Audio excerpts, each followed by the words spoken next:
of October 2023. Please rise if you're able and join us for the Pledge of Allegiance.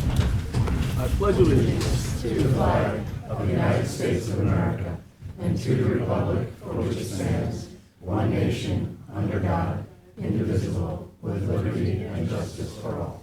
Please remain standing and join with me in a moment of silence as we keep in our thoughts and prayers all the men and women of our armed services who bravely defend our freedoms at home and around the world. Also, a lot of turmoil in the world, in the Middle East, in Ukraine. So let's pause, remembering the risks that our armed services members put themselves in front of each day, as well as all of our emergency responders, our police, fire, ambulance, and others who work to protect us on a daily basis. So let's join in their honor in a moment of silence.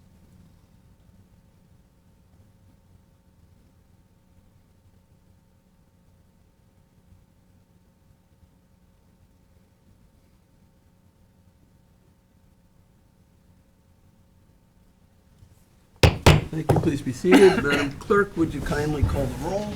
Supervisor Schneiderman. Present. Councilwoman McNamara. Present. Councilman Martell. Present. Councilman Bouvier. Here. Councilman Scavone. Present. All right, so everybody is present. I have three walk-on resolutions I'd like to try to add to our agenda. Let me take care of that first. First one is 44591, authorizing the supervisor to execute a covenant and restriction as it relates to a realty subdivision map of Broadway in furtherance of Suffolk County Department of Health Services requirements. And the second one, co-sponsored with Councilman Martell, 44593, authorizes highway pay-as-you-go for a traffic message board. And 44596 is our 20th warrant. So I'll make a motion to walk those three resolutions on. Do I have a second? Second. Seconded by Councilman Bouvier. This requires a supermajority vote. All in favor? Aye. Aye. Any opposed? It's unanimous, and those will be added on to our agenda. Okay, next item, I'll make a motion to approve the minutes of our regular town board meeting of October 10th. Second. Seconded by Councilman Bouvier. All in favor? Aye. Aye, approved. And next, I'll make a motion to approve the minutes of our Hampton Bays Water District Commissioners meeting, October 12th, 2023.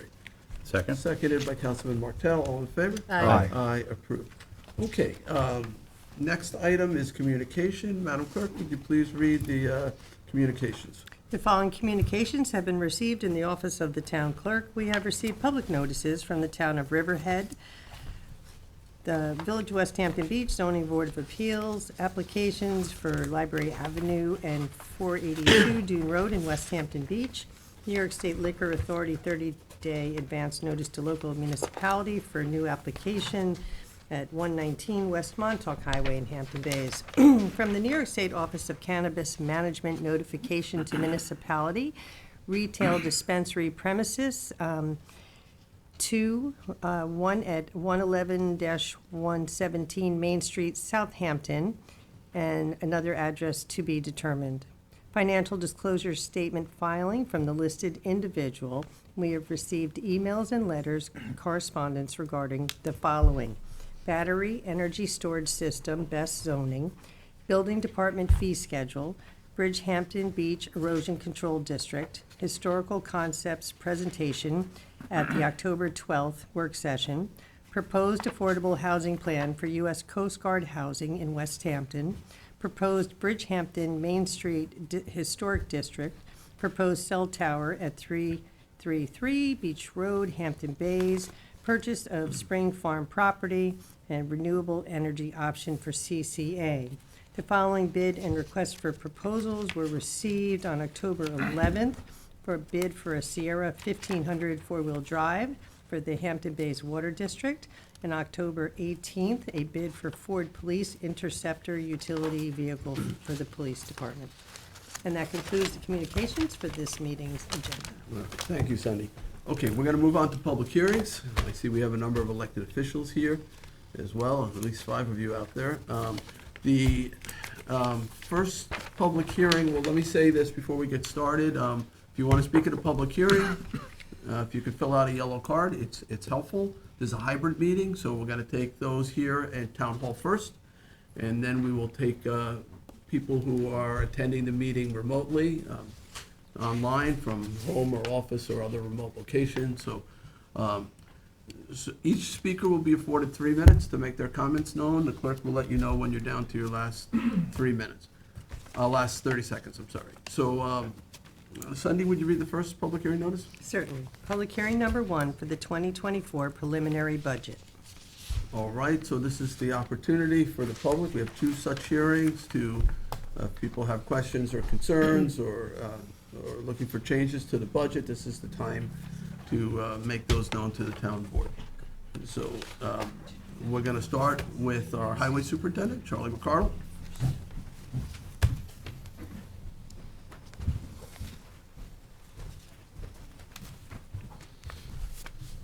Hello, my name is Charlie McCardle, Highway Superintendent. Thanks for having me tonight. Look, as an elected official, we're all in the same boat. We have a responsibility to the taxpayers. We have a job to do.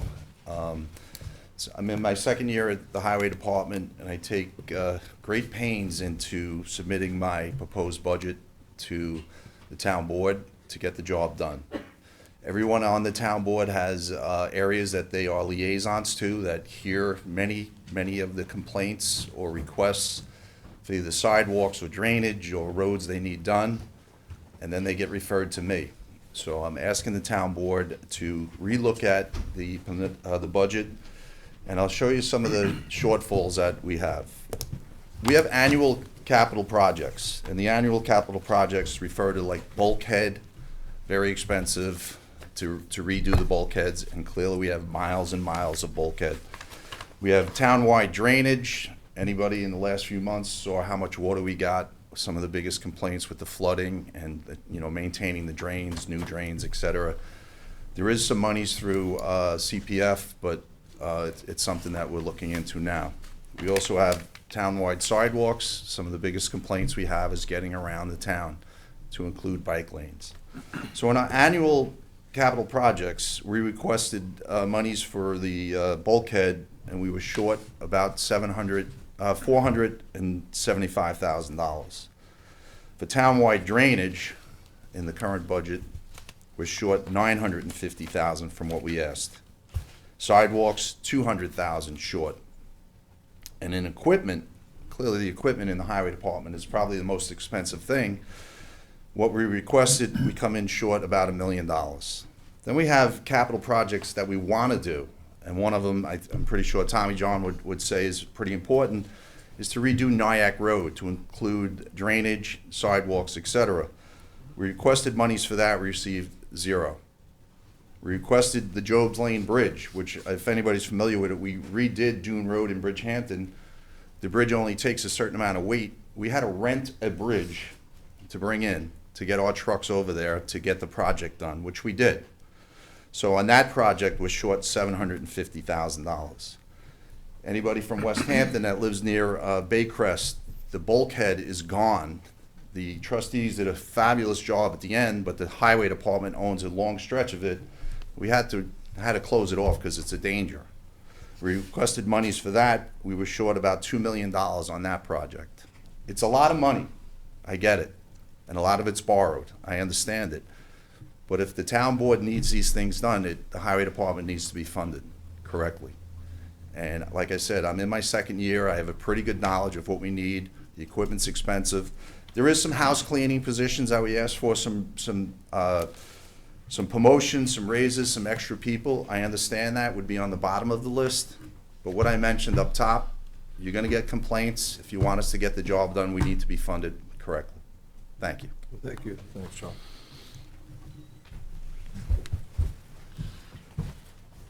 And in 3 minutes. Thank you, Charlie. Not bad, Charlie.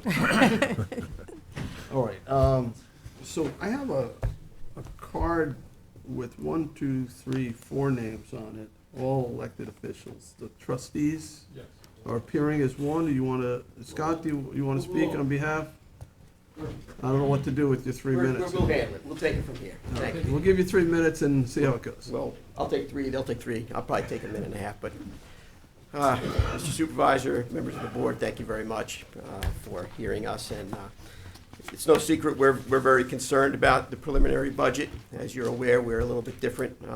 We're a trust, and we take that fiduciary duty to protect and defend the trust very seriously. We worked hard this year to try and get the trustees on solid financial ground with the tax district that we've all worked on for a long time. We all can agree the quality of life depends upon our natural resources, taking care of our natural resources and being able to defend the public access to the beaches. And that falls on the Board of Trustees. And, we acknowledge the fact that this did get delayed till 2025, and there was a lot of talk about deadlines and timelines. And, well, we're here starting early for the next round of this. And we worked with numbers that you provided of about $1.7 million. It looks to be that it's around $1.460 million. There's a lot of non-transparent that has to become transparent. At the end of the day, we're only about 1.4% of the entire budget. We're not looking for more. We're looking to memorialize what it is that we have. We're looking to stay level and not go backwards so that we can continue to provide the services that we do for the entire town. We also recognize the fact that we're a trust, and before we decide to commit trust enterprise revenue, like we do for debt service, for ramps and piers and different things that, like the highway superintendent alluded to at Baycrest, where we're spending trust revenue to pay for that so everybody can enjoy that. We need to make sure that we don't go backwards and that we're on solid ground, and that was what the whole intent was of the tax district. So I'm here today just to ask you to please collaborate with us, work with us. We've hired professionals to make sure that we have the best shot at providing this budget neutral exercise so that we can continue to provide services, and that this trust, the oldest elected board that there is in the country, can stay on solid ground, continuing to protect our waterways, natural resources, and public access. I'm going to leave it there. I have 3 other trustees that want to speak. I want to thank you very much for your time. Have a nice night. Thank you, Scott. Thank you. Bill? Good evening, Supervisor, Town Council. My name is Bill Parrish. I'm a trustee. I'm in my first term. After having our professionals review the town's 2024 budget, it is evident that one of the trustees' waterways mechanics position has been taken away, which is unacceptable. The waterway mechanics fabricate and maintain all aids to navigation, fixed and floating public docks, bulkheads, and boat ramps, and the safety of all commercial and recreational boaters in our waters depends on those aids and fixtures to guide and secure their vessels. Cutting the number by 50% makes our waters less than safe. There exists a court order that was signed by the supervisor at the time, Fred Thiel, in February of 1994, which holds that there are 2 waterway mechanics who are, quote, are currently employed by the town, shall remain assigned to the trustees, and shall not be transferred to the supervision of any other board or department within the town, end quote. The court order further reads that, quote, the trustees shall be solely responsible for managing the employees assigned to and employed by them. This order includes the following passage. The parties deem it to be in the public interest that the procedures regarding the future financing of trustee activity be agreed and embodied in an order and judgment of this court so as to avoid future disputes and litigation. I submit that it is the sole discretion of the trustees to decide how many employees it should have. On behalf of the trustees of the freeholders and the commonality of Southampton, it is up to us to determine the number of waterway mechanics that are needed. The removal of one of our mechanics may have a detrimental effect on the safety of our residents, which is not only unacceptable, but is violative of the 1994 court order that I previously made reference to. As Scott said, the town budget is $114 million. The trustees' adopted budget is a mere 1.4% of that budget. Also lost is a full-time counter person that will result in longer lines and slower service in the trustee's office. 30 seconds. Thank you. I stand here today to ask you to reconsider those items in the budget. On a personal note, I've been a trustee for 1 term, and I must say that it's a sad day when 2 boards that are the oldest in the country can't agree on the budget. 5 people on each board, on each side of the table, could not work together to come to an agreement on the budget or tax line. While I will not cast blame on anyone, the mere failure of these two bodies to agree on the basic facts is indicative of a breakdown in communications. 3 minutes. Go ahead, keep going. This should be the first order of business when the new boards convene in 2024. Thank you. Thank you, Bill. Ed? Evening Supervisor, Councilwoman McNamara, Councilman Martell, Bouvier, and Billy John. Thank you for allowing us to have a conversation here. I think it's imperative that we get this budget right. It's going to be the stepping stone for our tax line. If we don't get it right, it's going to be problems in the future, and that's why we work so hard to have it in your hands before the deadline that was given to us originally, which we did. Being that said, it's postponed for a year. We're a year ahead of the curve then. That means that everybody on this board, our board and your board, should look long and hard to get this right. It was originally given to us as $1.73 million, and now it's down to $1,400,000, $266,000 less, 18%. That's a lot for a budget. I know what our mission is, I know what we have to do, and it's not for the board, it's not for me, it's for all of you, all of us in this room. You know, we all have the same constituents, and we all have the same mission. Protect the environment, protect the waters, and ensure public access, and make sure that everybody in the town of Southampton has a better life. I've worked hard for 17 years on this board, and 17 years, that's 10 runs for an elected office. Every time I run, people tell me how much they support the trustees. Well, I'm asking for you all to support the trustees now. Thank you. Hey, Bill. Hello. Thank you, Town Board, for hearing us, all 5 of us, or 4 of us. Not much more I can say because they said it all for me. It's very upsetting when 2 boards don't get along. And we talked beforehand, before we came up, and I said, and they all agreed with me, that I don't think the whole town board checked our budget, because the things were taken out, certain things were taken out, like the maintenance person. That was the big sticking point. There's some reason why they want that removed. And it's dangerous. And I think you should go back and look. I think, Rick, you should go back and look, because your son might be sitting here. And you want to support the trustees, you got to step up. Same thing with Jay. Jay, you don't want to leave on a sour note. Same thing with John Bouvier, and Tommy John's going to be here.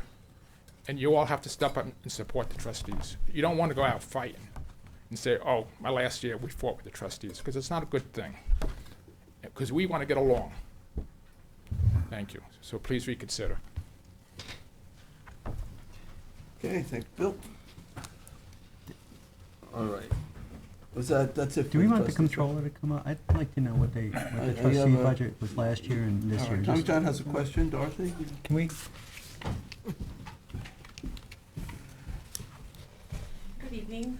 hi, what was the trustee budget line for 2023? What's the proposed budget line for? Even before Dorothy speaks, so we were going through this exercise of creating a tax line, Right. if you recall. So that number they threw out, that 1.7, that was an unreconciled number that a private consultant, Len Marchese, a former controller, had worked out. When he finished the review, it actually was 1.6, not 1.7. But the 1.4, in that 1.6, there was rent money that was coming back to the town and many other things. The actual trustee budget that, isn't the town board's budget, but my tentative budget, a preliminary, a proposed budget, is actually 11% higher than what was in the budget for last year. The maintenance mechanics, which there were 4, but when I approached the trustees about, because those 4 were split between the trustees and the Bay Constables, that even the trustees said 75% of their time is doing trustee work. Well, 75% of 4 is 3 people. So 3 would be assigned to the trustees and 1 would be assigned to the Bay Constables. That's based on what the trustees' own requirements were. And so, you know, a lot of it was just trying to prepare for the tax line and trying to clean things up so that the trustees could have the independence that they deserve, and hopefully will one day get. So they would have the three, and then the Bay Constables wouldn't have to go back to the trustees to try to get an employee from the trustees to help with navigational aids and things like that, that they would have their own access to their own maintenance mechanic. And everybody's still gonna work together, but this was the cleanest and most honest and most transparent way of approaching the budget.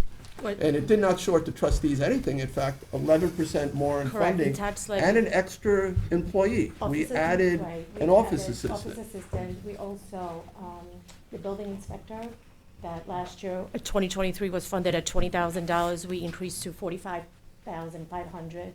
And I- Dorota, I'm sorry, Sure. thank you Supervisor. I just wanted to know, what was the budget line for the trustees for this year? What's the The proposed tax budget levy. line for next year? Kathleen, I didn't bring it with me, but it I don't went have it from either. 1.8, was 1.1 to 1.3, 1.4. believe 1,345,000.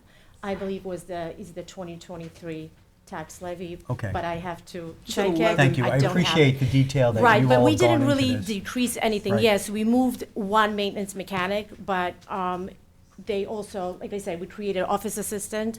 We also increased part-time salary lines. So we really didn't, anything that was there was kind of moved the same amounts for the 2024. Yeah, you guys Okay. used to fund in Thank the you. current budget that fourth maintenance mechanic. Now it's being funded by Bay Correct, Constables. that is absorbed by the tax levy on But our you still, side. the sum total of tax levied for the trustees Their is up by, contribution, right, the contribution for the 11%. employees went down from 245,000 to 217 for 2024. so it's a sizable increase actually in funding for the trustees. Thank you. Sure. Well, Yeah, thank you very much, Dorothy, I appreciate that. And I appreciate the collaborative effort, and, you know, we've had a relationship for quite some time. Dorothy does a great job. I think that there still is the need for more clarity of what's going on here, because situations occur, and it creates, you know, a lot of uncertainties. There's a lot of ambiguity that needs to be dealt with, and I think there needs to be further collaboration. And again, it's greater than, the trustees' view of this is greater than just this budget and these points here, because it has to factor into where we go as setting this first budget as the trustees get on their own district, which is really, this exercise has pointed out why it has to be. Scott, I just want to make sure that you and I are sort of on the same page, because there is no tax line for next year. If there was, we would have to give you the money for the rent in the tax line. We would have to give you money for all of these other things that we provide, you know, the controller's time, IT time. That's that differential you're looking at. So when you say it's not the 1.7 or the 1.6, it's 1.4, it's because that's not in there. We understand. When we get to the tax line, the board, and I won't be on it, but the board will have to add that back, and that will bring it to the 1.7. The fact that you're on it now, and, you know, I have people that have been here for a long time. I've been in this building for 14 years, 10 years as trustee. And for 10 years, I've been working on trying to secure the assets of this trust. It shouldn't be that difficult. And yes, you're correct. The 1.7 does bring to light the non-transparent costs that are borne by the general fund, which provide the level of services stable for the trustees, but come back to the town on a budget-neutral basis. So the exercise for the trustees is not just about getting the numbers right, because it's important to get them right. You want to represent that to the taxpayers appropriately with transparency. But because your tax caps are working off of these numbers, you have to get them right. And you also have to clearly define who reports to who and what happens when certain things happen. I don't want to sit here because you have a lot of other people and other things to do. There is a lot of examples where this needs to be cleaned up. And we want to start now. You know, I as just Trustee wanna Warner make said, it clear it that- affects everybody. You're here. There's no effort to defund the trustees in any way. The reality is that I tried to prepare a budget that stays within the New York State tax cap. I only had about 3% flexibility. The trustees' budget went up by 11%. Everybody can't go up by 11% and stay within 3%, so other places had to get reduced. Trustees weren't reduced in any way, shape, or form. They went up by 11%. That's a pretty sizable increase. The board will consider some of the things that you guys are looking for, and that Okay. may be reflected in the final budget. But I just want to make it clear, because the presentation sounds somehow like what is proposed is a lessening of funding for the Well, trustees, and that is not true. When we look at the, as trustee Parrish had pointed out, when we looked at the situation relative to the Marine Maintenance Department, we worked hard to build a cohesive unit in that Marine Maintenance Department. And situations arise where you need to have that team that's working together. Now, I know that we did have the highway superintendent here for a while. He spoke before our board.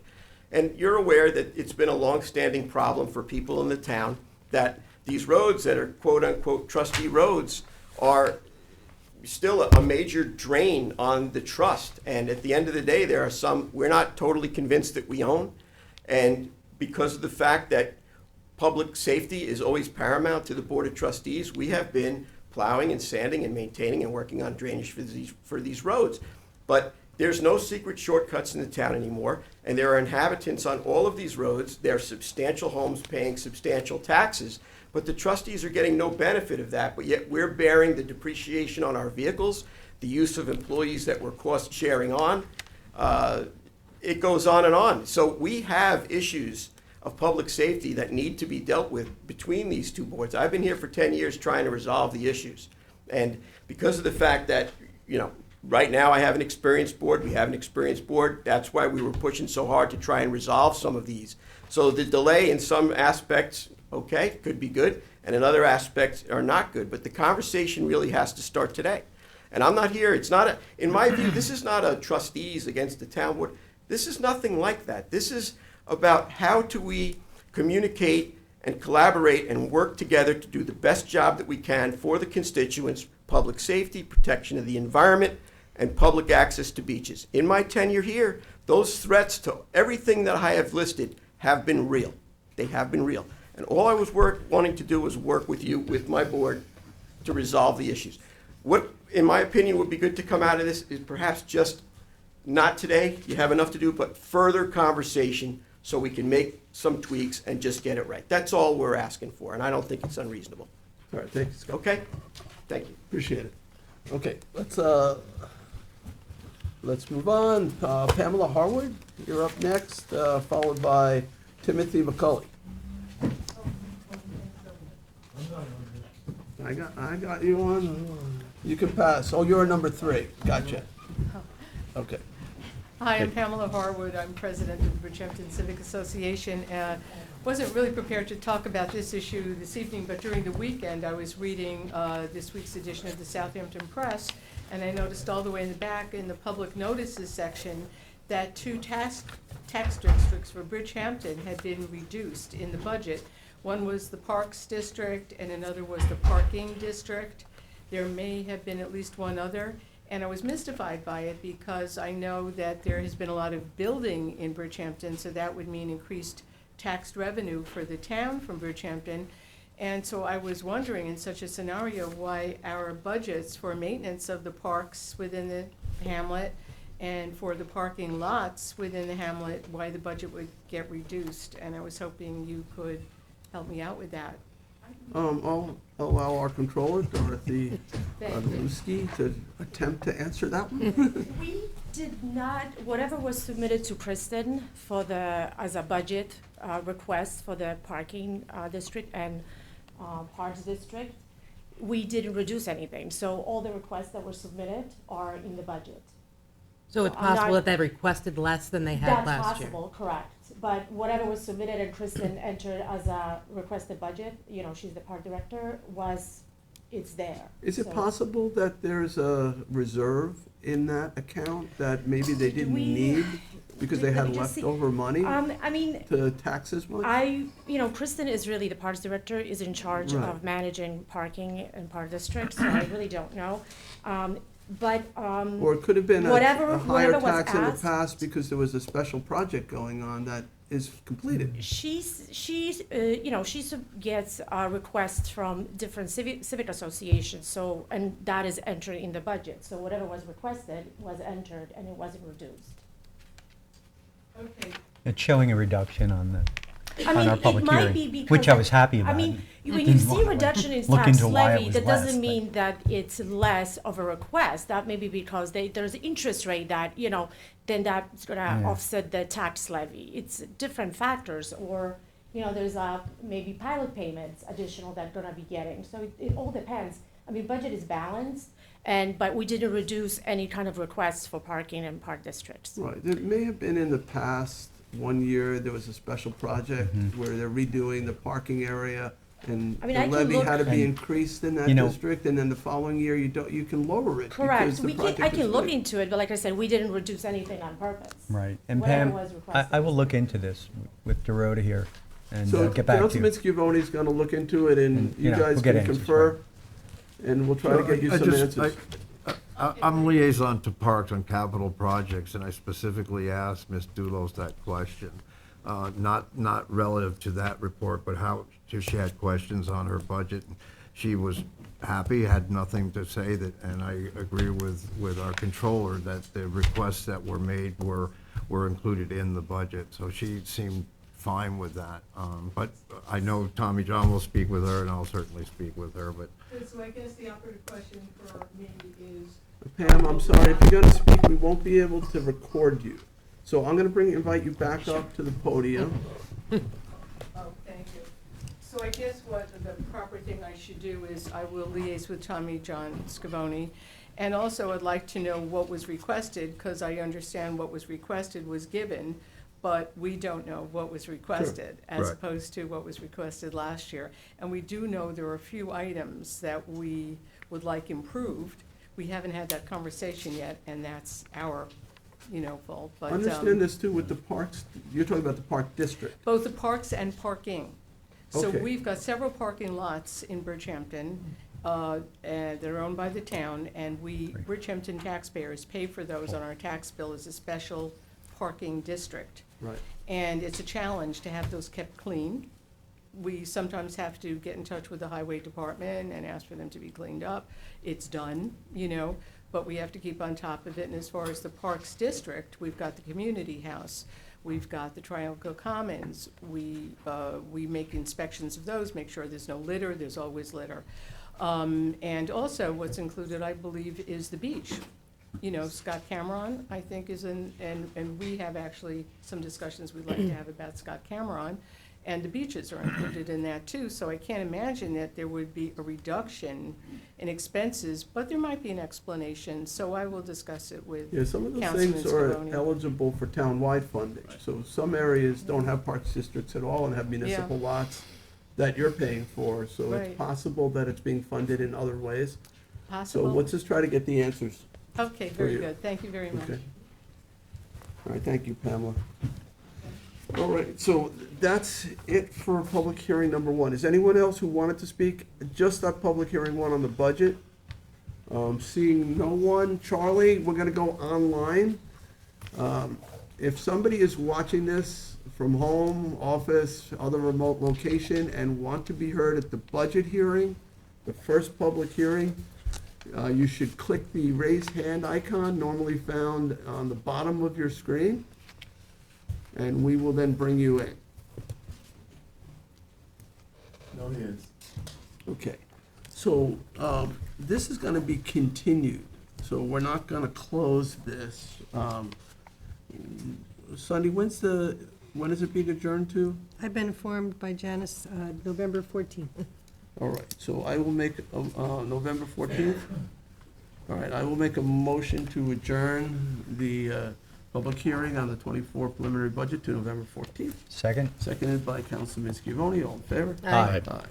All right, excellent. All right, we'll move on to the second public hearing. Madam Clerk? Public hearing number 2, to consider any increases proposed in the maximum amount to be expended annually in the town of Southampton special districts. Okay, I don't think I have any cards on this. So this, there's a list out there. There's lots of things that are included in the special districts, ambulance districts, Flanders, Northampton, Southampton, Westhampton, Hampton Bays, erosion control districts, Bridgehampton, Sagaponic, North Sea Colony, utility districts, like the buried power lines on Cliff Drive, fire protection districts, park districts, parking districts, road improvement districts, quite a number of those, and water districts. So we published a list of the allocation, the tax levy for each of those,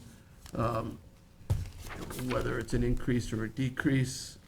And this is an opportunity to be heard. Is there anyone here who wishes to be heard on any of the special district tax levy proposals? Is this the special, this is it, this is the for coastal erosion? No.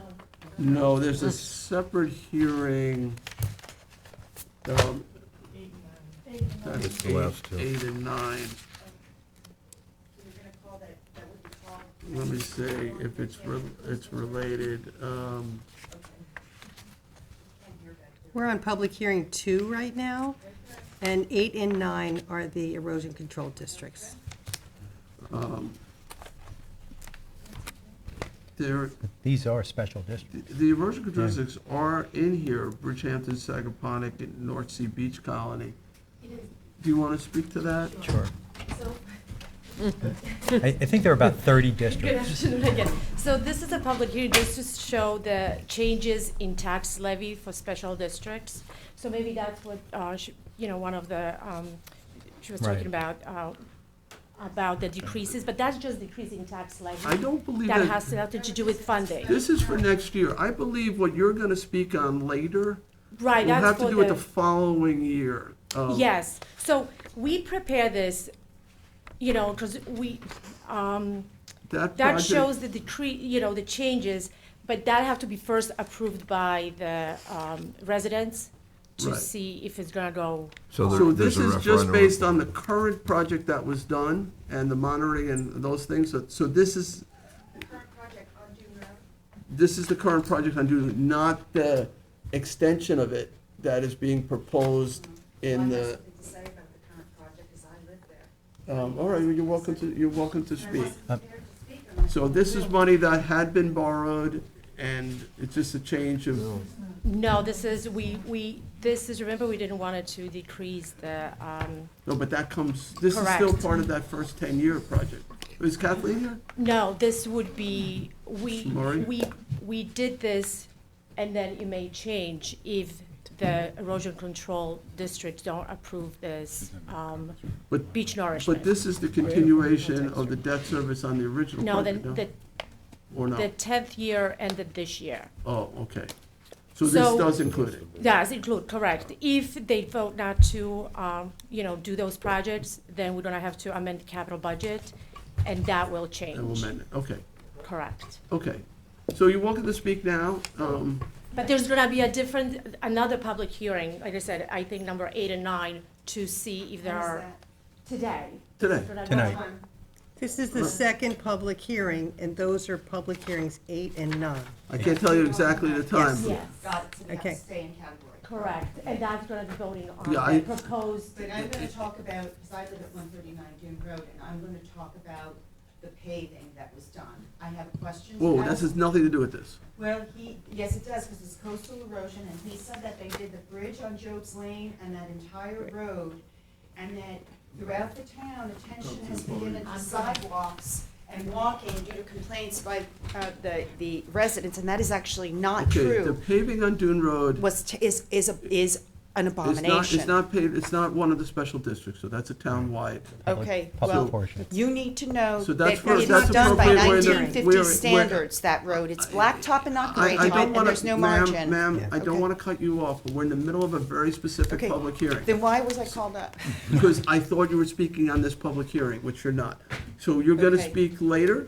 I can speak later on the road. That's gonna be You part wanna of speak, 8. is that what you wanna speak on, the erosion control district or The the road? erosion, Bridgehampton, you just said it's 8, right? Yes. 8 and 9, yes, and then there's public portion, which the paving might fit into that So I guess we category. can roll that into it. Okay. It's a separate issue. The- We're gonna the- be here. The road thing you should speak on in public portion, which will follow the public hearings. The erosion control district, you can speak on in hearing 8 and 9. I'll remind you, okay? Because we have very specific records that we keep, and we want to make sure that the comments are all germane to the topic. Okay, so is there anyone who wishes to be heard at public hearing number 2 on the special district? Hearing none, I'm gonna go online. If you're watching online and wish to be heard, public hearing number 2 on special district tax levies, please click the raise hand icon. No hands. All right, and this will also adjourn it, correct? Yes, sorry. So I'll make a motion to adjourn to November 14th, Second? seconded by Councilman Tommy John Scavone. All in favor? Aye. Aye. Okay, so that is adjourned to the 14th. We'll move on to public hearing number 3. Madam Clerk? Public hearing number 3, to consider a change in non-conforming use at 424 North Sea Road, North Sea.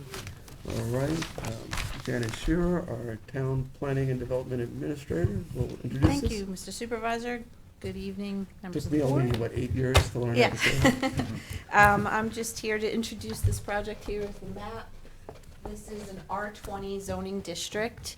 It used to have a lawnmower, small equipment use on it. And it's had a number of commercial uses, actually, and then later it was electrical contractor. And now they're asking to change to special trade contractor for a sign shop. So Mr. Tim McCauley is here to talk to you about that. We did have a work session about a month ago, and we do recommend the change. All right, can you just go over real quick, the code provision that allows a change, you can go from one non-conforming use to another non-conforming use, provided the town board, used to be zoning board, but the town board makes a finding that the new use is allowable somewhere in the code, Right. right? It can't be a use that's not contemplated at all anywhere in the town of Southampton, and that the new use is better for the community or neighborhood, or more in line with the comprehensive plan than the current use. Right, so correct? it's, So the first anything I'm missing? criteria is that the use has been certified by the chief building inspector as legally pre-existing non-conforming, and it has not been abandoned. Okay. And that has been done. A memo was done by current planning, Anthony Trezor, our principal planner there for you in September. So I'm just reading off of that. The second one is that it has to be more conforming and more in line with goals of the comprehensive plan. This use of a sign shop has less traffic, less in and out. And it is found as a special trade contract. I mean, it was electrical contractor, now it's a sign shop, so they all kind of fall under that same umbrella. But in order to get that change in tenancy from the building department, they have to get this approval from you. The use scale and density are consistent with what could be achieved through a related change of zone or exceeded by the ZBA, and they're not looking to do any, they just want to occupy the building with a new use. And So right that- now, the zoning is residential. Yes, It's a R20, tough spot to have a house. yes. Number That's what four, Majors Pass and North Sea Road corner? right. Yeah.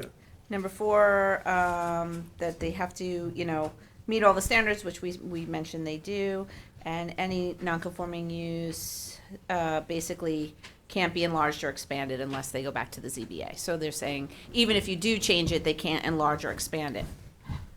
So all those criteria Okay, are met. and you feel that it meets those criteria? I do, Okay, thank you, Janice. thank you. Anyone else, Janice? All right, Mr. McCauley? Probably answered or already made your presentation for you, I think. I second the motion.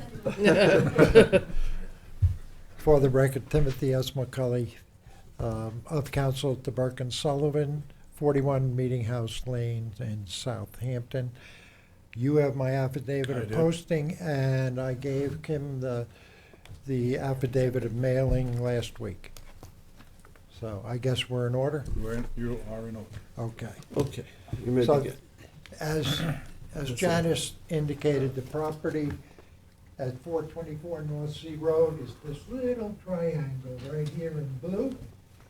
It's 7,200 square feet.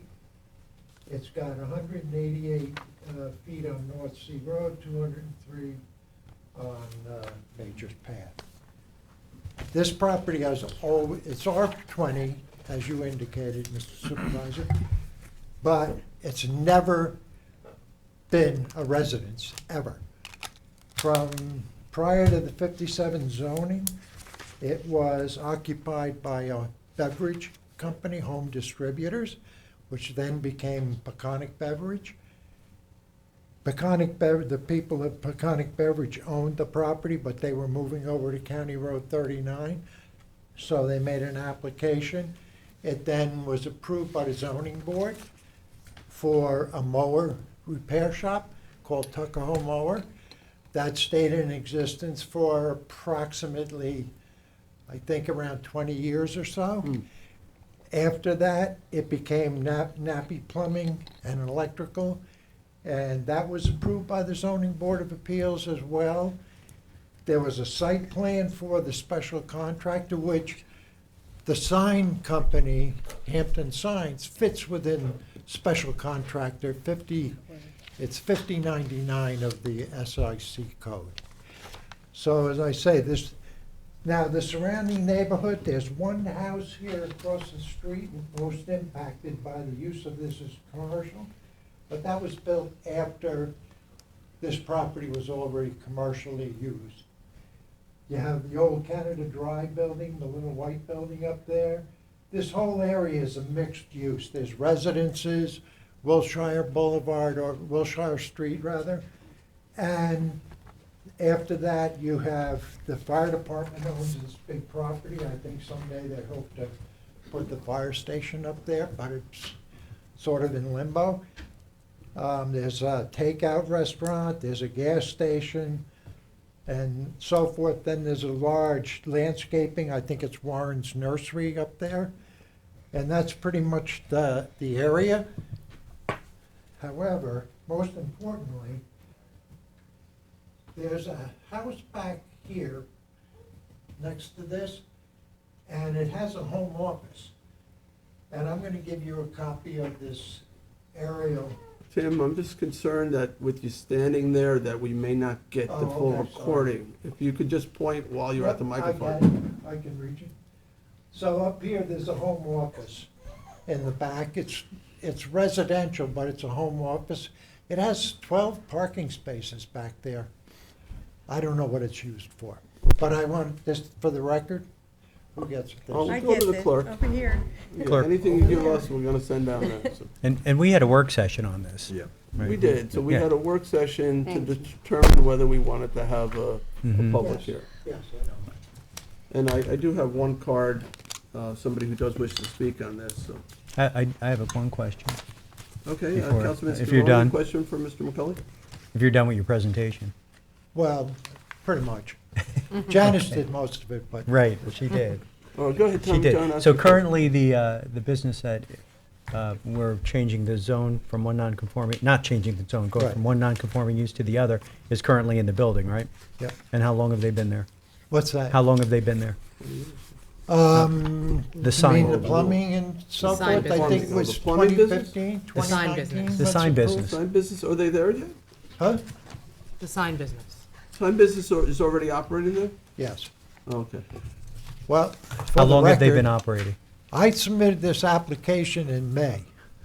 Here we are in October, so people have to do what they have to do. No. And they were doing a little bit of work inside the building, and they got a violation. So here we are.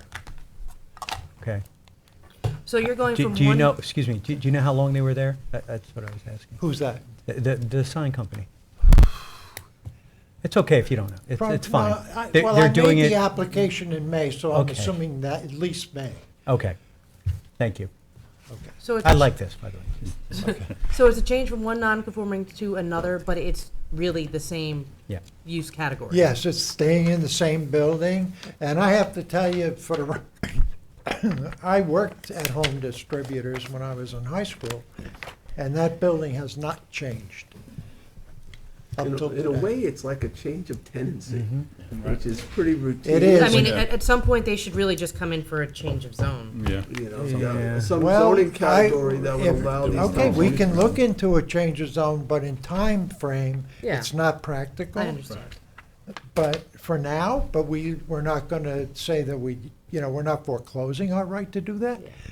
However, maybe you guys should look at the whole area in there, because it's a bit substantially Those change of mixed. zones, Some of it is highway business, some of it's office, but going up the road, it's not. I've been through a lot of these changes of zones, and they tend to drag out for a long time. People will say it's spot zoning. This actually Yes. mechanism is a perfect mechanism to solve this problem. At least, hopefully that this tenant lasts there for a long time and the board doesn't have to look at another one of these for a couple Right. decades. Well, the Hampton Sign, the owner of Hampton Signs owns this property, and they lost their lease in another location, so that's why they're back at this location. So they're gonna be there Yeah. for a long time. I mean, it used to be, there was a broad ability to change from one non-conforming use to another. And it was in front of the zoning board, and there was no standards, there, it was just at the discretion of the board. So you could go from a junkyard to a theme park if the zoning board felt that that was a better non-conforming use. Now, today, we have standards, it's gotta be something that's in the code, it's gotta be better than it was, and so you're migrating these non-conforming uses closer and closer to conforming uses, or things Yes. that are more acceptable to the neighborhood and the community. Well, that's the So- standard So of this is any actually the code. perfect example of how this law was supposed to function.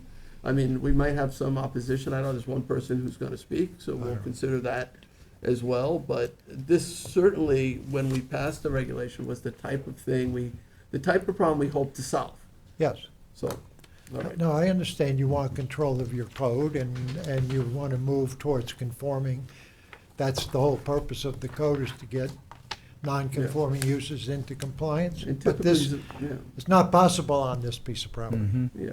They sought a variance Yeah. right after we created zoning in 1959 or 7. Yeah, and zone Yeah. changes Well, really the building belong was at this board. expanded by, the zoning board gave him the right to put that larger building up there. The place is a lot cleaner than it was when I worked there, I can tell you. But, All right, thank you, Mr. McCully. okay. All right, well, let's get this other speaker in, John Reister? Reister, I'm sorry. Thank Reister. John Reister, trustee for the Reister family, 10 Majors Pass, Southampton, located directly east of the site in question, where this residence here. So we've got full view of that. We are in favor of the change of use and nonconforming. I have a couple of issues I'd like to bring forward to the board to take into consideration on the property. First off, if I can say, the last site plan, parking plan for that property was done, I believe, in 2014, 15, 16, in that area. It has the designated parking areas for that business. I'd like to see that that is continued with that site plan. Just one in particular is this driveway into these two parking spots directly in front of the building on the south side, that no overnight parking at all. Everything, I welcome this new business. A lot of businesses have gone through there and have succeeded pretty well. Like Mr. McCully, if I can use your same thing, but back in high school, I worked in that.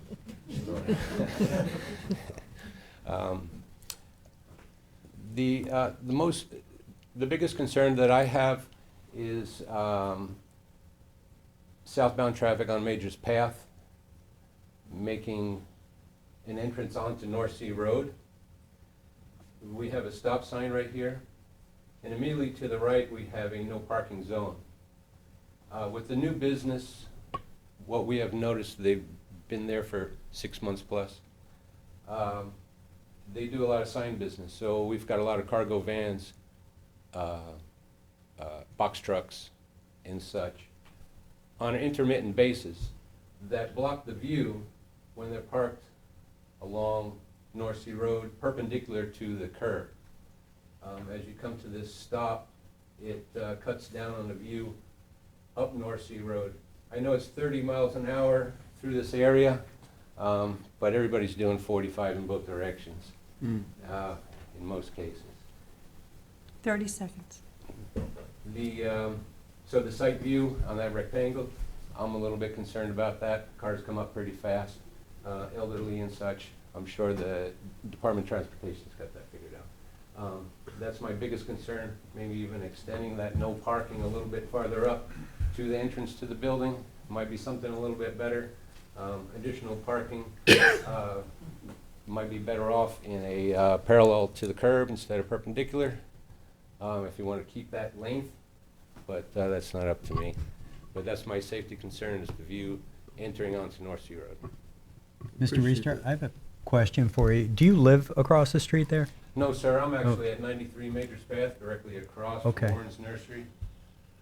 I was going to ask, This is my is it an mom. impact? It's been there a little. Is it a major impact in the neighborhood, the surrounding? Can you- Is the business that's going in? Has it been a? Has it had Absolutely a not. major impact? Absolutely not. Okay, thank We're in you. correspondence with them. They're going to be great Tenants. tenants for that business. Okay. Yes. Does this go through a site plan process, Janice, do you know? Oh, it can be administratively approved, and I can put those conditions on. All right, just because you're not being recorded, but it likely would go through an administrative site plan, and those conditions potentially could be placed by the planning department. All right. I was All right. referring to Exhibit H that was sent out by my notification and what I've gotten off of the town website. So our role here isn't the specifics of the parking or the look of the building. It's Okay. just simply the use. Simply And the then it goes use, I through- approve it. Yeah, but Yes. those are really important considerations, and, I frequently drive down Major's Path in both of those directions, and so that's a really good point you make. If they do park a truck there that they're working on, it could block that view. You've got to deal with the people heading north and making sure that you've got a clear lane to go across, and you got to deal with the people heading south on North Sea Road, making sure you got an opening, and if somebody's blocking that view, that could be Sounds like you're dangerous. quite aware of that, yes. Yeah, that's a good point, so, all right, thank you, sir. Thank you. Thank you, Board. Thank you. Okay, Thank you. Did you want to respond to that, Mr. McCully? Yeah, I'm in agreement with Mr. Reister. We'll look into that. We have to do an administrative site plan, so we'll work with the planning department on that and see how we can work that out. I just want you to know that the parking, as you see it in the aerial here, has been that way forever.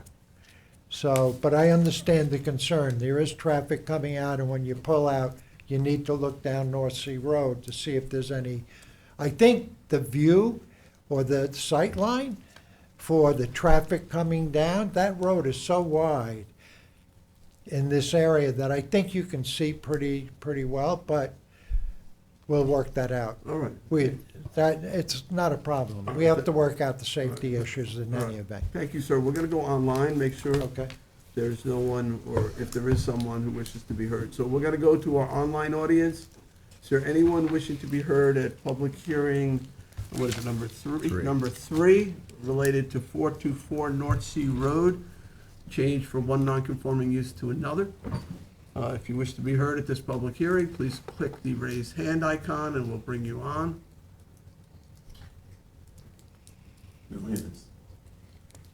Okay, I don't think that this needs to be held open for any reason. I'd like to be able to close it and make a Yeah. decision with the I'm board. actually gonna have Highway check out that stop sign, because you can see they're kind of veering off a little. It might be easier if there was a straighter approach to the road. They might get a better view, so. Yeah, it's a good idea. It's a pretty wide road at that point of the road. That North Sea's county road, but Major's Path is a town road. We might want to work together, county and town on that interchange. Okay, I'm going to make a motion to close the public hearing. Second? Seconded by Councilman McNamara, all in favor? Aye. Aye. Okay, so that's closed. We'll move on to public hearing number 4. Madam Clerk, would you please read the hearing notice? Public, Can I just interrupt for 2 seconds? So you've closed the public hearing, when will we get a determination? No, I'm just kidding. I don't know. Probably next meeting. Probably next town board meeting. You know, I think we'll probably discuss it at a work At the session. next meeting, okay. And based on the testimony tonight, I plan to introduce a resolution Work to session. approve We it. had a work session. We had a work session. All right, so then we don't need another work session. I'm ready to vote. Okay. So I'll introduce a resolution, working with, Janice. We'll put together a resolution in the law department. And I'm gonna make a recommendation to approve it. And I have a feeling that the board is gonna concur. So we'll do that as at our earliest possibility. Okay? Thank you very much. All right, so moving on again to public hearing number 4, Madam Clerk. Public hearing number 4, to consider amending Town Code, Chapter 169, flood damage prevention to be consistent with state program changes. Okay, we have Katie Garvin from our Assistant Town Attorney. Good Attorney's evening. Office, to introduce this. Yep, Katie Garvin, Assistant Town Attorney. I'm here for public hearing number 4. This proposed local law came to the town from the New York State Department of Environmental Conservation, who pretty much required that we address some amendments to Chapter 169 of our town code, given some recent changes to the New York State Building Code. I met with Janice Scherer, Town Planning and Development Administrator, the Chief Building Inspector, Town Engineer, and Public Safety Emergency Management Administrator to go over some of these amendments, to make sure that they're all something that the town's already been doing, and they assure me that they have. The version that you have before you today has been circulated with the DEC a couple times to make sure that we are complying with everything that they're asking us to. And they anticipate that the town adopt this by November 21st in order for the town to maintain its National Flood Insurance Program participation. So pretty much they're all recommended by the DEC. They're all things that the town has already been doing. I have Janice here with me because we started the SECRA review on this because it's an unlisted action. And that's pretty much it. Okay. So these are floodplain elevations? or- Well, there is one floodplain elevation, but the rest of them are just kind of like housekeeping. There are things where, even though the town, the building department has been regulating accessory structures and making sure that they're elevated when required, the DEC said, we want you to have a definition of accessory structures. There's section in there that have to do with, we regulate the VE zones the same way that we're supposed to be, that we regulate the VE zones the same as we are regulating the coastal A zones. And those are properties that are located in the AE flood zones, but they're also subject to the limit of moderate wave action line. And so those have to have the same regulations, the same requirements. So we had to add those. So anywhere in here that we were talking about those coastal zones, we also had to add the coastal A zones. So things like that, It's really. primarily bookkeeping, It's all bookkeeping. It's all things that we are doing, things we're already doing, but you want to make the code correct. match what the state wants us to do. Correct. Katie, the Yes. definition of accessory structure, the way I read that, it reads that the only accessory structure you can have is a garage. and Well, no living that's actually something that Janice and I had gone over because the town code, our town code defines a building as a structure, and the structure is basically anything roofed. So there, and that definition of accessory structure is from the DEC. So it's basically saying a two-car garage or a structure, it says, a structure is used solely for parking, two-car detached garage or smaller, or limited storage that represents a minimal investment of not more than 10%. So you're right, this actually does say used solely for parking. But then we also have in our town code already a definition for building and a definition for structure, so those are also captured. But you're right, I'm not sure why. Well, and it also goes on to say that it may not be used for human habitation. Correct. I mean, so is this specific to these flood areas? Well, it's specific for this definition of accessory structure. If you go on later. And is that definition specific to these flood Yes, areas? yes, and it doesn't relate back to our 330-5 definition, because in 330-5, for zoning purposes, we define building and we define structure, and they're totally different. So yes, Janice raised this, and I was like, this is only for Chapter 169. And again, this came to us from the DEC. This wasn't our recommendation. So it won't interfere with our ability to create accessory apartments in Right, these that was my next structures? question, Well, accessory structures in flood zones, though, anything that's habitable has to be elevated. Right. So this is, I think I think the DEC's idea for this specific definition is to basically say, if you have an accessory structure that's got limited storage and it's only for cars, Parking. correct, You then don't it doesn't have to be It can flood. elevated. Yes, Got it. but it is confusing, yes, Right, okay. So it's very specific to this. to Chapter 169. Okay. Good question. All right, any other questions for Katie? All right, thank you. And I just wanted to introduce Janice, just so she could go Janice, over did you want to add SECRA. anything before we go to the public?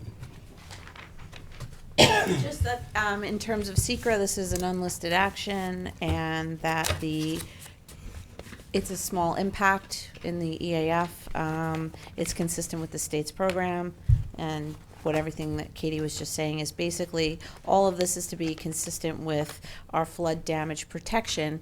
And in order for people to get flood insurance, we have to be consistent with what the state is telling us to do so that our constituents can be eligible for flood insurance. So we're doing everything they're telling us we need to do so that that can happen. So is there a negative declaration attached to this? or- No, we usually do that at the time of notice of adoption. But just in case anyone wants to speak on the SECRA, it is an unlisted action, and we will be recommending a neg deck because it is protective of our flood areas. Thank So you. what, before you go, one question related to that is when we have the FIMP program, we had the Army Corps of Engineers here talking about flood zones and being able to provide grants or other funding sources to raise homes in those areas. And reading that, I just want to assure the public, at least what I'm read, and please confirm it, is that it's only in this chapter and does not impact the ability for someone to get insurance once they raise a home in a flood zone.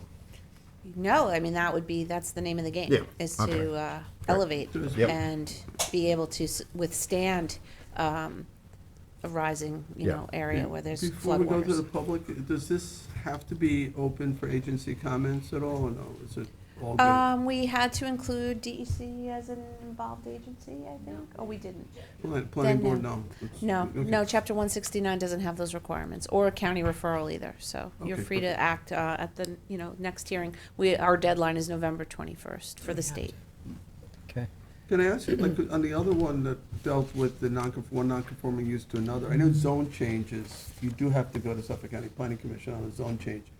That we don't, correct? We sent it to them anyway. We do, okay. And they said LD, so. Okay. All right, thank you. Thank All right, so we're gonna go to the public. LD is local determination.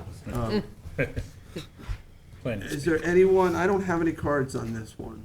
It's mostly a housekeeping resolution. And nobody wishes to be heard. We'll go online. Is there anyone who wishes to be heard at public hearing number 4?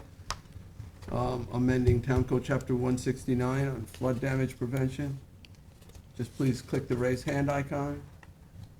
I see no hands. All right, I'll make a motion to close the public hearing. Second. Seconded by Councilman Bouvier. All in favor? Aye. Aye. Okay, that hearing is closed.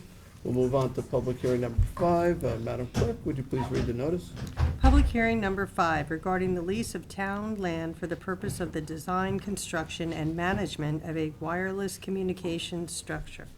All right, thank you. And introducing this is Assistant Town Attorney Mark McRedmond. Mark? Thank you. Good evening Supervisor Schneiderman and members of the board. I'm here to discuss public hearing number 5, which is regarding the design, construction, and management of a wireless communication structure. A bid had gone out, and a company called TowerPoint had put in a bid that the town would like to consider. The location it would be the Shinnecock Commercial Fishing Dock located at 333 Beach Road, Hampton Bays. And as we have received some letters of support stating that people in boats not far from the shore can't get cell phone reception to make important emergency calls. I think it would be a good thing for the board to consider Tower Point's proposal.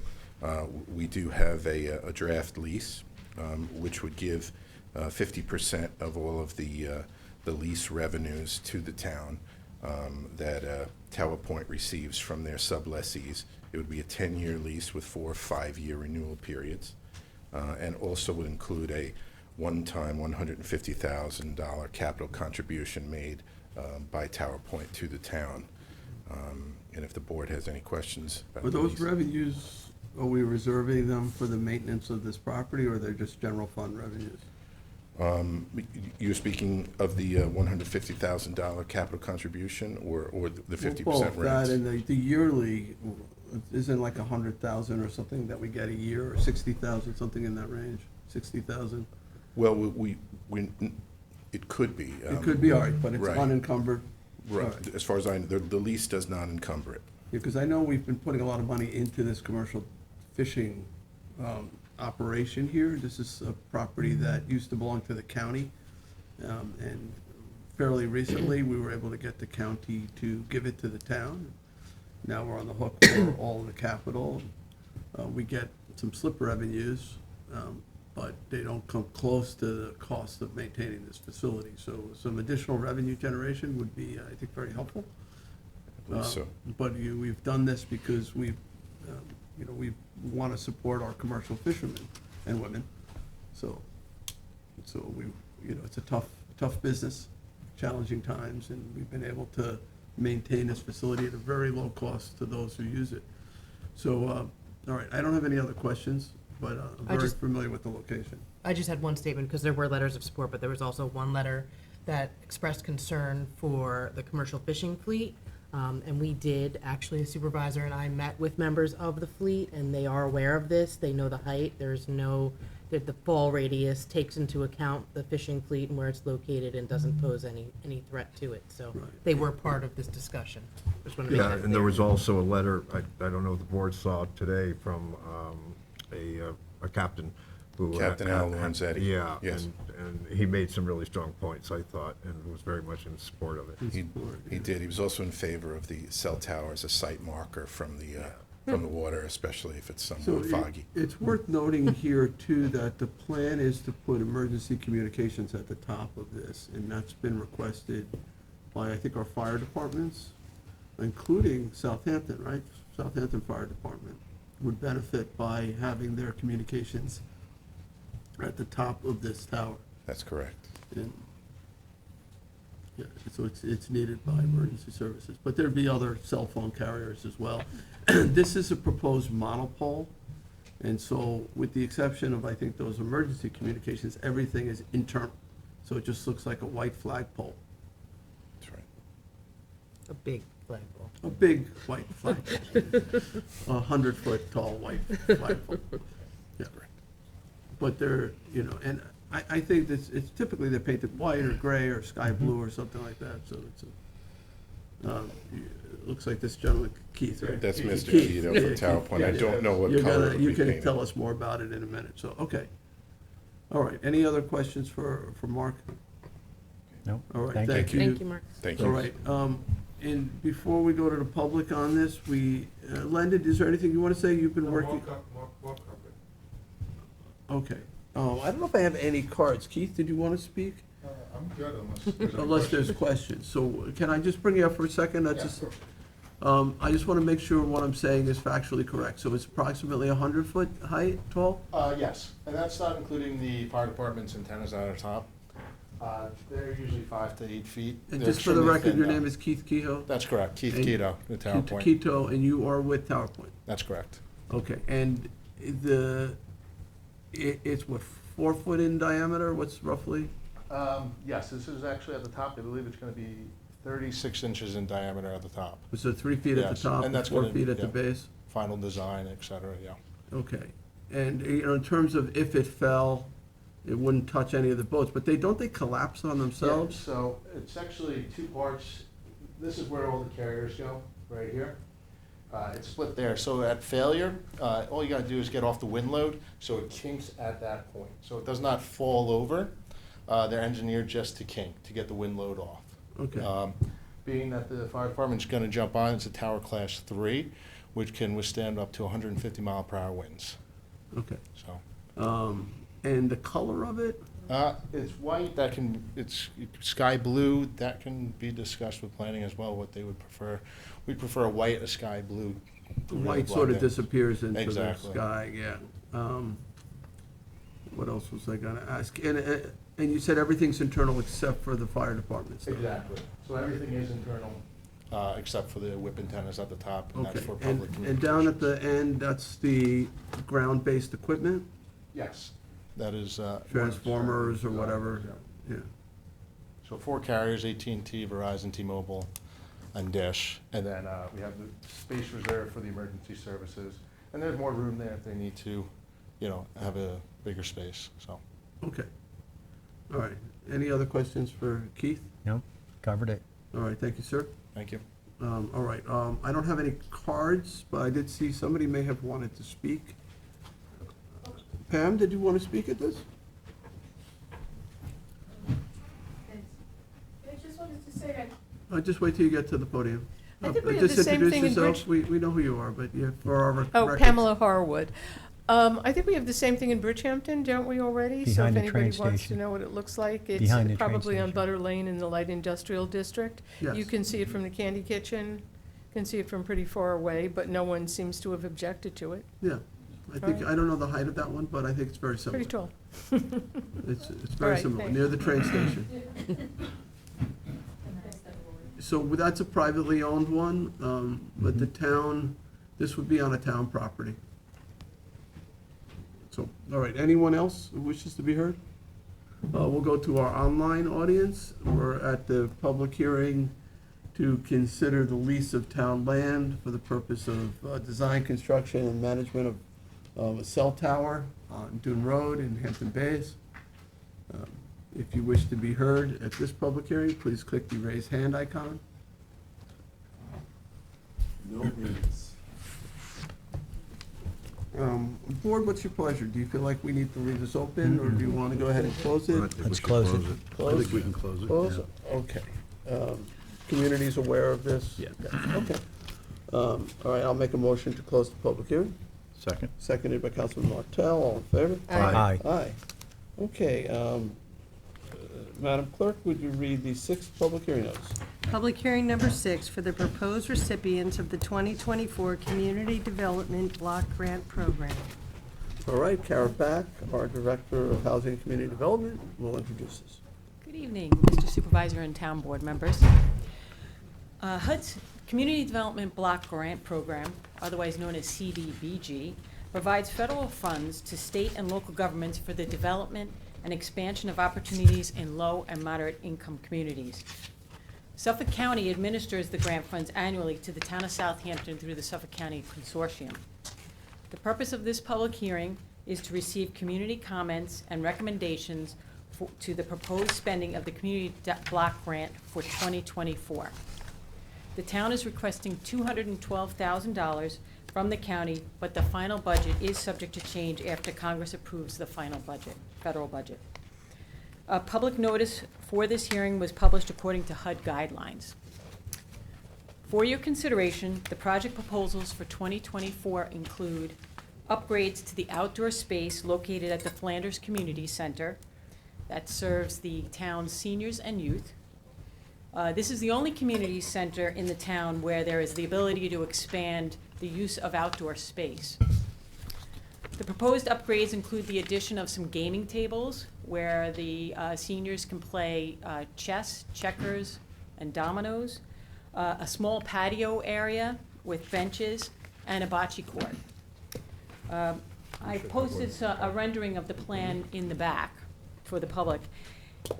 We hope in 2024 that Community Services would like to begin providing some more active senior programming, such as bocce tournaments, and some multi-generational programming with the Youth Bureau. As a note, the Department of Senior Services just received a nice bequest from Jean Bernard. She was a former member of the Hampton Bays Senior Center who left money for that will allow the purchase of a van to transport some seniors up to the Flanders Community Center, so that we can have them participate in some outdoor activities up there. That's a woman who, in her will, Yes, left a considerable amount of money. yes, she did. It was very nice. It'll go more than, be a lot more than one van. Absolutely, yes, yeah. So it'll definitely come in very useful I think she for wanted our it all seniors. to go toward transportation, though. Transportation to activities and to medical appointments. Mhm. So. The next proposal is from the Parks Department for the addition of some ADA-compliant sidewalks around the Red Creek Park Activity Center to provide safe accessibility for residents with disabilities or mobility issues who use the recreation facilities for programs and events. I've also included a plan there in the back. Next, code enforcement is proposing to provide some additional staffing to the Riverside and Flanders communities. Next, we have a request for funding for the sign and facade program in low, moderate income business areas. And the final proposal is for funding for various public service groups who serve the needs of low and moderate communities with services and projects. 15% of the town's award may be distributed to public service groups. I've distributed a summary of the proposals to the board for your consideration. What I'd like to do is, at the November 14th meeting, submit a resolution authorizing the board selections to the county for funding approval. Everything has to be submitted to the county by December 1st. I'm available if you have any questions. And so you've received a whole bunch of requests already? Yes, Okay, but the hearing is for either those people who made those requests or for other requests to make their requests known to the town board? yes. So everybody, we tried to include all of the public service groups that submitted applications, so they are in the proposed funding request. Anybody who has submitted an application is in there. Right, but if somebody else who's not on that list wants, they could be considered too, and that could affect those allocations. That's correct, yeah. All right. We Thank really you. can't go above the allocations that we have, because that is 15% of what our anticipated funding is. Okay, Yeah, it's trying to be fair to everyone. okay. So- All right, thank you. Thank you. Karen, a question, what kind of follow-up, what kind of paperwork in terms of follow-up for these different organizations that receive this money is required, right? That's fairly considerable. Absolutely, yes. It takes a lot of time. On their part, they have to justify the monies and, okay. Yes, exactly, yep. Everything it's very detailed. It comes into our office, we review it, it then goes to the county for review, and then is submitted to HUD. So it is it's a very detailed process. And they have to have a certain tax status as well to be eligible. That's correct, right, not-for-profit. And these all are organizations that serve low income, right? Yes, yep. They serve, their programming serves low to moderate income communities. Okay, so I noticed that you basically just gave everyone equal allocation. Did they all request that, or did you just sort of took the sum total and divided it by the number of groups? That's exactly what we did. So we don't want to give less than $5,000. Because of the paperwork? Yeah, that's it, exactly. And so we received the submission of all of these public service groups, and we can go up to that 15%. So that's how we came up with that $5,000 number. Okay. Yeah. So if other groups want to get on this list, we might have to then pick. We either pick or we reduce everybody else's allocation. Yeah, okay, all right, thank you. Okay, So thank you on that. So, on the Crohan Center, they've been requesting activities for the younger seniors. That's great to come and have lunch and play a little bingo, but on nice days, they want to get up and have activities. So that works perfectly into that plan. And for the Red Creek Park adjustments for the ADA compliancy, those paths are old. Some of them, we walk and they're pretty steep. I would hate to see a wheelchair go down. Yes. This will make them tremendously more compliant and much easier for the seniors to actually move about the property. Absolutely. They'll be able to get from the activity center over to the pavilion and over to the playground. So, yeah, it's definitely much needed over there. Are they So- going to change the grades at all? Because I know when we did it at the anti-bias task force picnic, I mean, there were seniors holding on to people because it's steep. Yes, that's part of the plan, is to Okay. change that grade so that, it will be a lot easier for people with mobility issues to get around. Perfect. Yeah. Isn't there though a separate pot of money for ADA improvements? So ADA is considered automatically low, moderate income. So we don't have to show it. It's automatically considered that. So that's how we can kind of fit it into Red Creek Park. But it's not a different pot of money? No, it's all part of the same CDBG funds. Yep. Okay, it's just that you can do that anywhere across the town. Exactly right, yep. And the other things have to be in certain eligible areas. That's correct. What, the other activities in the public buildings have to either ADA compliant or the public building has to service a low moderate income area. And so that's why the Flanders building, fits into this. Right. So- Yeah, I got, when Christine Scalera was councilwoman, we had that battle with the Census Bureau on trying to determine, some of those determinations don't always seem totally fair. So I know that's something that's still in progress, but it takes a while to get feedback. I think Hampton Bays, that area is getting close to not qualifying. Yeah, sometimes what we can do is we can it's a take. good thing, incomes have come up and Yeah. it's no longer a low, moderate income area. Yeah, in fact, Red Creek Park is not in a low moderate income area. Sometimes, though, we can take. But that's ADA issue. Yeah, exactly, but we can take areas surrounding an area that we want to do a project in, and if we come up with 51% have to be, 51% of the population has to be low, moderate income. So we can kind of sometimes come up with that number, and it is acceptable if you can take the surrounding areas and You- come up with an You average. can combine census blocks and aggregate the And it's like, more like a plot to catchment. this. It's like a catchment area. Who's gonna be using that? Exactly right, yep. All right. Yep. Thank you, Yep. Karen. Thank you. Appreciate Thanks, that. So we'll Karen. go to the public. I don't have any cards. Is anybody, this is public hearing number 6 on allocation of CDBG money. Anybody wanted to be heard on this public hearing? All right, seeing none, we're gonna switch over to online. Is there anyone who is watching from a remote location who wishes to be heard at public hearing number 6? Please click the raise hand icon. It should be on the bottom of your screen. No hands. Do we need to keep this open, Karen?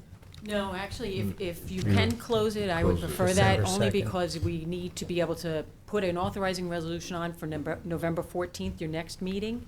And then we need a little bit of time to get all the paperwork to the county by the December 1st Would deadline. it help to keep the written record open if there's other groups that want to make requests? If you I mean, want it will to, complicate our efforts, it but- will, could. if you want to keep it open for a week, Okay, all right? is that okay? We'll close the hearing and leave the written record open for a week? Okay, that's fine. All right, so I'll make that motion. Second? Seconded by Councilman Bouvier, all in favor? Aye. Aye. Thank you. Okay, hearing's closed, but the written record's open for 1 week. All right, we're gonna move on to the 7th public hearing. Madam Clerk, would you read the notice? Public hearing number 7, to consider the designation of a historic district in the hamlet of Bridgehampton to be known as the Bridgehampton Bull's Head Main Street Historic District. All right, thank you, and I guess there's gonna be a number of people speaking on this, but to introduce it, Kelly Ann Doyle, Assistant Town Attorney from the Attorney's Office. Yes, will thank you. begin. Thank you, Supervisor, members of the town board. I will try to be brief. I know we have a number of speakers here tonight. This is a public hearing to consider what could potentially be the first historic district ever designated by the town of Southampton. Currently, there are 39 town-designated landmarks, individual landmarks, but no town-designated historic districts as of yet. And this application for the proposed historic district, it was filed jointly by the Town Landmarks and Historic Districts Board, together with the Bridgehampton Civic Association. The application was referred to the Planning Board on October 12th.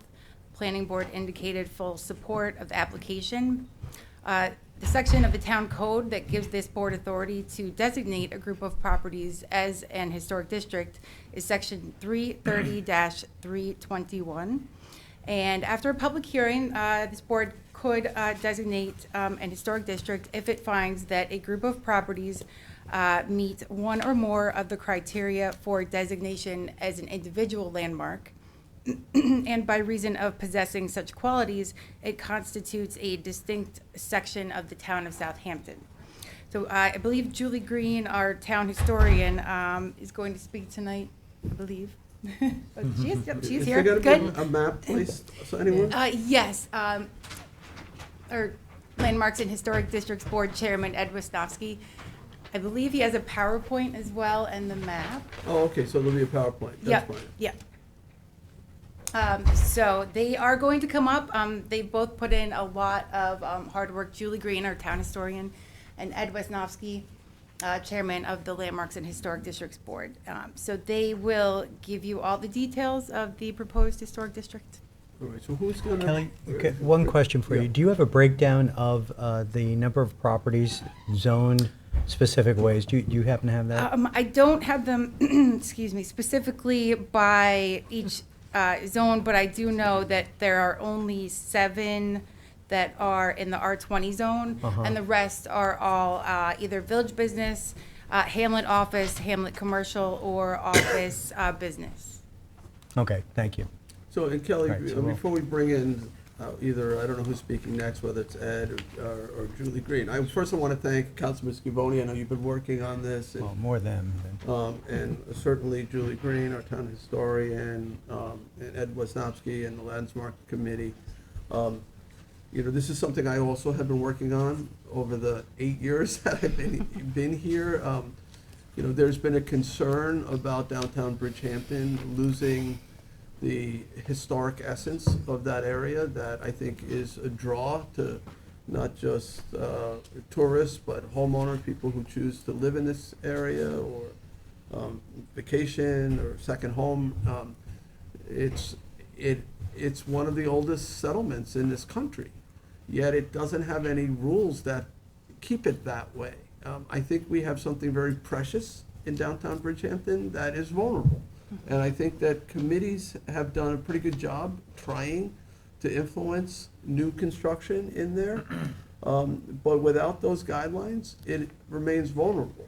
And so, you know, I'm not saying this boundary is going to be the final boundary or that it's perfect. I know that a lot of thought went into it, a lot of considerations went into it, and we're going to hear those things. But this idea that the downtown commercial district of Bridgehampton needs to be protected, I think is really important. And I hope that we're able to arrive at a set of reasonable rules and regulations that the businesses can live and work with. I know other areas that have placed similar restrictions in have seen property values haven't gone down, they've actually gone up where these restrictions are in place. And it's hard to find out here a similar area that doesn't have protections, whether it's downtown Quogue, whether it's Southampton Village, whether it's East Hampton Village, Sag Harbor, Amagansett,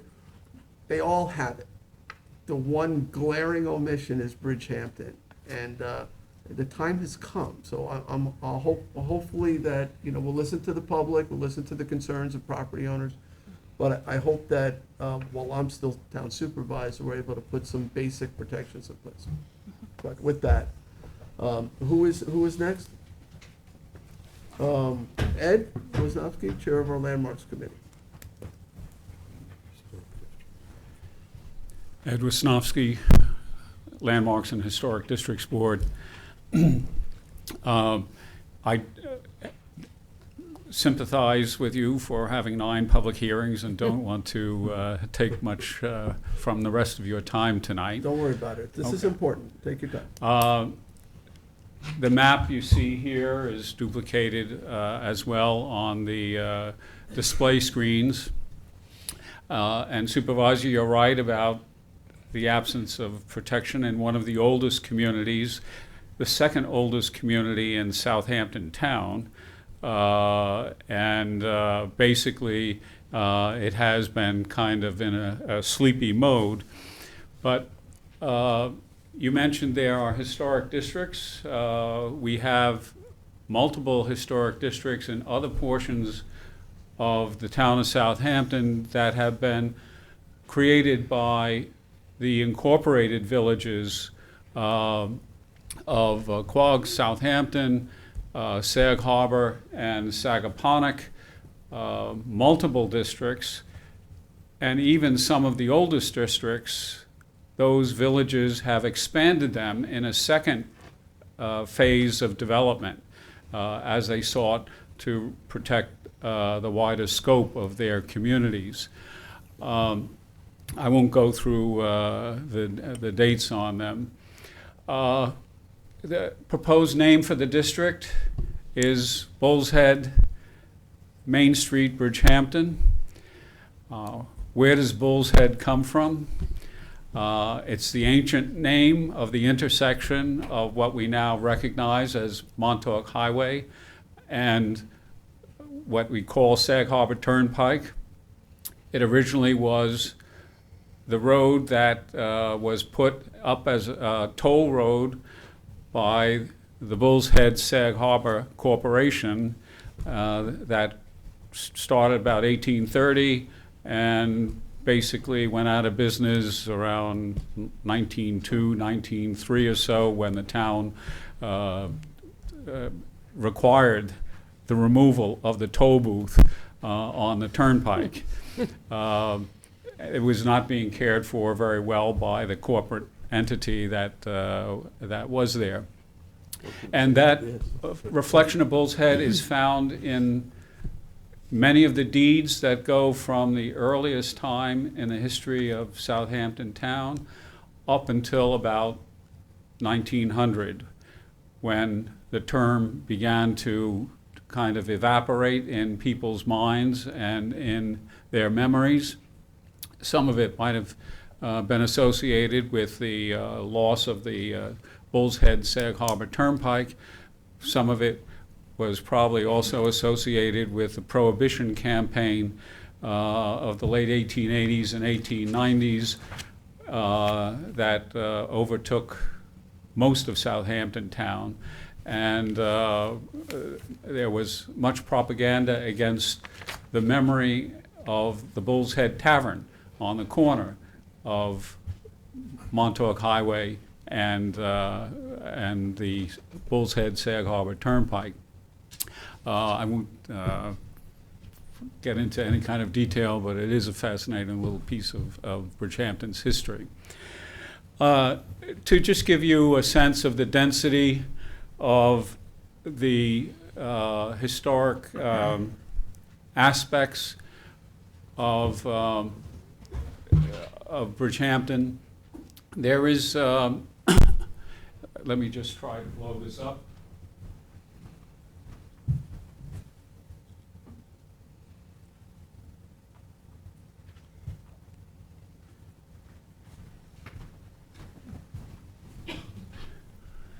There are a number of structures outlined on this 1858 map. They are identified. There are 10 of them that were in existence in 1858 and are still there, present in Bridgehampton today. One is the home of Judge Hugh Halsey, an important politician in New York State, an elector of presidents in the 19th century. Two is Gurdon Corwith. We know it today as the Bridgehampton Inn, as an existing building readapted for that inn purpose.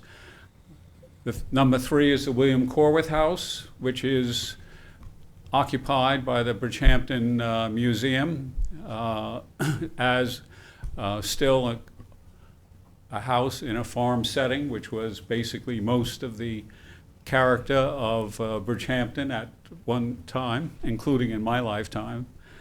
Number five is the Abraham Topping Rose House, Judge Rose, also an important politician in the history of New York State and Suffolk County. Today we know it as the Topping Rose Inn, readapted and renovated for that purpose. Number six is the town-owned Nathaniel Rogers House, a very important restoration that the town undertook starting in about 2005 or so and completed about 15 years later. Number 8 is the Levi Wright House, still in existence, a classical Greek revival style. There is number 9 is actually in blue because that's the BB Mill in 1858, before it was moved about 1909 across the street to the town park, where today it is preserved. And we have, I'm sorry, number 9 is the Methodist Church. You can not probably see the writing on it. Number 9 was moved down towards Butter Lane corner after this 1858 map, and that structure, some of it is still intact there. Number 10 is the BB Mill, windmill, which was moved across Ocean Road or Atlantic Avenue to the town park on the other side. I think you skipped 4 and 7. If this map had a date on of 1920, just about 100 years ago, you wouldn't have 10 structures. You would have 25 structures. I couldn't crunch all the numbers on the map in order just to display what was out there. So the development of this project has taken place. You mentioned 8 years. By my memory, it's 6 years. I was recently had become successor to the Landmarks Board. You called me into the office and proposed getting a consultant for doing the kind of work that would be needed for a historic district. I mentioned that there had been 3 prior surveys by consultants in 2001, 2009 by Ann Sanford, 2014 by AKRF, that had done comprehensive work on looking at prospective historic districts for Bridgehampton and some of the other hamlets in Southampton town. But Julie Green was a ready resource, and thanks to the town clerk's office and Cindy Schermeyer for providing her services as a major piece of support for getting this project done. It has saved the town tens of thousands of dollars that would have gone into a consultant in order to have that very same work done. And this project, the report, is on the landmarks page of the Southampton Town website for anyone who wants to look at it. Has the guidelines that generally would embrace the review of structures that would come under review in a historic district for Bridgehampton. That is the map, again, that you see here, that basically encompasses the properties from Snake Hollow Road on the west to Atlantic Avenue, Ocean Road on the east. Approximately 100 properties, including the monument, which is on the state highway right-of-way, that also would be included in it. Perhaps Julie would just have some other comment to make. She has had a major hand here, and I think she should get the chance to top my remarks. Let's bring Julie up. Thank you, Ed. Thank you. So, and I think the piece, and thank you, Julie, for all the work, and Sunday, who I regretted to mention earlier, who I know has been very helpful in getting to this point. But one piece we haven't really heard is, what does it mean to be in the district? What are the types of regulations? How does it affect businesses? And also, what criteria maybe went into the selection process, so in terms of determining the boundary? And then I do want to get to the public before we go. Yeah. Yeah, that little question. So town Good historian. evening, Town Board Supervisor. Thank you so much for having me. This was a great project to work on, and I'm very happy that we're at this point. So to answer your question, we have our Landmarks and Historic District Board in place now. Most of the structures that are on Main Street that fall within this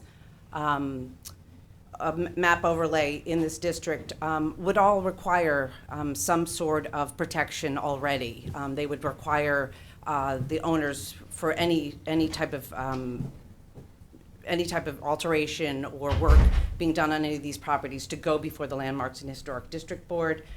So they have protection, but they don't have a cohesive protection altogether. And this would give that protection that every single structure on this in this district would complement each other, stay that way as a complement to each other, and I think it's really important that we do this. And as you mentioned earlier, all the other districts that we have here in the town, in villages and such, are all positive and positive feedback from all those people that live in those districts. Did I answer your question? Yeah, so I had two I things. have a question. One had to do with, how the boundary was established, and then if you're in the boundary, what does it mean to you? But I think you've answered that to some degree. Yeah, and some of that Ed can answer a little bit better just from a landmarks designation point. But it would mean you would be required, there are a lot of things that we're not requiring of people, of owners of these structures. The design guidelines that Ed mentioned are online, and there are do's and don'ts and all of those different things. There's quite a few of them, but we're not requiring paint colors. That's up to an owner. If your structure is currently 1 story, there's a possibility that could be a 2-story structure, as long as the mass and scaling are within the parameters of an existing structure there. We wouldn't have a 3-story structure on Main Street. We wouldn't go that far. Julie, not too many years ago, the conversation around the Bridgehampton Historic District, there were people in the community who wanted to include the entire hamlet in the historic district. Right. From the ocean all the way up to Middle Line Highway, Right. East and west.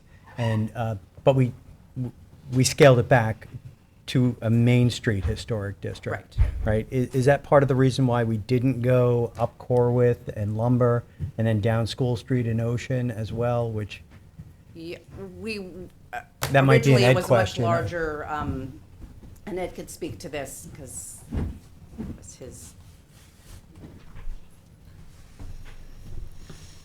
Yes, the 2014 report had a very comprehensive outline, much larger than this particular district. One of the requirements of the town's code is that you apply the standards for the Secretary of Interior with respect to the way in which you review particular projects that might come into play in a historic district. The standards and practices and maybe the policies that you might develop would really vary according to the nature of the different types of structures. There's a concentration of business enterprises, obviously, on Main Street, commercial area. Trying to include residential structures within a framework of understanding that the Landmarks Board could develop policies with is kind of another. And that would change this district a Yeah, little bit. Are there plans to create a residential historic district? I mean, in the future, not next week. There's no current plans. The How about this, a prospect- desire in the community? Yes, it depends, I think, a lot on community opinion, and also there are still very important historic resources in some of the residential sections of Bridgehampton. There's been some landmarks made in Bridgehampton, so those might be down the road, but that's of a date uncertain and maybe permanently uncertain, so. Understood. So there are, in this district, there are 7 residential districts. They're zoned R20. One's on Residential properties, you mean. residential properties in the district. Thank you, Supervisor. Right, some of those are business enterprises. Yeah. Yeah. That are not business enterprise. There are 7 homes, essentially. And I would say there are. I counted them out. Of the 100 Right, yes, parcels, right. there are 7 R20 zoned parcels in the historic district, and they're all off Main Street. There are 2 on Lumber Lane. There's 1 on Hull, and then 1 on School Street, and then the rest on Ocean. Right? It's just they're all off of Main Street. The homeowners of those properties, I know that one of them actually requested to be in the district, and I was wondering if you folks would be okay. I'd like to make the recommendation to take those R20, those particular residents, out of the Bull's Head Main Street Historic District proposal. Is there any specific reason why those particular homes should stay in? Well, they would be relatively insignificant if they were not kept in this proposed boundary. That's not the big item. You have some major structures on Main Street that are classic and of great aesthetic value for the community. Those are the important ones to protect. Some of the other structures are less important. There is somewhat a misconception that all structures they're either of historic significance in some fashion, architecture, history, whatever, but they actually come in gradations. Some buildings are altered out of original character. Some buildings don't have really much appeal. The real question becomes generally what would be a replacement or some change in the character of those properties.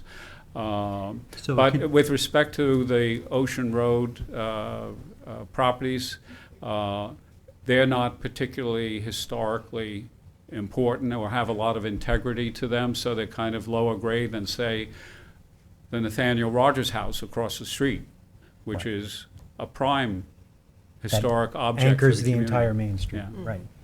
So if there's one of the structures on Main Street and they want to do a renovation, they still can.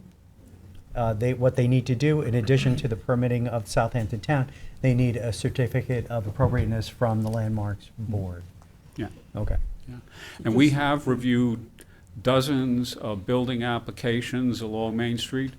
In fact, I think we've reviewed 5 applications for demolitions over the past 8 years or so on the Landmarks Board, and 4 of them, I think, we found no objection to because the buildings were deteriorated and lost much of their historical character and couldn't be effectively restored. Okay. And one was objected to, but it was demolished anyway on Main Street. So- But we've done reviews of the windows and buildings in the commercial district and renovations of facades, expansions of the buildings, all of which we found no objection to. Councilman? So are you okay with removing those 6 parcels and leaving The the one? Landmarks Board proposes, the And town we did- board right, okay. disposes. I guess that's the board's purview. So, But, well, Ed, I know you put a lot. What I'd like to recommend on that is, there's 7 of them, one that wants to be in. If any of the other remaining 6 want to be in, so maybe make it like an opt-in, they want to be in because being in a historic district does tend to increase your property value.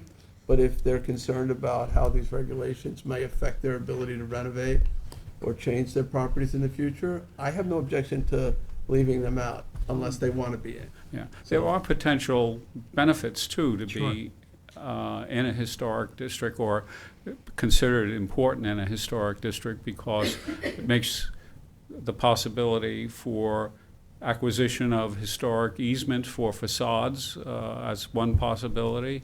There are other types of benefits, and there may be benefits down the road too, which are not yet in place.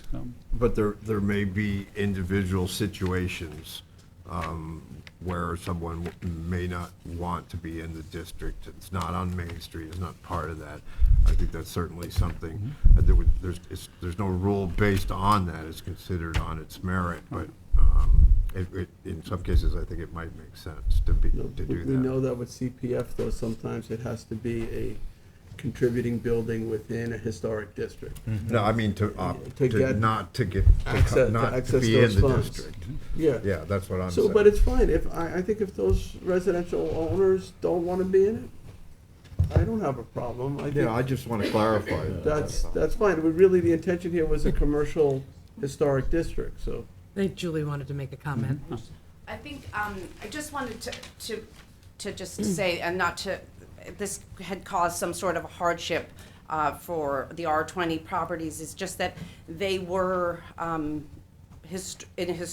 those 3 houses on Ocean, the one on Hull, the one on Lumber, and the one in the Triangle, those 2 on Lumber and were doctors' offices. One of them was Dr. Mulford. He was the doctor during the pandemic in 1918. He told people in Bridgehampton not to travel. He didn't lose a single patient to the flu in Bridgehampton. So we were kind of incorporating structures that had historic significant people that lived in those. The 3 small homes that are on Ocean, they were all part of a whole blacksmithing operation that was very important to the settlement. So those 3 structures, one of them was even the New York Telephone Company's operator, worked out of the house on the corner, taking all the phone calls and directing them through party lines to all over Bridgehampton and Sagaponack. So that's kind of why we chose to include them. There's Triangular Commons, which they are part of, which was a much larger park space. It's much smaller now. So that's why those were included. But if there's that hardship with the residents, I mean, that's a different story. Okay, all right, thank you, Julie. Thank you. All right, so why don't we go to the public? We do have a number of people who do wish to be heard at this hearing. So, Julie Burmeister, you are first, followed by Pamela Harwood. So why don't we get Julie up? And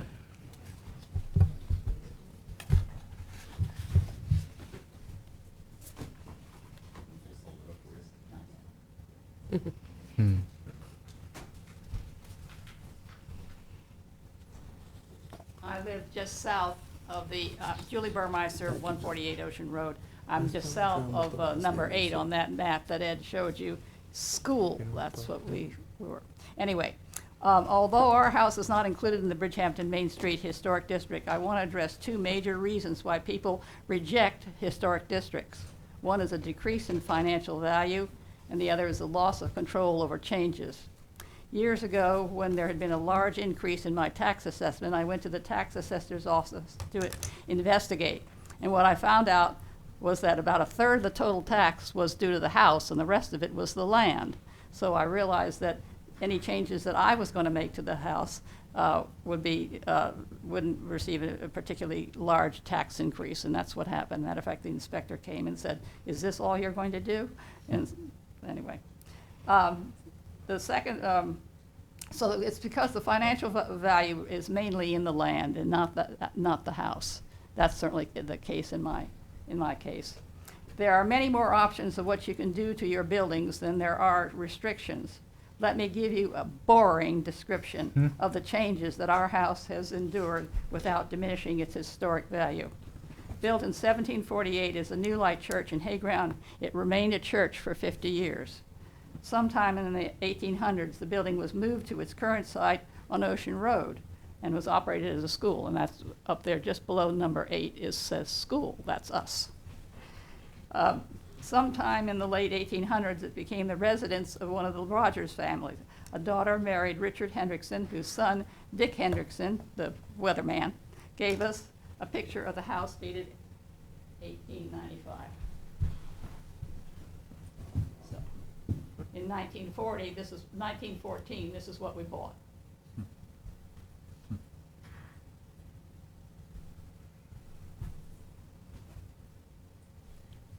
Good house. So my family bought the house in 1940 and added a kitchen and a wing to the rear of the building and dormers on the south and north sides of the second floor.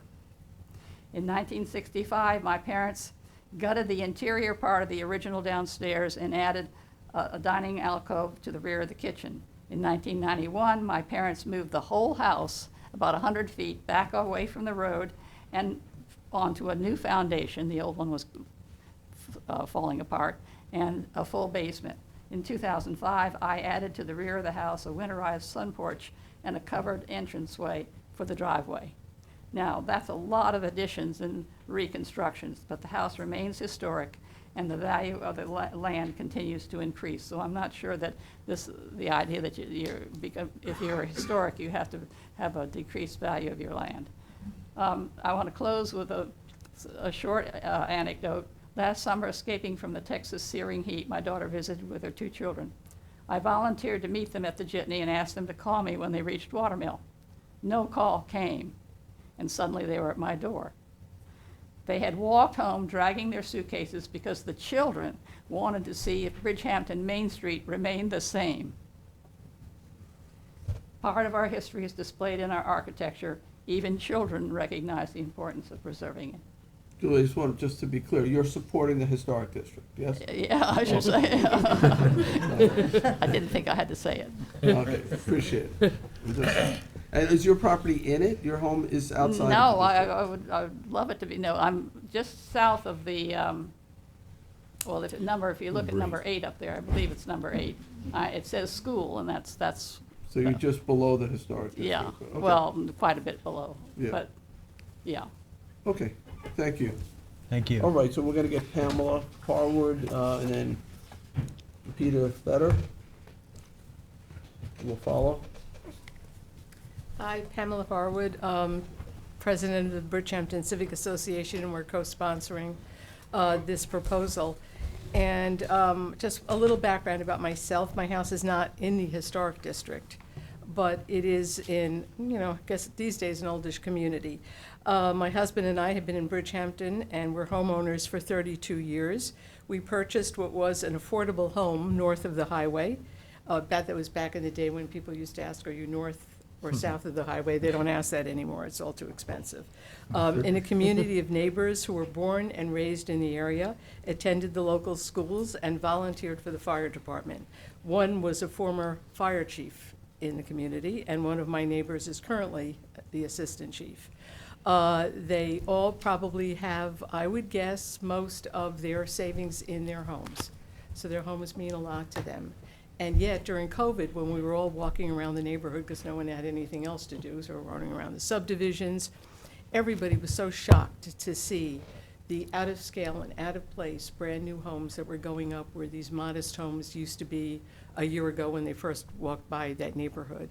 And they said to me, we are so upset. One woman started crying, and I said, I know how you feel. And she goes, you will never know how I feel. You were born here. And I said, well, 27 years, but I understood what she was saying. She was so upset. And it's interesting that not one of them has left the neighborhood. They could have cashed out. They could have moved to North Carolina like lots of other people have done, because this is no longer the community they remember or want it to be. But they're still here, which means their homes mean a lot to them. I myself have volunteered my time for many years to serve the community, first as the chair of the Bridgehampton Citizens Advisory Committee, and now as president of the Bridgehampton Civic, which is co-sponsoring the proposal.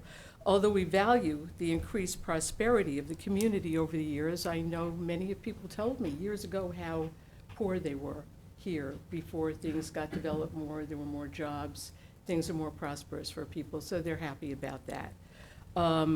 But they also bemoan the increased suburbanization it has brought to the area, the demolition and loss of so many older homes and buildings, many that were quaint and historic, and the increase in oversized commercial buildings and homes that are out of scale, out of proportion, and out of the appearance to their neighborhood. If this district had been enacted 10 years ago, 20 years ago, we would still have that wonderful quaint Elaine Benson Gallery instead of a block of a 6,000 square foot office building that does not even have all the affordable apartments it was supposed to have as a quid pro quo to that 6,000 square feet. I also own a home in a landmark district in New York City. So I know firsthand what it means to own a home in an historic district and what that entails. And I'm happy to say that it has not diminished our property values. In fact, it increases them. We have hardly any turnover. Everybody's apartments have increased in value. And it wasn't like that when I first moved into the building. Like one day they just put up a sign, you're in a landmarks district.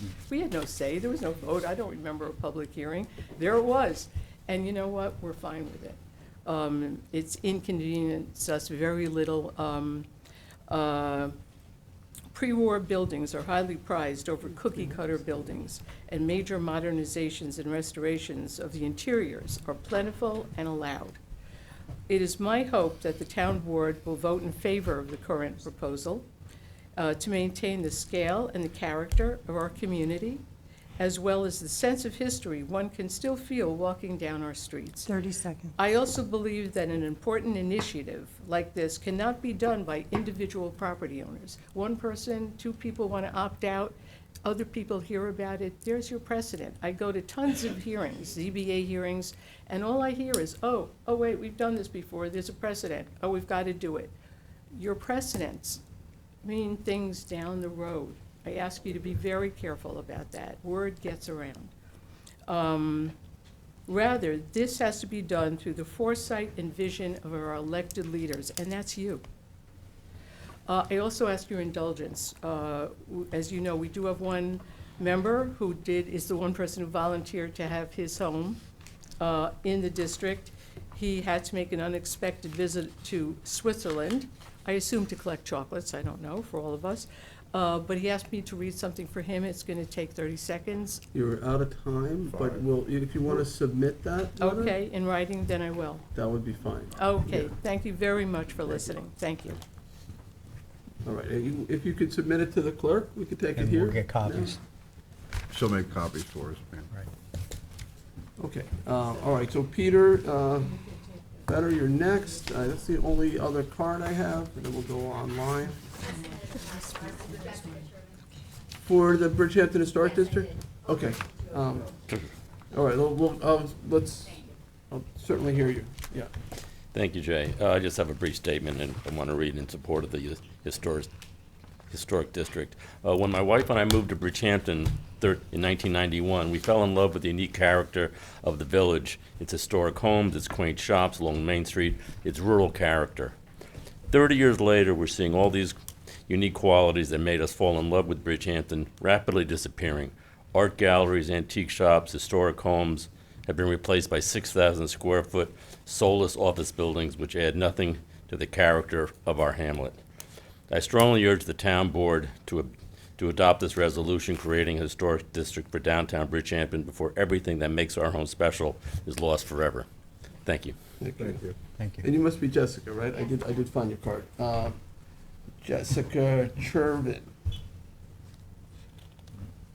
Jessica, yep, you're up. Sorry about that, it just was in the back of the pile. You'll have to give me warnings before. I've only got 30 seconds because I've got a lot to say. Okay. Good evening, everyone. Supervisor Schneiderman, Councilman Schiavone, Councilman Martell, Councilwoman McNamara, Councilman Bouvier. My name is Jessica Chervin. I'm the owner of 52 Ocean Road, a property that the Landmarks and Historic Districts Board and Bridgehampton Civic Association have proposed to include in the Bridgehampton Bull's Head Main Street Historic District. Before I say anything more, I'd like to express my gratitude to both of those organizations for the work that's gone into contemplating this project and to their advocacy for the community on any number of important issues. I'd like in particular to express my gratitude to Councilman Schiavone, Chairman Ed Wisnowski, and Town Historian Julie Green for visiting my property last week and for hearing my concerns with open minds and open hearts. Some background. My parents bought their first house on the East End in 1972. I followed in 1984 and spent the first summer of my life in that house on Laurel Lane, subsequent summers in a house in Sagaponack, and for the last 27 years, many summers and weekends at 52 Ocean Road, a house my father purchased in 1996 and where he made his home full-time from 2000 on. Like many of you, I lament how overrun this special corner of our state and country has become, but my immense good fortune to be able to call this place my home is not lost on me for a single day. As I mentioned, 52 Ocean Road was purchased by my father in 1996, and he lived there year-round until 2001, from 2001 onward. I became the owner of 52 Ocean Road in July 2019 when my father died suddenly. I was 12 weeks pregnant. While it never occurred to me to sell this house, I couldn't fathom making it our full-time home. Several less than thoughtful additions had been made to and now conceal the original structure, leaving a cobbled together, awkward, and uncomfortable composition of surviving walls, not at all suited to modern living. It's horribly out of date. Everything, and I mean every last thing about the physical structure is a headache. The plumbing is a nightmare. There is no basement, only a crawl space. The ceilings are very, very low. There is limited natural light. The bedrooms are the size of postage stamps. Half the structure has a flat roof. And my father could have done more in his lifetime to maintain the house, if only for vanity's sake, but he had neither the appetite nor the imperative to make major capital improvements at his age, and certainly not to the existing structure. While my father and I were both inspired by and shared immense affection for the local vernacular, the house, which evokes Grey Gardens, is by most accounts, including his own, beyond saving. The pandemic had other plans for my husband and me, and we moved out, fleeing the city full-time in March 2020 when my son was 8 weeks old. We thought it would be a temporary stay, but ultimately settled into a way of life, a family life that suited us better than our city life had. We sold our apartment and committed ourselves to Bridgehampton year-round.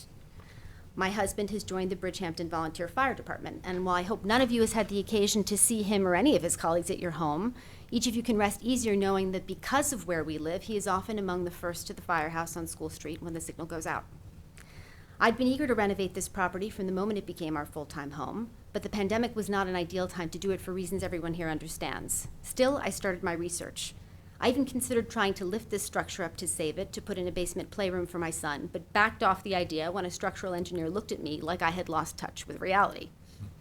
Among every architect and builder I consulted, there were two common themes: caution and puzzlement. Concern that trying to work with what was here, which was so imperfect, would be throwing good money after bad. Finally, a kind architect with a family history in Southampton spanning hundreds of years. 30 seconds. Oh, boy. I better hurry up. You know what, though? I think you've already convinced us to pull your property out. So if Okay. you want to submit that, I you're will welcome to. Is there anybody on the board who has any objection to removing her property from the historic No. district? No, we had a long conversation. No. I agree with Tom and John. on So this. I don't want to cut into, Nope, that's okay. I'll submit this for the record, and Yeah, and I'd thank you like for to your see, consideration. I'd like to see the record. 'cause Sure. It was so well spoken. It was really great. I'd like to Yeah. finish reading. You're doing great. I don't want to cut you off, That's okay. but you've sold us already. You had us at hello, so. Thank you. All right? To whom should I give this? To the clerk. All right, to you'll have sign. to take the chicken scratches on it. Thank you. All right, and thank you for your patience. I know it's been a long evening. No problem. Thank you. All right, Jessica. All right, so I don't have any other cards. We'll go online. Well, let me go, actually, is there anybody who here at Town Hall who didn't fill out a card who wanted to be heard? All right, perfect. Charlie, we're gonna go online. Charles Certain is the administrator for our CTV programming, who manages these Zoom remote meetings as well, in addition to filming. If you wish to be heard, this is your opportunity. This is only for this public hearing on the Bridgehampton Historic District. Just click that raise hand icon and we'll bring you on. And it looks like we have somebody. Hi, good Right, evening. let's see if we can hear you first. Can you hear me? I can hear you. Can you hear me? Yes. Oh, Yes. Okay. We can. What is your name? My name is Meredith Berkowitz. Okay, hi Meredith. You have 3 minutes. Hi. I have rented and owned in Bridgehampton with my husband and my children for over 16 years. I'm also an officer and a director of the Bridgehampton Civic Association, and I've been coming out to Bridgehampton since I was a child. The quaint shops, rural character, and historic value is what attracted us to this particular hamlet. And I'm fully in support of the creation of a Main Street Historic District that would ensure the preservation of that character and quaintness. To designate it an historic district or not is an age-old debate balancing value of preserving the character and aesthetics of our hamlet in the face of development-driven property speculation versus the flexibility that property owners, as you just heard, generally want in developing their land or improving residences and other buildings. A historic designation is one method of ensuring that changes to a neighborhood occur thoughtfully, preserving the fabric of a neighborhood that people love, buildings and homes with history, vital dwellings that preserve the past, while acknowledging modern lifestyles. As Supervisor Schneiderman said earlier tonight, without a district, though there have been attempts to influence the character and aesthetics as properties and land turn over, they remain vulnerable without guidelines. I worry that as we continue to debate, we are losing the battle. As Ed had said, if we had done this 20 years ago, we'd already have double the number of structures to preserve than we do today. The best way to garner support is through messaging, and I think it's important that members of our community, especially those who may be most impacted, know and understand that preserving the past doesn't mean they won't be able to accomplish the things that they would like to do with their home or commercial property. In my opinion, Julie and Ed have been very thoughtful in balancing the need for historic preservation with preserving this flexibility for potential property owners. People won't research it themselves. We live in the information age, and especially with so many new families moving into Bridgehampton and new commercial property owners, there needs to be some outreach to help garner this support. There are many benefits, as you've heard from others, to owning property in a historic district. A 2007 study in Tempe, Arizona found that property values increased by 5 to 35% or more in historic districts versus other areas with similar properties. The same study found that homes and properties in historic districts are often more protected from fluctuations in the housing market than those that are not. Another study in Athens, Georgia found that values in 4 designated areas outpaced their non-designated counterparts. The assessment values in the historic districts rose 65%, while the assessment values in non-designated neighborhoods rose at a rate of 60%. Following implementation of a Main Street Historic District, just like we're talking about, assessment values in that district rose at a rate of 41%. These studies reveal a very positive analysis of the benefits of preservation. Property owners, in addition, within historic districts may be eligible for grants, tax credits, and other financial incentives to maintain and restore their properties, which can reduce any financial burden of preservation. An historic district also builds a sense of community, fostering a sense of community pride and identity as residents and business owners work together to protect and celebrate the area's history and culture. To answer Mr. Schiavone's question about an expanded historic district to include residential homes, I do believe that at some point the historic district designation should be expanded, as not all of the properties with historical significance or quaintness are located on or just off Main Street, and it may actually be those properties that are most at risk. Starting here today, though, with Main Street would be a great step forward, but it should not be the end of the discussion. And I 30 hope that the town seconds. board will vote in favor of this proposal. Thank you for your All right, time. thank you, Meredith. Thank you. Okay, we're still online if there's anyone else who wishes to be heard.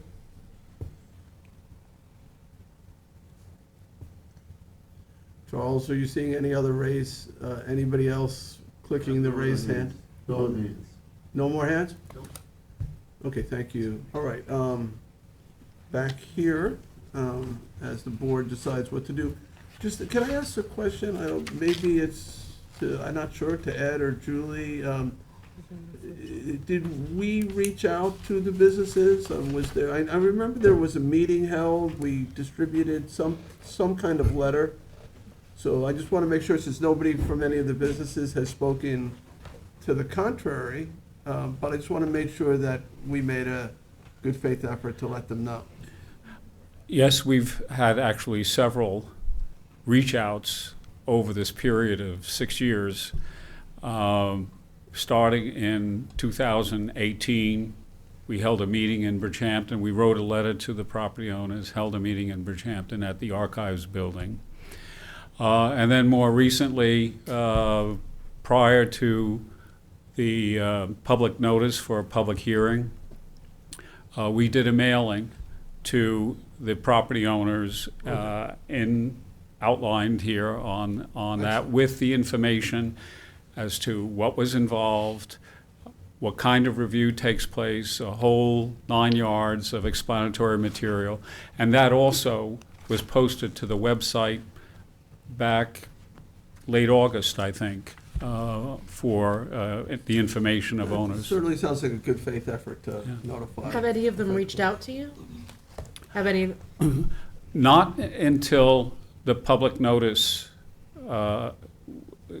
appeared, and there were 2 responses to it. One involved the museum on Corwith Avenue, the Dan Flavin Museum of Neon Art. They wish to have some feel for if they wanted to put outdoor sculptures or displays on their grounds on Corwith Avenue. Would that have big implications, small implications, whatever? And I had a discussion with their lawyer, probably this was last Thursday or Friday, for about an hour, trying to scope out that some policy might have to be developed, and depends on experience that would develop with respect to things like that. So there has been some reach out from our communications. All right, thank you. And maybe, I don't know if Janice, you'd be the one to answer this, but in terms of, trying to close this hearing, in terms of, this is the first historic district that the town has, we haven't enacted it yet, but it will be. Do we need comments from Planning Board or Suffolk County Planning Commission, or any of those things necessary? Looks like Kelly can answer. Oh, Kellyanne, okay, if you have the answer, Kellyanne? Yes, this was. Sorry to put you on the spot, Jen. And I see you signaling to Dave Wilcox, our planning director. This was referred to the planning board, and they indicated Julie Green actually went and gave a presentation and spoke with the board when this was referred, and the planning board indicated full support for the application. This was also referred to the Suffolk County Planning Commission. I don't know if Madam Clerk has received any responses, but I have not heard of any response from the Planning Commission yet. Okay. So because of the magnitude of it, I think, I'd like to close the public hearing if the board is amenable to that. But I'd leave the written record open for a week or even 2 weeks. I don't think do we have a resolution for adoption on today? No, we do not. That would be the next thing I was going to say, because we wanted to just have the public hearing tonight first, and then figure out which properties would be included and would not, and then I can draft a resolution if you wish to move forward with the designation, and also with a code amendment just to codify the boundaries of the district, and also to, if the board would like, to reference the guidelines in Julie Green's Bridgehampton's Historic Hamlet Review and Design Guidelines. We do not have planning board nor the Suffolk County. Okay, the resolution probably hasn't been drafted yet, but I did watch the video and I saw that they indicated. So Kelly, the fact that the district lines have not been set yet, do we need to keep this open in order to definitively set them? Or should we make a decision tonight? We're not expanding them, we're only contracting them. That's right. Right, So I you would think be you're okay. reducing, yeah. I'd like to set them in a way that the public is aware, Aware of, Yeah, right. and Well, when we. I also like the standard of the commercial Main Street area. So the earliest that we could put the hearing on for the proposed code amendments, just to codify everything, would be December 12th. So what you could do, you could either leave the written record open, for as long as you'd like, and then I'll put everything on for December 12th, and that will have the designation resolution, which will have the list of all the properties that will be included, and also the code amendments to have the boundaries and just reference the design guidelines. Okay. But and so we're specific. It's really those 6 R20 in the eastern portion of the Main Street area. If they want to be in the district, we're going to include them. But if they do not, they're not going to be in this historic district Right, at okay. this And so time. if we don't hear back from them. Okay. And we can try to make another effort to reach out. If we don't hear back from them, we'll automatically exclude them. Okay. If we do hear from them that they want to be in it, we'll include them, Okay, okay? So Okay. that's more of an opt-in. right. But right now, they think they're in, so why would they reach out to us to ask to be put into it? They think they're in, but you're in contact with all six? Not all six, no. Okay. So can we do an outreach to see if anybody wants to be in it? Of Yes, yes, we can try to. Of those six?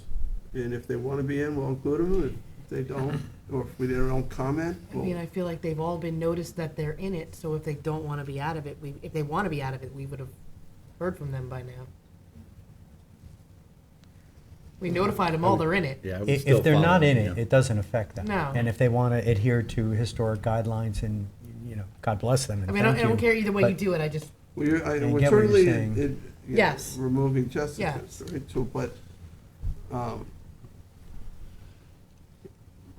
I just feel like anybody that wanted to be removed felt strongly about it would have reached out or been here to Well, they say. didn't know they had an option. It's only a half a dozen places I Yeah. would reach out again. Yeah, we can do it. Yeah. We I- can, we'll do an outreach. So if we leave it open for written comments for 10 days or 2 weeks? 2 weeks. we're- Okay. Okay, We're in okay, and good then shape. December 12th, we'll have the resolution if the board would like, resolution for designation and the code amendments. Okay. Sorry, I'm confused. Could I come back to the podium? You all are talking amongst each other, we're not. So let me just clarify. So Yeah. what, the suggestion is that we close the public hearing, but leave the written record open for 2 weeks for additional comments from anyone who wants to comment, and then the board will formally, everything will be closed, and we'll make a decision. Now, what the decision is the group of. Oh, in terms of the residential properties, we have one of the 7 that has already indicated they want to be in. The other 6, which are all on, did you say the Eastern side of the business the district. eastern side of the business district, we're gonna do an outreach to. Anyone who wants to be in, we'll keep them in, and those we don't hear from or say they don't wanna be in, we're gonna take them out. Don't hear from them, and We're gonna take them out unless the board feels otherwise. And they could be added in at a So we're later date. making it an opt-in. You have to wanna be in. If you're a residential property in this in this commercial historic district, you have to wanna be in it. As you say, it adds to your value. Some will want to be in it, others may not, so. I mean, is that the feeling of the board? Or you just wanna say only those who've already contacted I us? just feel like those that have contacted us to opt out are gonna tell us they don't want to be in it. Tommy John, though, you felt. They were all notified that they're in it I otherwise. did. Well, I was looking of standards for the for this historic district. And to me, it's a Main Street historic district. And to have a couple of outliers, in my opinion, and I know there are reasons, Julie, I know there are strong reasons for those particular properties to be in. I get it. However, they're residential districts where the other 90 properties in this historic district are some variety of commercial. So that's a standard I was using, and I agree with Yeah. that, but we are gonna outreach to them. yeah. And we can go over the pros and cons of being in or out. And certainly if they want to be in, we're in. If they want to be out, they're out. But if we're not able to reach them, I think the default ought to be out. Right. I And know also, you're saying in, but- sorry. Kelly, When if- just to Yeah, make go one ahead. point, when I do the notice of public hearing for the code amendments, that will have the boundaries and the properties, so there would be another notice.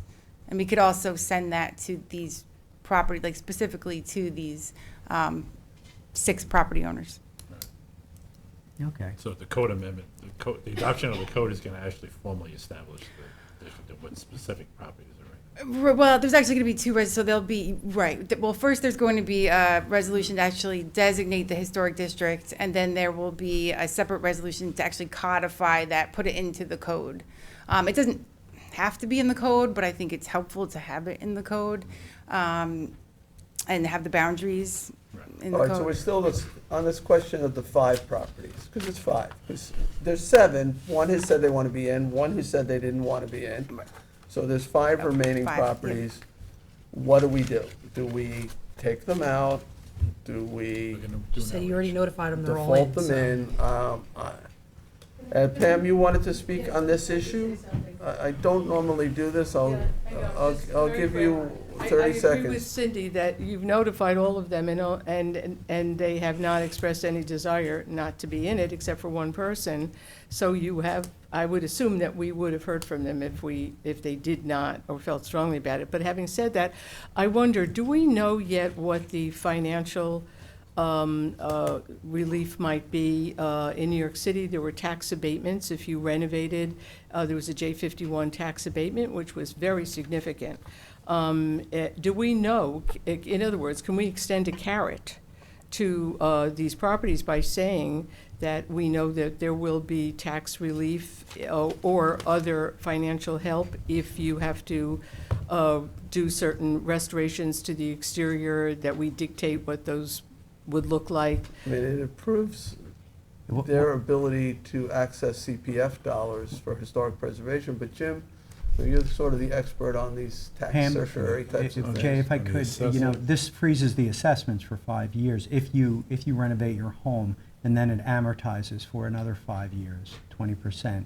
So you can renovate your home and then not see the increased assessment value for 5 years. But that would be everybody, right? Or just Anyone in the district who does a renovation in the district, then it amortizes out. So Right. that tax benefit is 10 years. So all I'm saying is, if you do outreach to see if these few people still want to be in the district or don't want to be in the district, it might behoove us to let them know that if they stayed in and they had to renovate their homes, there could be tax incentives for them or other financial help, because that might be a real carrot. All right, so, I mean, Ed, because I don't know if they were notified, it probably wasn't registered mail, It certified was, they all mail. went out registered. Was it certified mail? Yeah. They did, the public notice was was sent to certified every, mail? they were certified mail. There were a couple that were returned. We couldn't find any forwarding addresses. I have to check and see if any of them were these 5 that we're talking about, though. All right, so we're down to 5 houses. Can you do that outreach to those 5 homes and just let us know who wants in and who wants out? Or Julie. Utilize my staff to do it. Or We'll work with Julie, them. if somebody has to take on that notification. Yeah.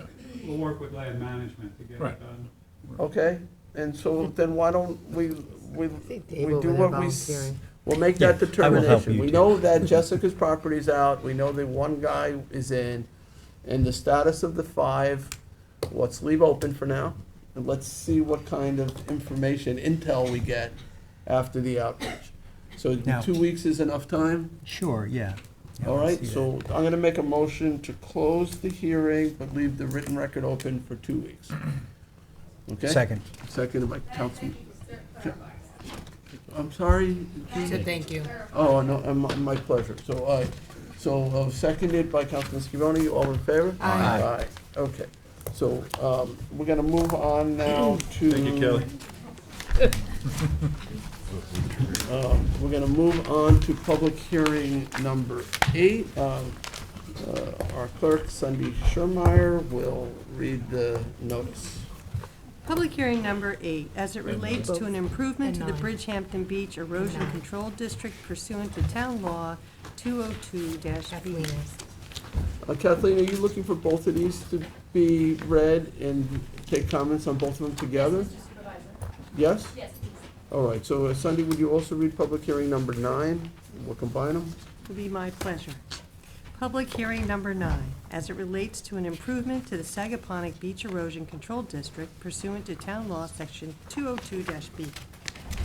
Oh, all right, so Kathleen, are you introducing this? All right, Kathleen Murray, Deputy Town Attorney, will introduce this subject. Thank you, Mr. Supervisor. Good evening, members of the Town Board. So this hearing, as you may know, is focused on renewing the Bridgehampton and Sagaponic Beach Erosion Control District nourishment projects. By way of background, I'll just offer a little bit of legal and procedural overview. As you probably know by now, New York State Town Law authorizes the Town Board to create certain special improvement districts or special taxing districts to address particular projects within its jurisdiction. The legislature has identified those special improvement districts that may be formed, and a beach erosion control district is one such district.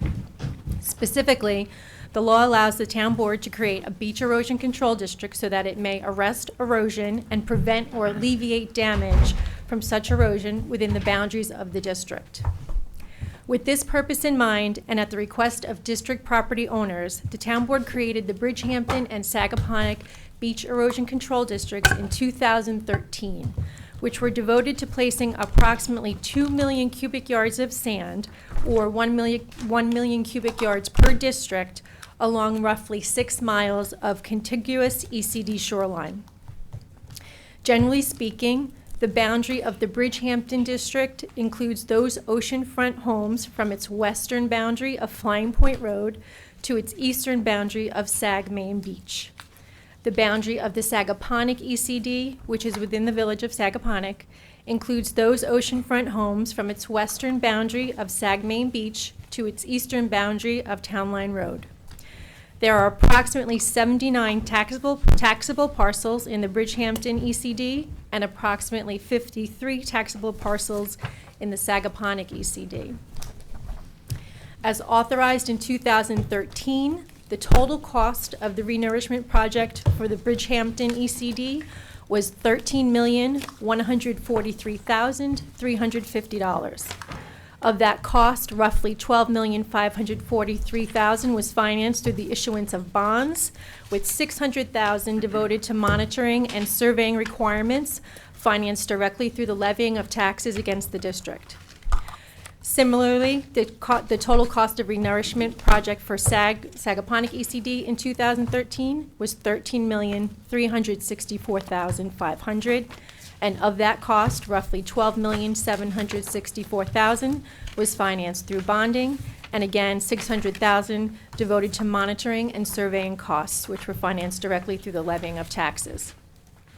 The life of the project and the attendant bond was 10 years, so we are now approaching the end of that 10-year mark. Recognizing that the 10-year mark was approaching, back in January of 2022, and based upon interest expressed from both the Bridgehampton and Sagaponack ECD advisory committees, this board decided to move forward with beginning the next phases of a new 10-year renourishment project. That next phase was realized in Town Board Resolution numbers 251 and 252 of 2022, adopted in February of 2022, authorizing First Coastal Consulting, led by Aram Tuchernian, and Coastal Science Engineering, led by Dr. Tim Khanna, to begin working on a map, plan, and report attendant to a second large renourishment project. That map, plan, and report has been completed and proposes a maximum estimated cost of the improvement, inclusive of interest, to be approximately $13,609,125 for each district. That total cost is realized as $10,500,000 allocated for construction, about $2,284,125 devoted to interest, and approximately $825,000 attributed to the required project monitoring over the life of the project, which again is proposed at 10 years. Just briefly, as it relates to the levying of taxes and the raising of funds, back in 2013, each district chose a different methodology in which to tax themselves. Bridgehampton chose to tax themselves on a benefit basis, with the benefit measured by the linear waterfront footage of each parcel within the district. Sagaponack chose to tax themselves on a benefit basis as well, but with the benefit measured by a combination of the assessed value of a property combined with the linear waterfront footage of the parcel. And just as a note, pursuant to Town Law 202, subsections 4 and 5, that methodology must remain the same. It cannot be changed. Given those details, Aram and Dr. Khanna will speak to you about the specific engineering proposal and details for these districts should you choose to move forward. But first, unless the board has any questions for me at this time, Jeff Lignelli of the Bridgehampton Beach Erosion Control District Advisory Committee is here and would like to say a few words. All right, I'll bring Jeff up.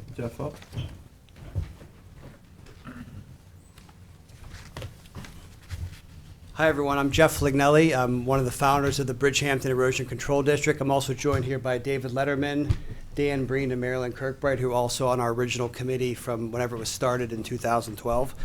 We want to first start off by thanking the supervisor, all the council people, and frankly, the people we work with for the town for the last 10 or 15 years, because we really believe that our project is a tremendous example of a public-private partnership that has been a tremendous success. I think anyone who comes into our area sees how the beaches have really been turned back to what they looked like in the mid-'70s. We have extremely wide beaches, extremely wide new vegetation, tremendous amount of new flora, fauna, and also a lot of animals, plovers and such in our area. And the area is just tremendously beautiful. We've also worked closely with the trustees to have the Mecox management plan, which we also appreciate all the support you guys provided. That area is just tremendous now from an environmental perspective. The salinity is tremendous. And I think working together has been a real big success, which I'm very proud of. We've always had unanimous support amongst the town board because our goal is to always be extremely transparent with everybody and to work closely with the community and to develop win-win projects. So it's hard to believe that it's actually been 10 years since our original project. It's been a wild success given the hard work of Aram Tertunian and Tim Khanna. We won in 2018 the award for the best reader speech in the country. And we think that everyone working together has been the reason really for the success. So the plan is to go out to bid. We wanted to try to find the most economical price. And Dr. Khanna will talk to you. We think there's an option to start this winter or also in the fall of 2024. And the goal is just to find the most economical way to do the project. And we really appreciate everyone's support. And I guess I'll turn it over to Aram and Dr. Khanna unless anyone has any questions for me regarding resident support. First, just thank you, Jeff, for putting this together. It's, unusual when property owners tax themselves, particularly to the magnitude that the Bridgehampton and Sagaponack ECDs have. I know that a lot of that sand that you guys placed there, a lot of it stayed, but some of it drifted probably to the west and has helped beaches in Southampton, where we speak, become wider, and even, eventually in, west of the Shinnecock Canal too. So, but it's, other areas have seen federal monies through FIMP and things like that, but your area has not, and you have taken it upon yourselves to rebuild the beach, and that also includes public resource at Scott Cameron Beach, Flying Point Beach, and other areas that the public heavily uses. So, appreciate that. In terms of economy, FIMP, I know one of the biggest costs is the mobilization. So, if there's a way to, if you already have an ocean dredge out there in the area to piggyback that, I think that is helpful. I don't know if that's something that's in the thought process. But the only other thing I'll mention is a lot of the sand's still there, and people may be wondering, like, why do we have to do such a large project when half the sand that was put there 10 years ago still remains? And I know there's reasons for it, but maybe that's something that Aram or Tim will explain.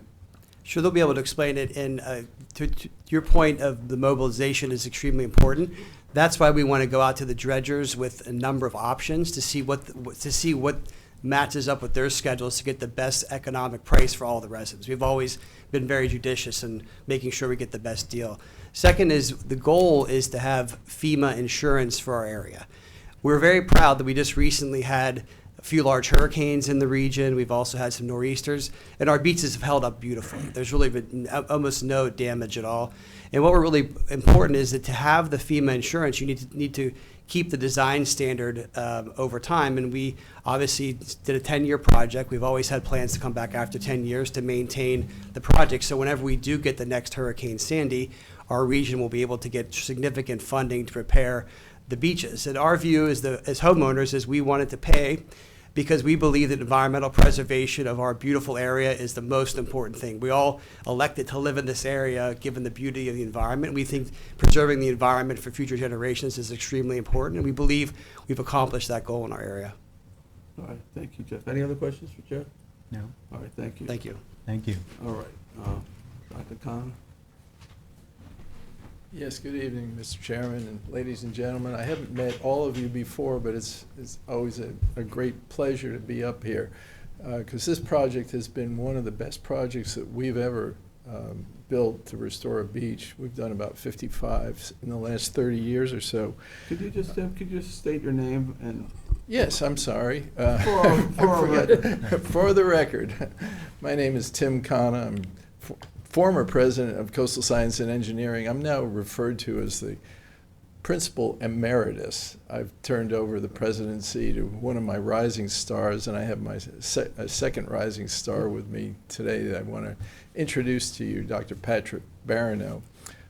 But without further ado, I'd like to go ahead and start a few slides here to help some of you who may not be familiar with the nourishment process and how we monitor. Charles, can you turn us on in the back there? I don't have it. I don't have the PowerPoint. I think we have it in. You have it in your, well, great. We can do it that way. If We have it, but it'd be nice if the audience could see it too. I'm sorry for the audience there. Some of it is up here. Sure, so actually, Hold it up and I'll see it. that one right there on the left is the first slide I was going to say. Do you have a copy of it? I have a copy If you right hold it up You can page give by it to page, Charles. I don't know how steady you Oh, I can don't know if hold he it. can do it from right there. Charlie, is that something you can do if he holds it? Yours is black and white though, right? You have a black Yeah, and white version. mine's black and white and marked up. Yeah, I'll switch with you. You can take mine. Okay. Thank you, thank you, thank you. Okay, what we want to do is just talk to everybody about why nourish. Think of nourishment as an injection of sand onto the beach. Sand is the lifeblood of our beaches, and when we don't have enough, we put ourselves at risk.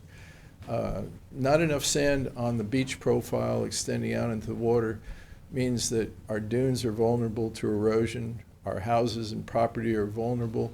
And so if you look at the lower left-hand photograph here on that poster, you'll see that conditions were not very good on the beach in 2012, right after Hurricane Sandy.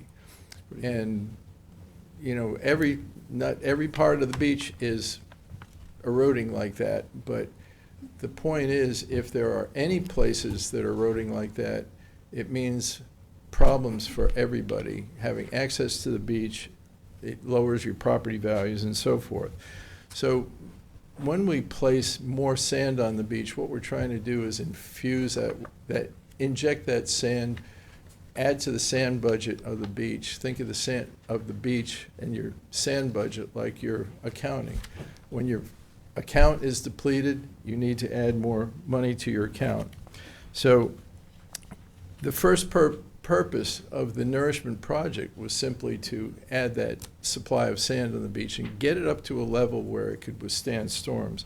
The second thing that we had going for us is that FEMA has a program, Category G Restoration Funds, and they expect a community like you to, if they're going to nourish, it has to be an engineered beach, it has to be designed with some longevity associated with it. We designed your project to last 10 years, and at the end of 10 years, have more sand than you had before, because we don't want to be back to the condition in Sandy. We still want to have more sand than we had before. And so we use kind of a 50% threshold. If you look at the next page on your handout, we've been tracking with this monitoring that we do how much sand is left each year. And just a quick look at that table will show you that for about 6 years, we had more than 100% of the sand that we placed left on the beach. Now, how could we have more than we put on the beach afterwards? Well, one reason for that is because of the timing with Hurricane Sandy. Some sand had gone off so far offshore that it came in and it helped improve the longevity of your project. So we were doing really well. We were ahead of schedule for the first 6 years. But then if you look at the last 3 years, you see that the percentage remaining in both of the BECDs has declined. We're at 50% or so in Sagaponack as of a year ago. We're about 70 some odd percent in Bridgehampton as a year ago. So we're trending downward. Let me just show you what that means. The way we track sand, let me get to the right page here. Let's look at this next one, which is similar to the first slide I showed you. But what we want to highlight here is the dune and how we measure the quantity of sand on the beach. Think of the beach, again, as a sandbox. And we're concerned about how much sand is in front of people's houses, how much is in the dune. And so we have a wedge of sand up there on the top. Think of that like the tip of an iceberg. You know, most of the iceberg is underwater, but the part that's important that you see above water is analogous to your dune. So we measure the quantity of sand that goes into the dune area, but then we add to it the quantity that you can actually see, the recreational part of the beach, down to, say, low tide wading depth. When you walk out and you're in waist deep water, we measure out to that depth of water. That's the second part. The third part, we go out to the bar, 1,000 feet offshore, where there's an offshore bar that most of you are familiar with, where there's big storm waves break. We measure out to there, and that's our FEMA reference depth. And then we go even further than that, out to 30-foot depth of water. That encompasses all of the littoral zone for the beach. That's our sandbox. So let's quickly go to the next page. And, sorry, I'm turned around here. The next page is going to look a little bit busy at first, but what I'm going to show you here is a set of graphs that quantify how much sand is in each of those zones that we just talked about. So just look at the one that has a box around it. That's the quantity of sand that accumulated just in the dune, the highest part of the profile. We did not build a dune in 2013 for the project. We let nature build the dune. And the way we can tell it built up is we look at that bar going up. That's the quantity of sand coming in. Put in simple terms, you gained about 1.5 truckloads worth of sand for every linear foot of beach along the project between 2013 and today. That's pretty darn great. You didn't have to pay for that sand to be hauled in. Nature did it by blowing sand off the wide beach that we had after the project. And the same thing happened, this is in Sagaponack, the same exact thing happened in Bridgehampton. And remember, for all beaches, the best protection is wide beaches, healthy high dunes, and good setbacks of property. Now, most properties here, all along the ocean front, are not going to just move back if the sea comes in closer. But what we can do with nourishment is effectively move the ocean away from houses. So we're increasing the setback of properties and at the same time allowing the dunes to build higher because we have more sand in the system, and then we're providing much more protection. So the other thing I wanted to show you real closely, look at the very last set of bars in each of them, either Bridgehampton or Sagaponack. And what do you notice about the trend there? It's not going up, up, up, up, like the left-hand set of bars in the dune. It's actually going down. What that is telling us is that the sandbox is being depleted. Less sand is in the system, much less sand is in the system, and further, much less sand is in the offshore area, the part that we can't see. We can measure it, but we can't see it with our eyes. So that's how we explain that you can have a situation of good, healthy dunes, a fairly healthy looking beach at the moment, but we don't have the underwater reservoir of sand to replenish the beach if a storm comes along. y'all are familiar with the beach cycle. A storm comes in, where does the sand go? A lot of it goes offshore, right?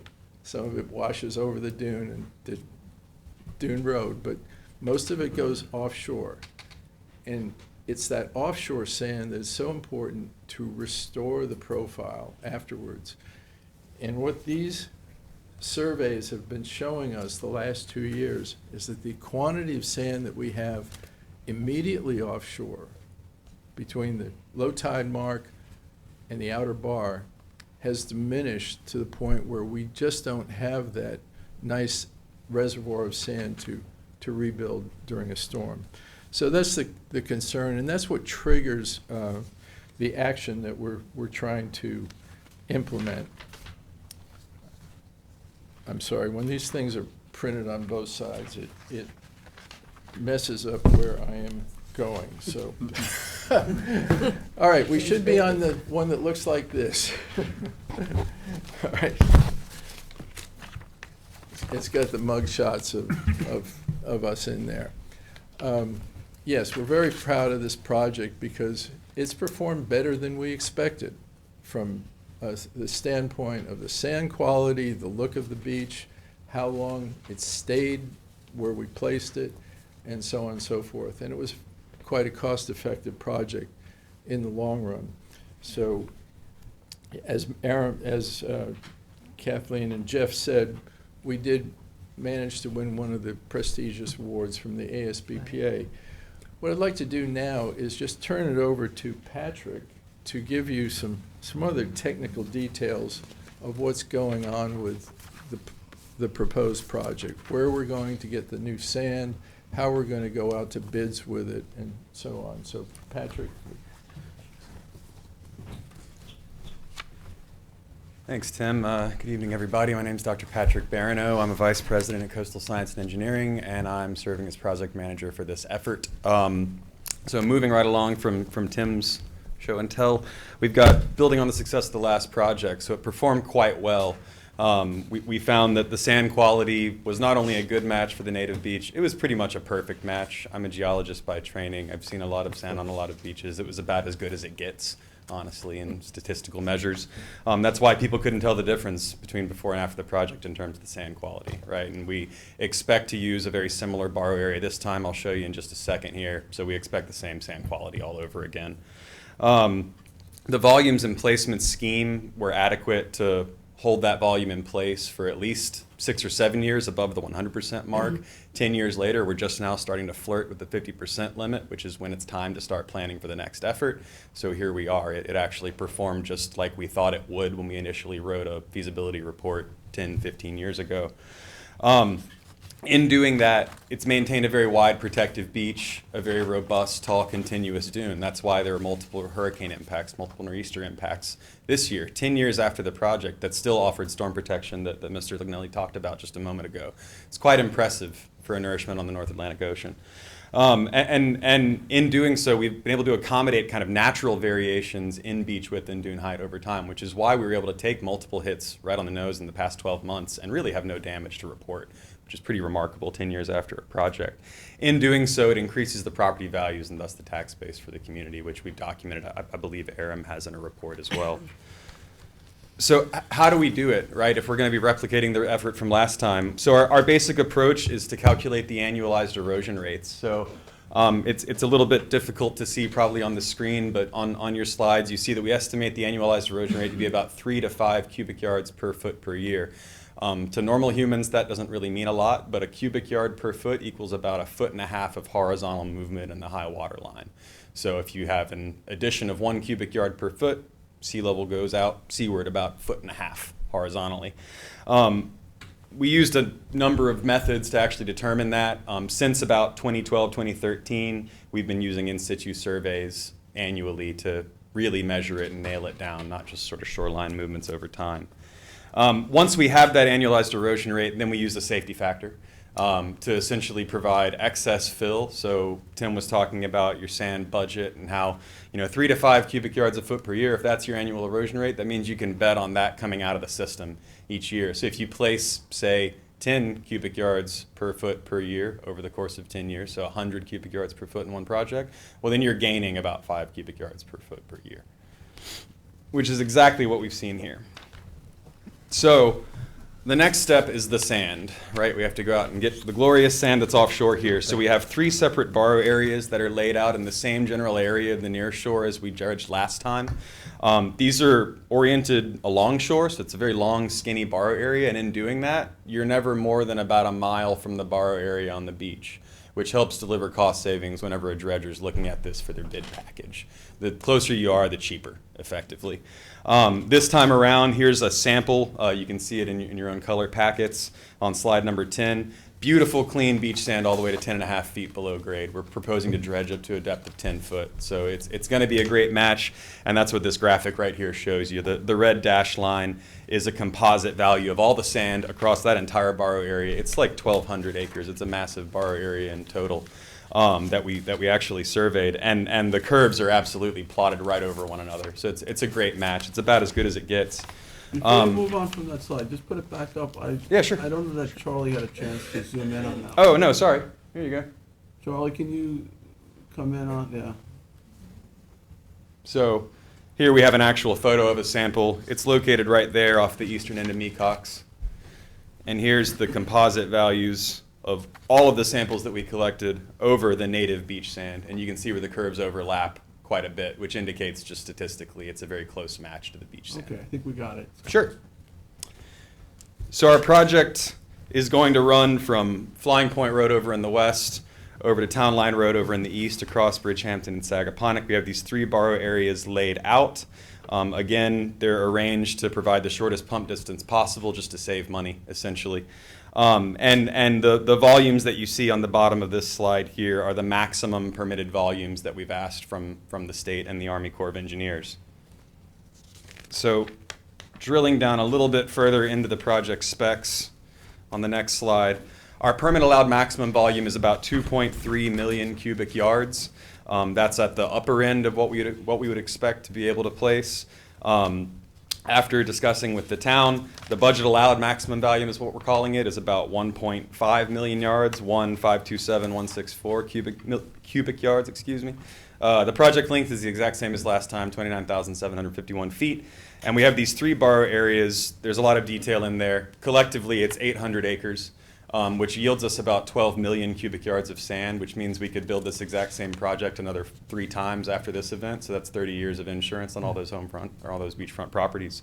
So there's a whole lot of sand out there to work with. It all seems to be quite high quality. That's not going to be the problem here at all. What we do want to plan for on the next slide is the bid structure, is how the contractors are going to create their price estimates for the work. So what we are going to do is offer 2 project windows, one this winter, one next late year, fall into the winter, and 3 different volumes that they can place. What we found in a lot of locations is offering that sort of flexibility to a contractor allows them to sort of explore their own logistics and see what works best for them for building the project. In this case, we still have 50% or more of the sand that was placed back in 2013, 2014 on the beach. So the beach is in great shape, but it is time based on that FEMA limit to re-nourish it. We have the sand out there. It's very high quality sand. So we want to make sure that the contractors give us the best deal possible. We've seen in other locations where whenever you give them multiple project windows in particular, it can save $10 million on a project. It can really make a huge difference in your overall project budget. So we're going to try to give them as much flexibility as possible. Next up, we've got Aram Tertunian to outline the permitting process, which I believe is our final content slide of the evening. So, thank you. All right, thank you. Good evening, Aram Tertunian, First Coastal, West Hampton Beach, New York. My pleasure to come in front of the board to talk to you about this terrific project. We're dealing with 3 different permitting levels, federal, state, and local. The permits are in various stages of being issued. We have permits from the Office of General Services. Public notice is out for coastal management. We expect that to be completed this month. And the other permits are with the U.S. Army Corps of Engineers. We also have locally the Southampton Town trustees, and of course, our own town permit under coastal erosion, which is required. So all of those are in process, and we expect to complete that permitting process by January 24. Hold on, Charlie, can we get a close-up of what Aram is holding?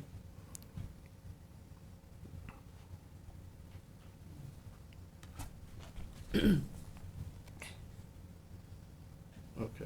perfect. Great, and of course, all of us are available to answer any questions that you may have. I'd just, close by saying that, beach nourishment is a proven technology. It's used, throughout the United States. This happens to be one of the most special projects, I think, ever built.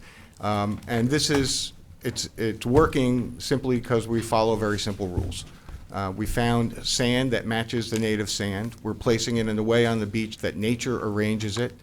And, that's how we develop what we call natural or nature-based projects. And this is a tremendous example of coastal resiliency in the face of sea level rise and storm effects. And I can also tell you, just for the board's information, Dr. Khanna and his crew have been working with me. I've been working with Ryan Murphy in public safety, and the town had applied for disaster assistance from the January 23 storms, and Dr. Khanna's group has recently finished the survey on that work, and those numbers are being reduced and come up with a number of cubic yards of sand lost due to those storms, which then becomes eligible for FEMA reimbursement because this is a municipal project.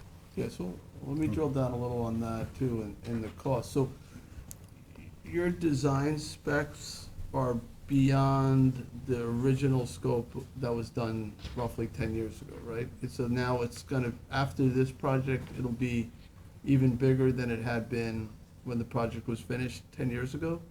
Is that correct? Because you're basically, you have half the sand still there, and you're adding a similar volume as you originally did. Yeah, well, we're adding about 1.5 million. Our original volume was about 2.5. Okay. And so we're at, 1.25 per All right, so it is property, so less very sand. close. It's, well, so we're gonna add, yes, it is less. It is less, so It you're is gonna less. end up with a beach that is similar to what you had 10 years ago. That's correct. Not substantially larger than Not that. substantially larger. Okay, I think that's an important point. In terms of costs, I know mobilization's a big cost, but, interest rates affect the cost, petroleum, the cost of gasoline at the time that you're doing it and those kinds of things. Is this the right time to be doing the project in your mind? Well, obviously this is gonna be bonded, so bond rates are important. As you said, petroleum costs, steel costs, labor costs, all those come in. That's why, as Patrick was describing, we want to lay out several scenarios for the dredging companies to evaluate and let them make the best judgment. I think that's how the town gets the best pricing for the residents. Is it there's an ocean dredge heading out to Montauk next year, right? There's an ocean dredge, yes, heading out next year, right? They're starting in Fire Island next month in November, and hopefully we'll be headed to downtown Montauk. That particular dredge is a hopper dredge, and the dredge that we likely would see used on this site would be a cutter head dredge, because as Patrick was telling you, our sources of sand are so close. Using a cutter head dredge, although more expensive to mobilize, is much cheaper per cubic yard. And that's why we want the dredge companies to tell us, what equipment do you want to use? When do you want to use it? How do you want to deploy it? We don't want to give them, we just want to say, move this sand from here to here. So you can't jump on that other contract? No,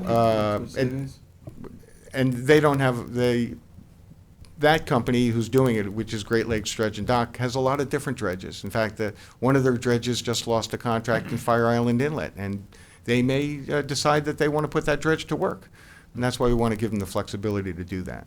Okay, and then the money that you're getting back, or hopefully gonna get back from that one storm, I forget the name of it, was it? Elliott. Which one? Elliott. Elliott?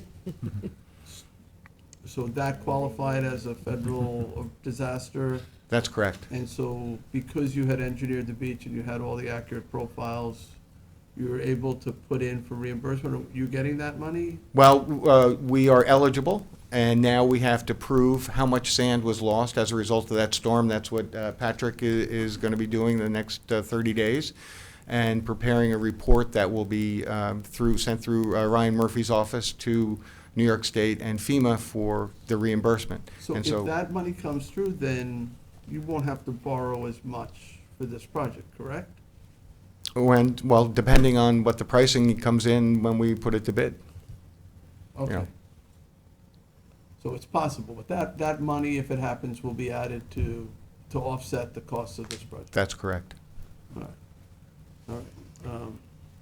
Any other questions? Yeah, could you go over the timeline of the work? When's So this going to happen? A job like this typically takes about 3 months. Okay. Our environmental windows are October to March 31 of any given year. And so it's certainly feasible that the dredge companies could execute this coming spring if they so desire, and it's cost effective to us. Alternatively, if it looks like it'll be more cost effective to begin in October of '24, then that's what we would recommend to the board. Okay. Kathleen, can I ask you a question, just procedurally? So, I know Thanks, Aaron. when we established the ECDs, there was a voting, so now, this is now just a board decision to keep, because the ECD is already established. Correct. So the voting was in conjunction with the establishment of the ECD and the increase in the maximum amount proposed to be expended in the improvement at that time. Now that the district is already formed, you're proceeding under Town Law 202B, which you might be familiar with when you do your Hampton-based Water District improvements, your Southampton Ambulance District improvements. And under that statute, it's just a vote of this town board. There's no opportunity for the residents to vote.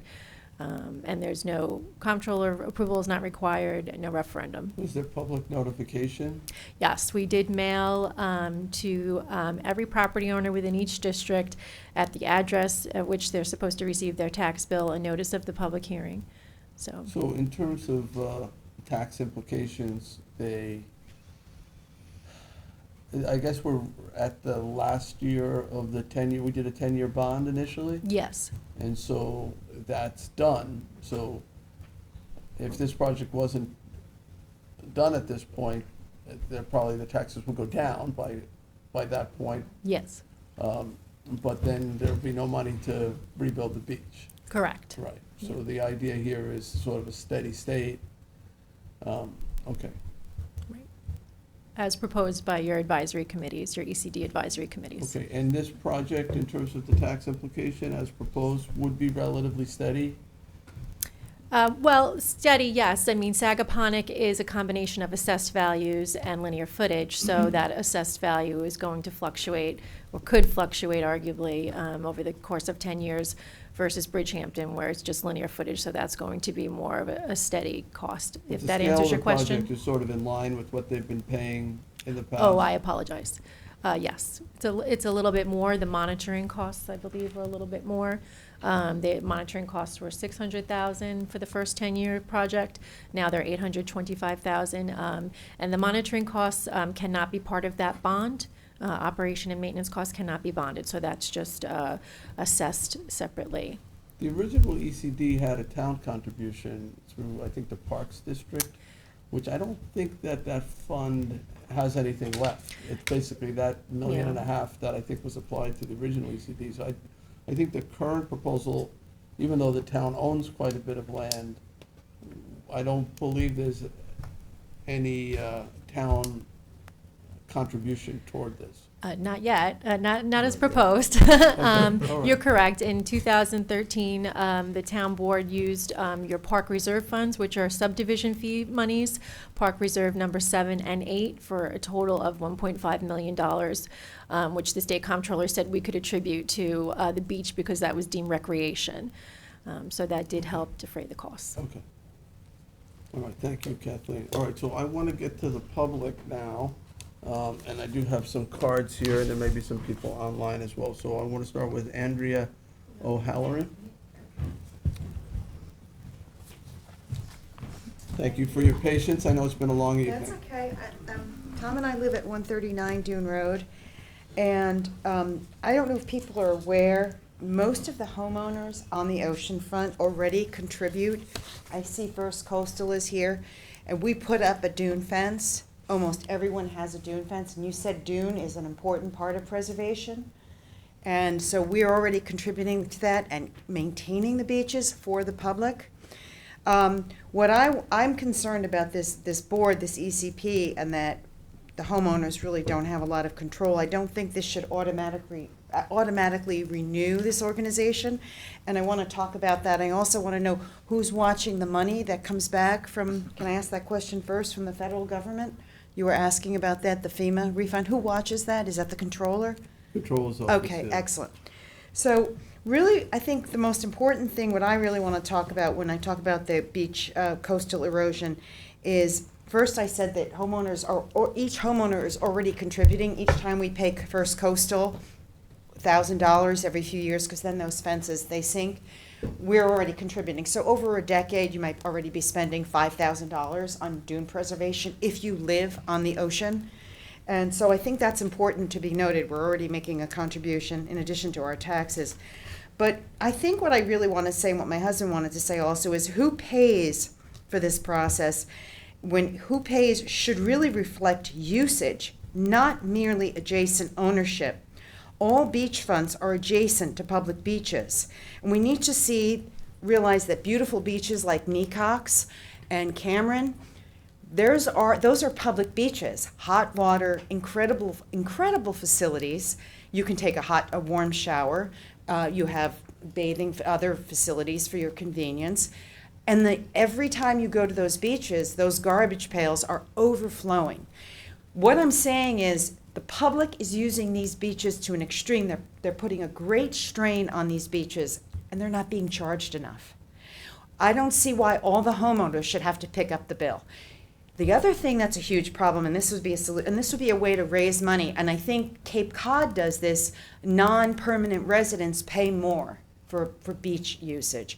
I think that residents who drive to the beach should actually pay a little bit more to use the beach. I think your day passes, I don't want to say day tripper, but your daily visitors, sometimes you see, because I walk 5 miles a day, I'm always on the beach, and I'm with all my neighbors. And in fact, I've been on the phone with most of my neighbors who couldn't make it. There's only 10 of us who live from Mecox to Cameron. And so far, everyone we've spoken to is in agreement, and they've actually given me some ideas here. So a lot of this is stream of consciousness, but I'll try to stay organized. I think when you go to the parking lot and you see these these garbage pails overflowing, and you see 5 and 6 people getting out of a car with 4 and 5 dogs, you have to realize there's a tremendous strain on the beach coming from people who do not live on the beach. So the fees need to go up, and if you start figuring out how many people go to the beach in season, and you start raising that, you can probably save or collect a lot more money, and you can put it towards this erosion fund. I think it would be extremely helpful. One solution would actually be an erosion usage tax. I don't know what you would call it, but you would put it on everyone who drives to the beach, and you're going to encourage better activity. More people will ride their bikes to the beach or take their mopeds. You also see a lot of that now, but I think we should start to encourage that. And I think it's really important to realize too that we have a lot of dogs. Now, I'm a dog lover and I have a dog, but we have a huge problem on this stretch, and going all the way down to Sag, Maine as well. The excrement is everywhere, and it's got to have this has to be having a negative impact on the beach, and you only have it cleaned up at the shoreline. I can go down 5 and 6 days later, and I see people running into the dunes with their dogs, and I follow them sometimes. I do it a lot with 2 of my neighbors. They go to the parking lot and they drive away. I've many times have asked people, please clean up after your dog. And they think it's a dog park, and they don't want to clean up after the dog. So I propose as another way to make money, I think there should be a special tag if you want to bring your dog to the beach. They're supposed to leash their dogs. They do not. Most dogs remain unleashed. I think it can be very simple. It's not going to be a bureaucratic nightmare. They go online, credit card, register their dog, buy a pass. It's not going to be a headache for the Bay Constable. but I don't bring my own dog on the beach, and I live right there, right in the middle of the street. But I think money could be right, $250 if you want to bring a dog to the beach. I cannot tell you how many times I have seen people get out, 5 multiple minutes. people, 5 and 6 people, and 2 and 3 and 4 and 5 dogs, and make a mess, and they're gone. So this is something that we need to think about. I don't know how. You're I gonna would- need to sort of wrap up. a I little could bit. ask the scientist what the impact of off-road vehicles is. That's another thing. We have a lot of off-road. How does that impact the beach? All the heavy off-road vehicles riding up and down the beach, because some of them go up into the dunes. Is it great for the beach? Just, Yeah, you can this is just, public. you Okay. gotta have to just address us. Okay, well, I think it's important to address the off-road vehicles, and I don't think that the fishermen with fishing licenses should be charged more. But I do think people that are driving on the beach, many of whom are driving recklessly and irresponsibly, and people arresting, and they're taking a rest maybe, and they have to jump up. But I do think it's really important, that's a third way or a third solution to raise more money. I think that there should be a charge or an additional charge for off-road vehicles. 6 minutes. Thank you. Okay, thank you. All right, thank you. Okay, I have another card here. Marilyn Kirkbright. You okay, Marilyn? Yeah. Okay. I love dogs on the beach. I love to see the fishermen. You know, my- Ma'am, you're going to have to come up and. That's it. Okay, all right, we're gonna go, is there anyone else in, at Town Hall who wanted to be heard, did not fill out a card? All right, we're gonna go online, so if you're watching remotely and wish to be heard at this, public hearing 8 or 9, now is the time to click the raise hand icon. And we do have one person that we're bringing on.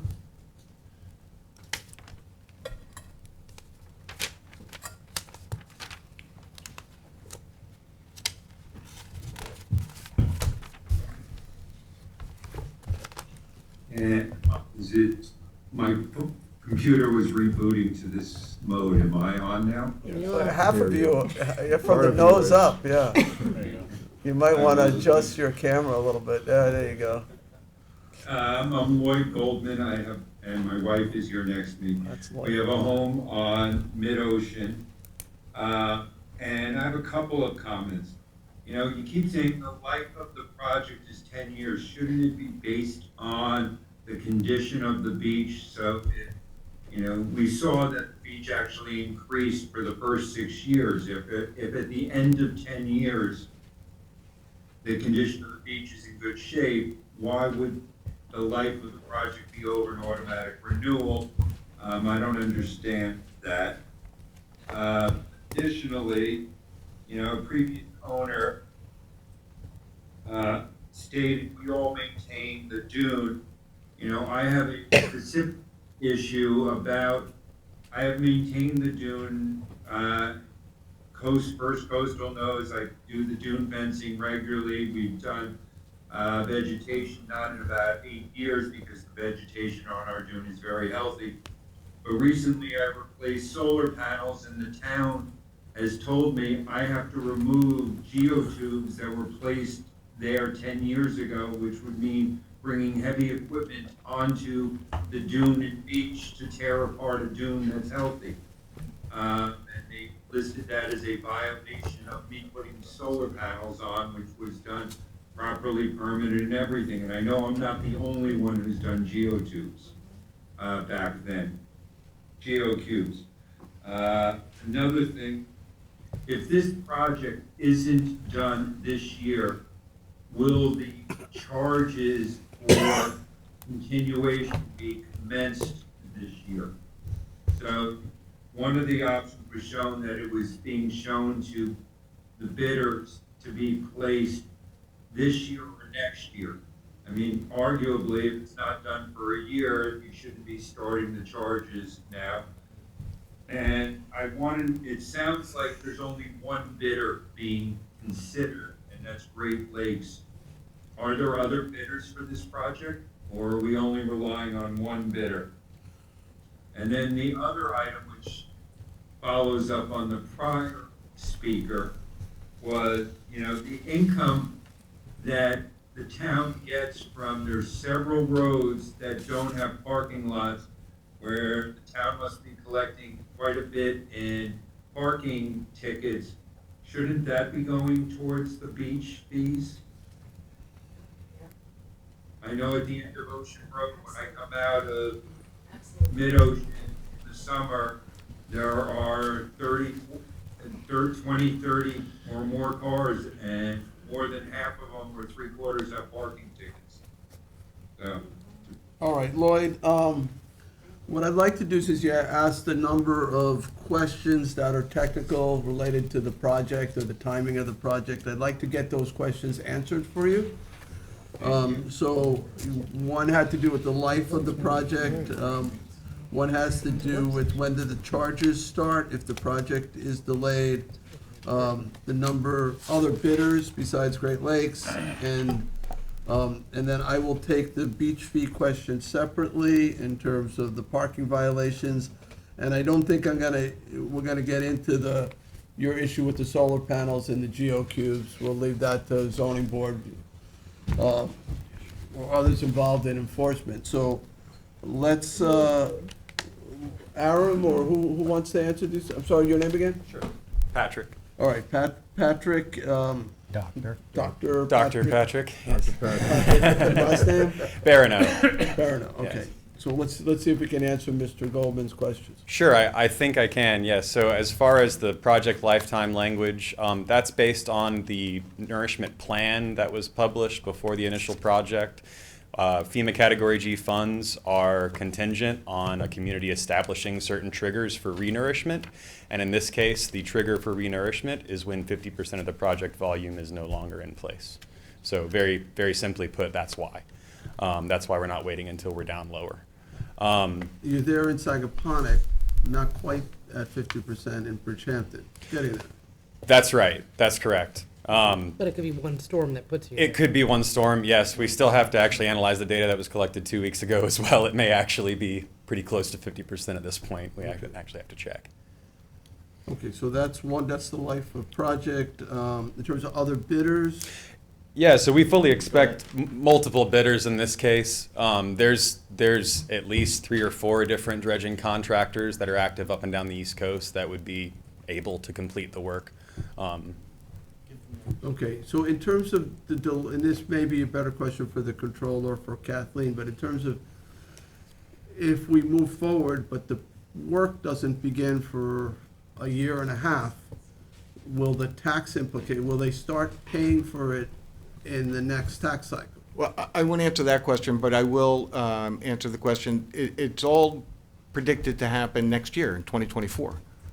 Whether we begin in January or begin in October, it's still in 2024. It's still 2024, so we need to have the money in 2024 available. Kathleen, is that what you're going to say? Yes, and just remember, legally, we are not allowed to go out to bid unless we have the money to go out to bid, right? So if you don't approve this project moving forward, we won't be going out to bid. And whether or not the team decides that it's more cost-effective to do it immediately or a year from now, that cannot happen unless you authorize this project to move forward. So there has to be, money available to do so. And just from a legal perspective, when I talk about the life of the project, it's because your bond is 10 years. So that's also the life of the bond. So there's 2 aspects when we're talking about the life of the project. And so let me try to answer your question on beach fees and using them to rebuild the beaches. So we have a lot of parks in the town of Southampton. We provide lifeguard services, we rebuild the buildings, we maintain parking areas, we pay utility bills, a lot of staffing costs. So what ends up happening is the fees that we charge, including the ticketing, I don't even think it even covers the cost of running the parks. I don't believe there's anything left over that we could use then to rebuild the beach. So, salaries and everything, and benefits and everything else, there really isn't a surplus of funds that we could use for that. At one point, we did have some money from subdivisions that had built up that we were able to use when the original project happened, but we don't have those funds available now. So Lloyd, did we answer the bulk of your questions? Okay. I mean, yeah, you've answered the bulk. It sounds like if we're paying now and the project's not started for a year, the year we won't be paying be in the next cycle. If in fact the beach is all deteriorating. And if you're gonna approve this now and you don't receive the money from FEMA, because you're approving it now to do the bidding, and the money from FEMA comes in 3 months or 6 months, 9 months from now, how does that get applied to for what the homeowner's already paying? All right, so the question, and I don't know how much was requested, but it could be significant amount of money. Right. And that money would be used to pay down the debt service. And the notice of hearing that went out and the numbers that we're talking about by statute have to be the maximum amount proposed to be expended. It couldn't be less, and hopefully it will be less if you get that FEMA reimbursement. And again, those monies would be used to pay down the debt So service. let's say you, just hypothetical, you borrow $13 million, you owe the $13 million now, you're paying it over 10 years, and we suddenly get now $3 million comes in FEMA reimbursement. Wouldn't at that point the taxes in the following year go down? Correct. We would reserve the $3 million and then appropriate This over is the the- life of the bond. So if it's 5 years remaining, then when we divide the $3 million and offset that with, not collect taxes via tax bills, but use that FEMA money to pay the debt service. So we'd stretch it out over the life, Correct. the remaining years of the Correct. bond and lower the taxes. Correct, and we by could that apply amount. that if there's more money, then also, remember, the monitoring costs are not bonded for, so we could also offset that for the yearly annual cost of monitoring the beaches, which is, I think, $85,000 annually per ECD. Okay, Lloyd, does that answer that question? Well, we're paying for the annual cost, or is the town paying for that? Or the homeowner? No, the That's built into the yearly fee. correct. Right, so you would, when you said you'd be using that for that, but in essence, you'd be reducing our charges Your- either annual basis or in a one lump year or something. It would be Well- the same effect in terms of lowering your taxes. Correct. Whether it's being used to pay the debt service or being used to pay another expense that's built into your tax rate. Correct. So it's gonna be the same. All right, thank you, except for not addressing the Geo cubes, but. I can't, I mean, that's a. I think they belong. There's probably a mechanism by which you can seek relief for leaving them there. I mean, you probably have. So. Yeah, asked Aram and Billy, and then the town says, okay, we'll approve your solar panels, but they still keep it on record that this is a problem. It's likely when you did the GeoCubes that there was an agreement at that time that they'd be removed after a certain amount of time.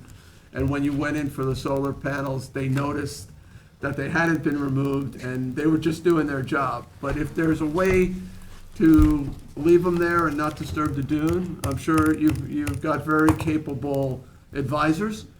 Yeah. I'm sure they'll figure it out.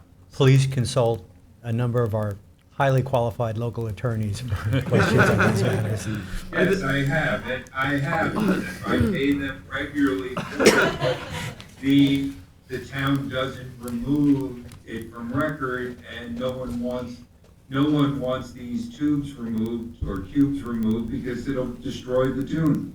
Right, well, in light of the significant beach in front of them, I don't know the purpose of removing them, but that's up to the, I guess, the zoning board to make Yeah. that decision. They should just come off the town record as not There's Okay, we're good. there's a way to get that relief, and top. your lawyers and Way off. Legal coastal advice. engineers can advise you, Lloyd. I can't. So, all right? All right, very good. Thank All you. right, all right, sir, do you want to speak? Very, very briefly. Leatherman. David Leatherman. David Leatherman. I've been living on Surfside Drive 38 years. You're gonna have to identify, I just said your name. My name's David Letterman. I live on Surfside Drive. I've been living on Surfside Drive 38 years. I'm not going to address poop on the beach because that has nothing to do with our beach restoration project. I can assure you, first of all, it's my assumption, and was told by Mr. Schneiderman, that if we don't do this project and we don't put it in the budget, that we wouldn't be able to do it because of the 5% tax cap. I believe that to be correct. So if we don't do this, if we don't do the tax this year, the next year's taxes would prevent us from doing a. Let me clarify Okay. that. You're not entirely inaccurate. So if this would drop off your tax bill and there'd be a 1 year, let's say, wait, and it would come back, putting it back would certainly pierce the cap, the New York State cap. Okay. It could still be done. There would be have to be a vote of this body, which is not guaranteed, to pierce the cap to do it. Right. It's likely the body voted to pierce the cap for the original project, because I can't see how that was done Right. without. So, I can't forecast what the board would do at that time. I won't be on it. I'm in my last 2 months. Right, so that makes it a wild But card. it doesn't mean it couldn't happen. I just wanted to clarify. But it would require that extra procedural step of a vote to pierce the cap. My last comment is, 10 years ago, when I came in front of this board, they showed a picture of the beach. I can assure, after living on the beach for 38 years, I can assure you that if we don't do this beach restoration project, renourishment project, that the sand that's in Sagaponack has no more sand to give us, okay? That's basically the story. And we all know that the sand moves from east to west and nourishes our dunes, okay? So if Sagaponack has no real sand left to give us, I can assure you that the dunes that have established in front of my house will disappear. I can't guarantee it, I can almost guarantee it. All right, thank you, sir. Yep. Thank you. Sir? Just start by identifying yourself. My name is John Vallone at 770 Hamilton Avenue, West Hampton Beach, New York.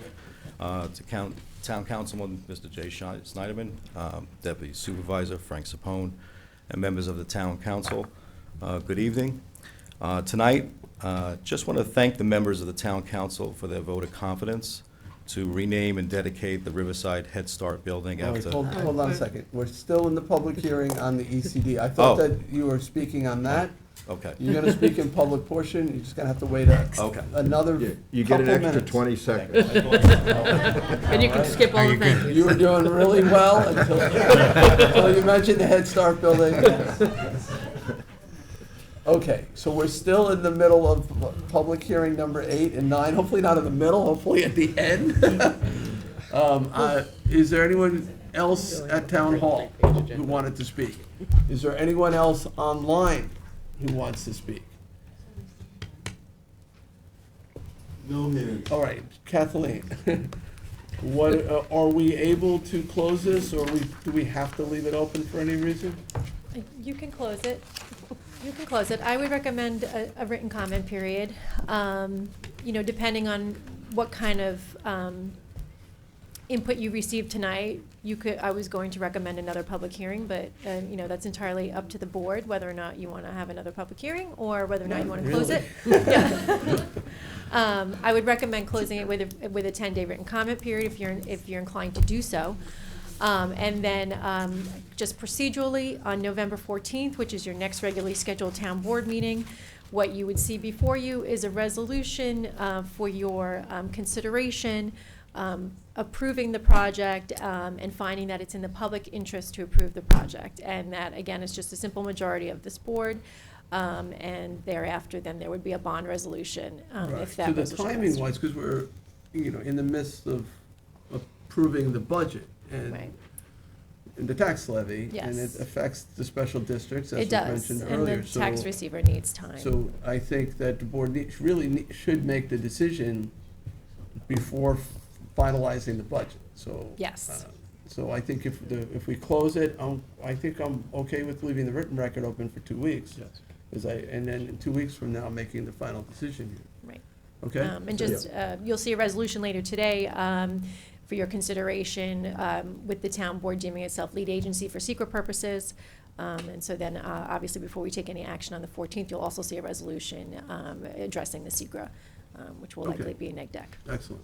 So I will make the motion I just mentioned to close the hearing, but leave the written record open for 2 weeks. Second? Seconded by Councilman Scavone, all in favor? Aye. Aye. Okay, you're gonna need to vote. on Oh, the- yeah, we have to do this twice, because we have, so can we say that one was for number 8? Yes. Is that okay, Sunday? Yes, please. Okay, I'll make the same motion, same second. Same second. On, public hearing number 9, all in favor? Aye. Aye. Okay, so 8 and 9 are both closed, but the written record is open for 2 weeks. All right, and I thank everybody for your patience. If you're leaving, try to do so quietly. We're not done here. The board has a public portion, and after public portion, we do have resolutions to approve. All right. All right, we have three cards still. So, actually, the first one, I don't know if he's here. I want to say Steve Crispinelli. Steve is here, and, yep, we're gonna bring Steve up, then Kathy and Valone, John Valone, and gentlemen, did you fill out a card? No, you didn't. You're John, okay, perfect. All right. Steve, thank you for your patience. You've been here for several hours, 3.5. It's been a pleasure. I won't mention Bridgehampton, and I won't mention Sand. Good. We appreciate that. We like But you both will of mention us. Bess. I will. I'd like to read into the record an email I received from Fred Thiel. Thank you for your emails and attachments of September 8th and September 13th with the proposed BESS facility in Hampton Bays. I have monitored this matter closely and agree that such facilities are industrial in nature and should be considered as such under local zoning codes. Such uses should be carefully regulated under local zoning codes and cited in appropriate locations for industrial use. While there have been efforts on the state level to enact laws to supersede local zoning with regard to similar energy and utility facilities, local control has been maintained with regard to BESS projects. I strongly support local control, as I do. These decisions are best made locally with transparency and community input. Hopefully, the town of Southampton will use the time provided by the current moratorium to devise sensible land use regulations with community input. I will continue to monitor this matter and greatly appreciate the information you have provided. We start these sessions with Pledge of Allegiance, and we worry about our soldiers and things that are going around the world. And all I can say about that is that we should be worried about what we do here as well. We don't know enough about what we're doing. We're not doing it as quickly as we should. We just spent 3.5 hours here talking about stuff that's very important. That will kill nobody, those issues that were discussed. This kind of thing will kill somebody if it goes wrong. And you have it within your power to change it. If you change the zoning, if you declare the declaration void, if you say to the moratorium, we're going to end it, and we're going to end putting this into a residential area and put it into a commercial area, this is done. Now, it's been months since the moratorium was declared. Nothing really has happened in terms of the proposal that you made to look into this issue and determine what to do. What are you waiting for? What are the questions you're going to ask? Who are your experts? Experts are people who live at least 50 miles away and don't agree with you. You have to find that kind of a person. The fact that you haven't found that kind of a person in all this time beggars the question. And with all due respect, there's no reason why the negative declaration can't be ended. You must, of course, speak with the planning board. The planning board must speak with you. There's no reason why you can't make that happen. There's no reason why you can't do something and do it quickly. The moratorium is now, what, 3 months into it? Close to ending it? And by the way, a number of you are lame ducks. You're not dead ducks. So you can do something if you choose to. I mentioned soldiers a minute ago. I don't know if any of you were in the military. I was. If I told my commanding officer, my job ends in 2 months, so get somebody else to do it. The next guy in, he'll finish the job that I helped to start. Don't worry about it, he'll finish it. He would have thrown me into the Adriatic Sea. And I do say that you need to do something and do something quickly. This thing is festering, and there are other things coming down the road that make it worse. And you know exactly what I'm talking about. So I'm going to enter this into the record, and the next letter to the editor that I put out will include this letter.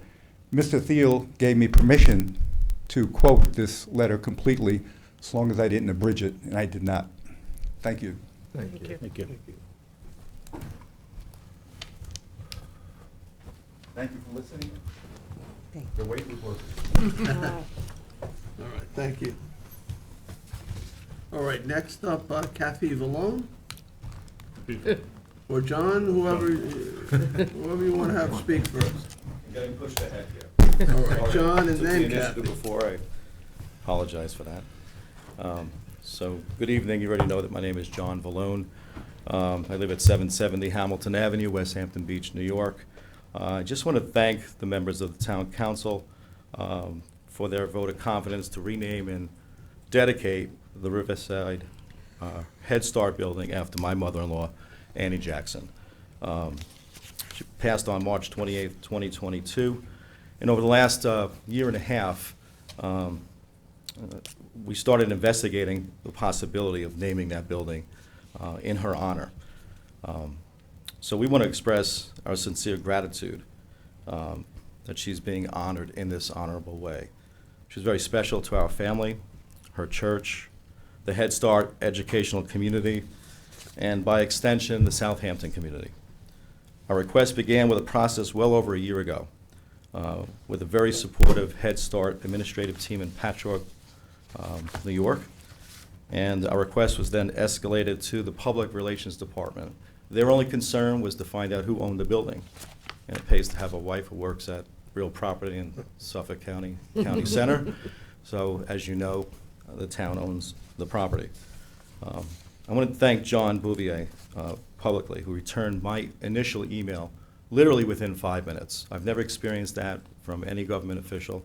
So, John, I would say thank you for that. Well, thank you for what you're doing. It's fantastic, and I'm really just so pleased it worked out 'cause of our phone Yes. calls. So, Thank you. Then he put me in touch with Frank Sapone, and really, Frank was the guy who put me in a center lane to just go forward and explain what had to be done.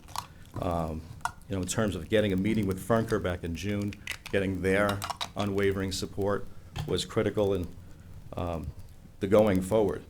And because of that direction he gave us, you know, we're here now. I'd like to say a few things about my mother-in-law, if you don't mind, because I think it's important.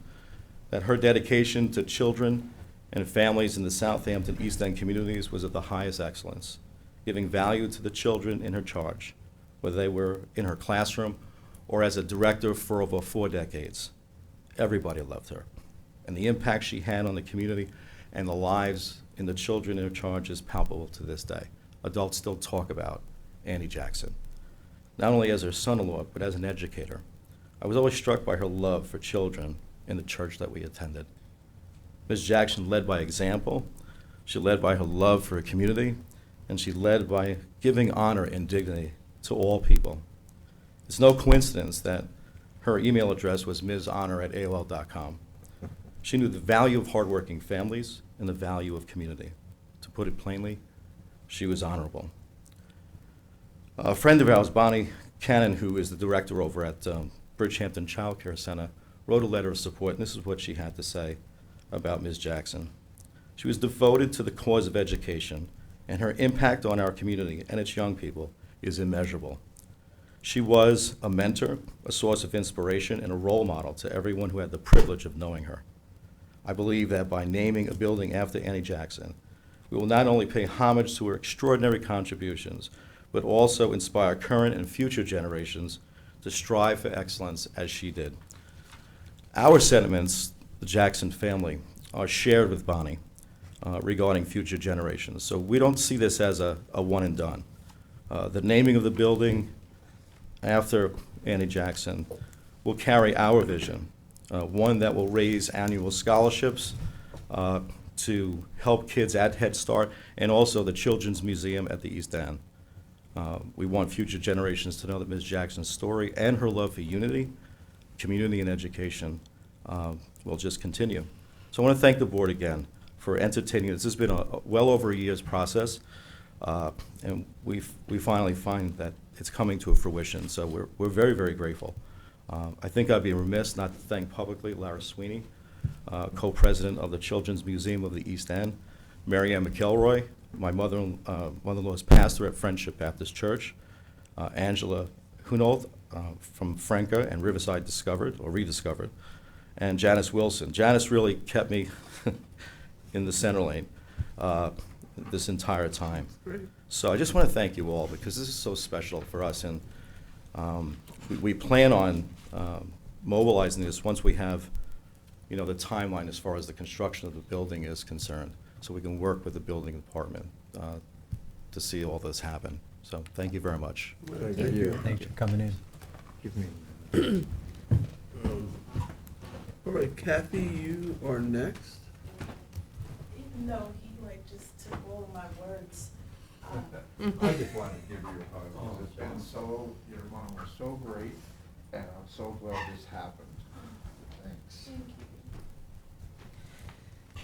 Everything that's on this, Hold on one I'm second. sorry. Let's get Councilman Bouvier back.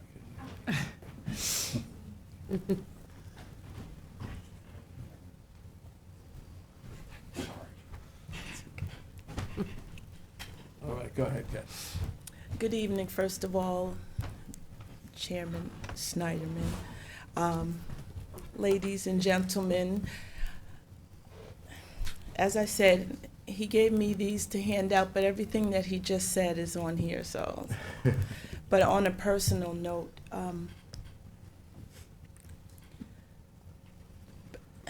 my mother raised 10 children by herself. She went back to school and got her degree. She she started out as a teacher at Head Start in 1968. From there, she went back to school and she got more degrees, and she eventually became the director of Head Start. My mother loved children. She raised 10 of us, 6 girls and 4 boys, so that was a lot. We were bad.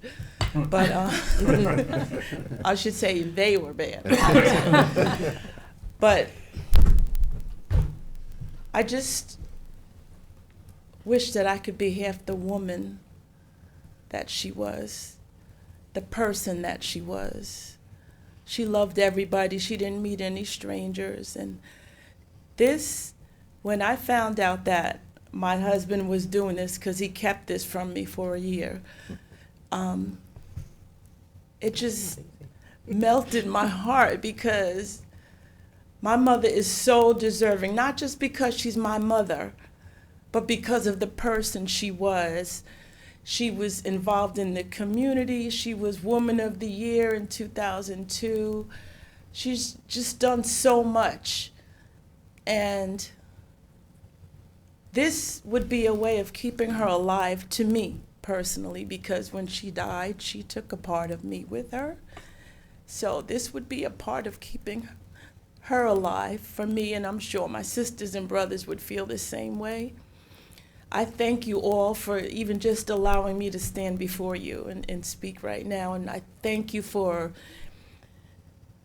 everything that you've done to let this go forth.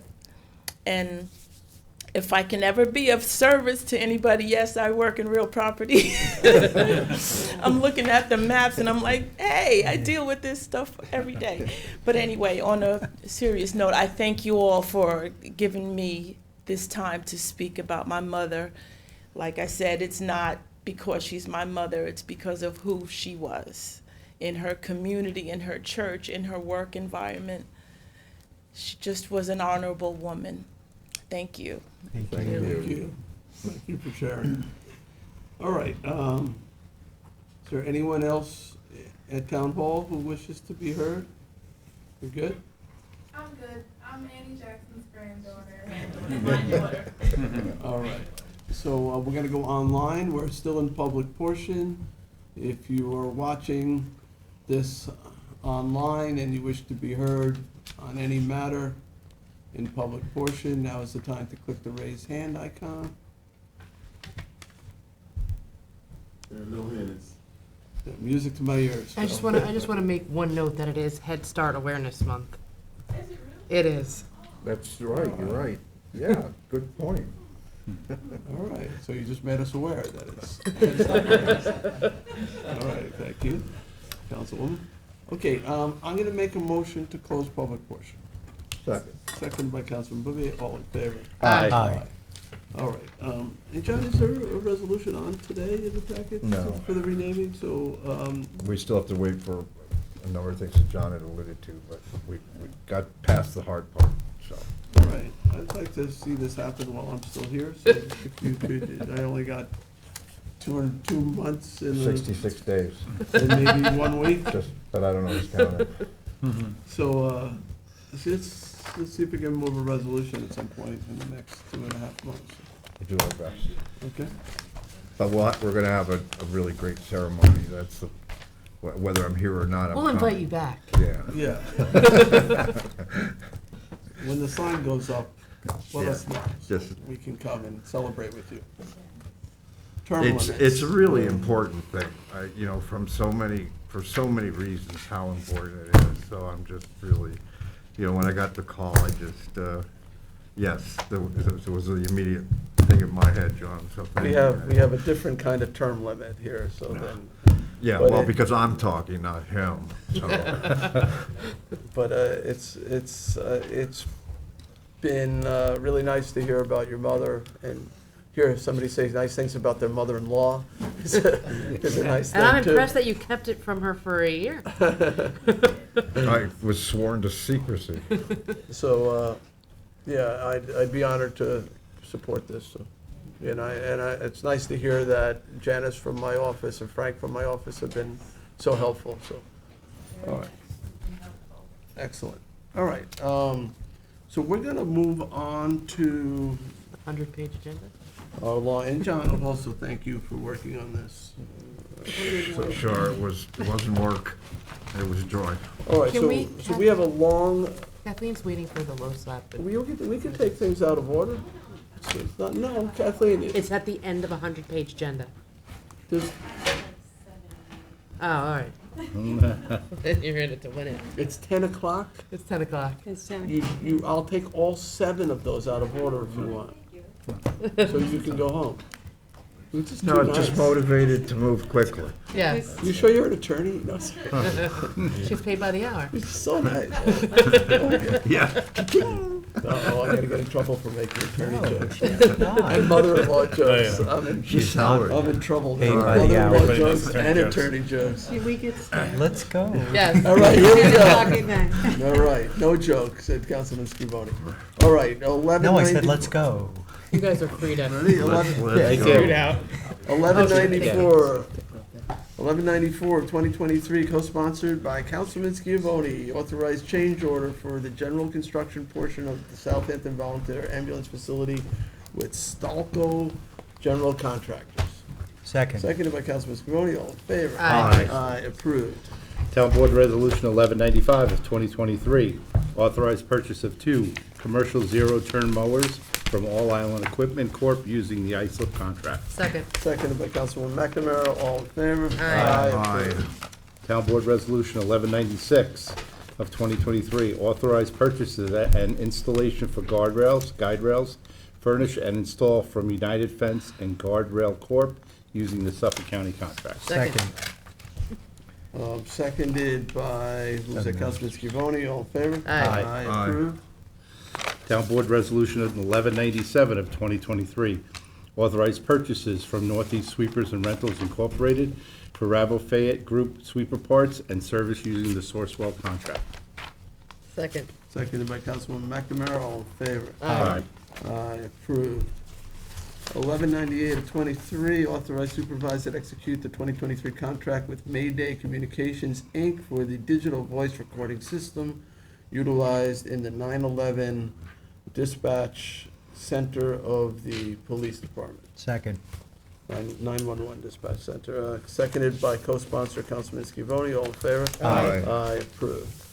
Town Board Resolution 1199 of 2023, co-sponsored with Councilman Scavone, is to authorize the supervisor to sign a no-cost time extension for Sagaponic Pond Inlet Management and Aquatic Habitat Restoration. Second. Second by Councilman Scavone, all in favor? Aye. Approved. 1200 of 23, authorize supervisor to sign a no-cost time extension with D&B Engineering and Architects, DPC, for the Brownfield Cleanup Program remedial site investigation for the Damascus landfill. Second. Seconded by Councilman McNamara, all in favor? Aye. Approved. 1201 of 2023, authorized supervisor to sign an agreement with Suffolk County for the distribution of STOA funds for the operation of the South Fork Community Connection bus service. Second. Seconded by Councilman Martell, all in favor? Aye. Aye, approved. That was co-sponsored with Councilman Martell, so. Town Board Resolution 1202 of 2023, authorize supervisor to sign catering contract for a senior services holiday party. Second. Seconded by Councilman Martell, all in favor? Aye. Approved. Town Board Resolution 1203 of 2023, co-sponsored by Councilman Bouvier and Councilman Martell, authorize supervisor to sign contract extension for banners and signs with Fisher Signs and Shirts LLC. Second. Seconded by Councilman Bouvier, all in favor? Aye. Aye. Approved. 1204 of 2023, authorized supervisor to sign contract extension with United Metro Energy Corp. for ultra-low diesel fuel. Second. Seconded by Councilman Scavone, all in favor? Aye. Approved. Town Board Resolution 1205 of 2023, co-sponsored with Councilwoman McNamara, cancel RFP and 2020 notice to proposers and reject proposals for the purchase and private redevelopment of the property located at 20 Shinnecock Road, Hampton Bays. Second. Seconded by Councilwoman McNamara. This is the Bel Air, so this will reject the 2 proposals that we received for redevelopment. All right, all in favor? Aye. Approved. 1206 of 2023, authorized supervisor to sign contract with Lyro Engineers, Inc. for professional services related to asbestos project design and monitoring for 20 Shinnecock Road, Hampton Bays, also known as the Bel Air. Second. Seconded by Councilman Martell, all in favor? Aye. Aye, approved. 1207 of 23, authorized to purchase engraving services from Peconic Monument Works for the Windsor Hart project. Second. Seconded by Councilman Martell, all in favor? Aye. Aye, approved. 1208 of 23, co-sponsored with Councilman Bouvier, authorized the supervisor to execute a contract with Chaliff and Rogers Architects for the Tiana Life Saving Station. Second. Seconded by Councilman Bouvier, all in favor? Aye. Aye, approved. 1209 of 23, authorized the supervisor to execute an extended agreement with Leonard J. Marchese, CPA, as it relates to professional services for the Fire Island Inlet to Montauk Point project. Actually, hold on one second. I don't think, I just want to amend it to not to exceed to 20,000. It's right now, it's 45,000, and I think that's more than is needed. So I'm going to make a motion to amend 1209 to make the not to exceed number 20,000. Second. Seconded by Councilman Scavone, all in favor? Aye. And now, I'd like to make a motion to approve as amended. Second. Seconded by Councilman Schiavone, all in favor? Aye. Aye. So that'll change the financial impact to 20,000, not 45,000. All right, 1210 of 23, co-sponsored by Councilman Schiavone, authorize the supervisor to execute any and all documents pertaining to the New York State Department of Environmental Conservation Invasive Species Grant Program 2023, Round 3. Second. Seconded by Councilman Schiavone, all in favor? Aye. Aye, approved. Town Board Resolution 1211 of 2023, co-sponsored with Councilwoman McNamara, authorize the supervisor to sign a consulting contract with H2M Architects, Engineers, Land Surveying, and Landscape Architecture to provide on-call engineering services to the Hampton Bays Water District. Second.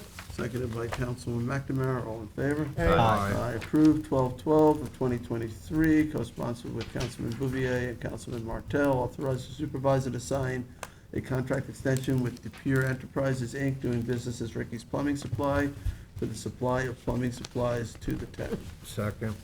Seconded by Councilman Bouvier, all in favor? Aye. Aye, approved. 1213 of 23, authorize the supervisor to sign an amended license agreement with Audio Enterprise Group LLC, co-sponsored for some unknown reason by all of you. I'll second it. Seconded by Councilman Bouvier, all in favor? Aye. Aye, approved. 1214 of 23, co-sponsored with Councilman Bouvier and Scavone, authorize the supervisor to sign and I guess extend and amend contract with, sign and extend and amend contract with And LK extend and amend contract. McLean Associates PC for professional services to be provided for historic projects for the Community Preservation Department. Second. Seconded by Councilman Bouvier, all in favor? Aye. Aye, approved. 1215 of 2023, co-sponsored with the entire board, authorize the supervisor to sign any and all agreements for award of Community Preservation Fund, 20% water quality improvement project funds, aquatic restoration, and non-point source abatement and control projects. Second. Seconded by Councilman Bouvier. Any discussion? Call the vote. All in favor? Aye. Aye. Approved. We had public hearings on all of that. Yes. All right. So we are at 1216 of 23, co-sponsored also with the town board, authorize the supervisor to sign any and all agreements for award of Community Preservation Fund, 20% water quality improvement project funds for wastewater treatment projects. Second. Seconded by, who's the second? Well, we both seconded at the same time. All right, Councilman Bouvier, all in favor? Aye. Aye. Approved. Town Board Resolution 1217 of 2023, co-sponsored with Councilwoman McNamara, authorize the supervisor to sign contract extension for district-wide well and pump maintenance and repair at the Hampton Bays Water District with Delta Well and Pump Company Incorporated. Second. Seconded by Councilwoman McNamara, all in favor? Aye. Aye, approved. Town Board Resolution 1218 of 2023, authorize the supervisor to sign contract with York Labs for the Hampton Bays Water District. Second. Seconded by Councilwoman McNamara, all in favor? Aye. Aye, approved. Town Board Resolution 1219 of 2023, co-sponsored with Councilman Martell, authorize the supervisor to sign extensions with Dry Stick Decal Corp. doing business as Ryden Concept Print and Concept Print. Second. Seconded by Councilman Martell, all in favor? Aye. Aye. Approved. Tommy John? Town Board, just don't read too many of them. Town Board Resolution 1220 of 2023, declare item surplus and authorize disposal of computer equipment. Thank you. Second. Seconded by Councilman Martell, all in favor? Aye. Aye, approved. Town Board Resolution 1221 of 2023, co-sponsored with Councilman Schiavone, Councilwoman McNamara, and Councilman Martell, to recall and amend authorize, that doesn't sound like English, authorize the supervisor to renew an agreement with RecPro Software by RC Systems to manage its parks and recreation operations. Second. Seconded by Councilman Martell, all in favor? Aye. Aye, approved. Town Board Resolution 1222 of 2023, recall and amend Resolution 2023-1080, authorize supervisor to sign a contract with LK McLean Associates PC for engineering, design, and permitting services at Bay Avenue, East Hampton Bays. Second? Seconded by Councilwoman McNamara, all in favor? Aye. Aye. Approved. Town Board Resolution 1223 of 2023, co-sponsored with Councilwoman McNamara. Recall and amend Resolution 2023-1081, authorize supervisor to sign a contract with LK McLean Associates, PC, for engineering, design, and permitting services for shoreline stabilization at North Sea Road in Southampton. Second? Seconded by Councilman McNamara, all in favor? Aye. Aye. Approved. Town Board Resolution 2024 of 2023, co-sponsored with everyone. 1224. 1224, thank you. 1224 of 23, yeah. Of 20, yeah, 1224 of 23. Got it. Got it? Yep. Okay. Co-sponsored with everyone, recall and amend Resolution 2023-1089, authorize the supervisor to sign an amended agreement for awards of Community Preservation Funds, CPF, 20% Water Quality Improvement Project Funds for Susan's Illusion LLC, Armin and Judy. Second.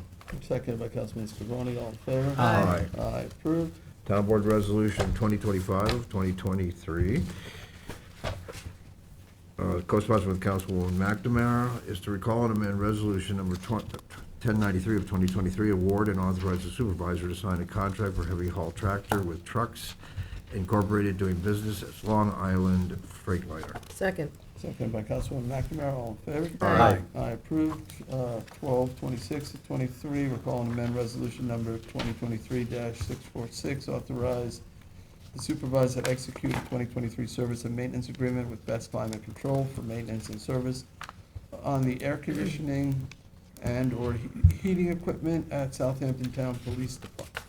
Second. Seconded by Councilman Scrivoni, all in favor? Aye. Aye, approved.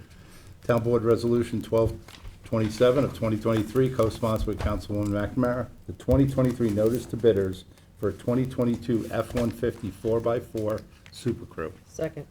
Seconded by Councilwoman McNamara, all in favor? Aye. Aye, approved. 1228 of 23, 2023 notice to bidders for hardware and various items for pickup. Second? Seconded by Councilwoman McNamara, all in favor? Aye. Aye, approved. 1229 of 23, 2023 notice to bidders for vehicle graphics. Second. Seconded by Councilman Bouvier, all in favor? Aye. Approved. Town Board Resolution 2030 of 2023, co-sponsored with Councilwoman McNamara, is a 2023 notice to bidders for closed top shelf contained ejector trailer with hydraulic roof opening. Second? Seconded by Councilman McNamara, all in favor? Aye. Approved. Town Board Resolution 1231 of 2023 is a 2023 notice to bidders for embroidered and silkscreen clothing. That's for town parks. Second. uniforms. Seconded by Councilman Martello, all in favor? Aye. Approved. Town Board Resolution 1232 of 2023, co-sponsored with Councilwoman McNamara, the 2023 notice to bidders for furnish and deliver meter pits and ancillary equipment. Second? Seconded by Councilwoman McNamara, all in favor? Aye. Aye, approved. 1223 of 23, accepts donation for Southampton Town Police Department. Second. Seconded by Councilman Schiavone. It's on the motion. We're very grateful to Fanatics Inc. for donating $12,500 to our police department. So we had a motion and a second. All in favor? Aye. Aye. Approved. 1234 of 23, amend the 23 budget for various departments. Second. Seconded by Councilman Bouvier, all in favor? Aye. Aye. Approved. 1235 of 23, authorize closure of capital project. Second. Seconded by Councilman Schiavone, all in favor? Aye. Aye, approved. 1236 of 23, co-sponsored with Councilman Schiavone, Councilman Bouvier, and Councilman McNamara. Consider adoption of the annual CPF pilot payment plan 2023-2024 tax year, annual CPF pilot payment plan 2023 through 24 tax year. Second. Seconded by Councilman Schiavone. This is those changes we've discussed at length. This actually establishes the criteria and with the exceptional hardship and extraordinary hardship. Yep. So, we have motion and second, all in favor? Aye. Aye, approved. 1237 of 2023, co-sponsored with Councilman Martell, amends the 2024 preliminary budget for Highway Department fee schedule. Second? This is, Rick, this is not those other changes, right? No, this is These, the, it looks like fees. this is,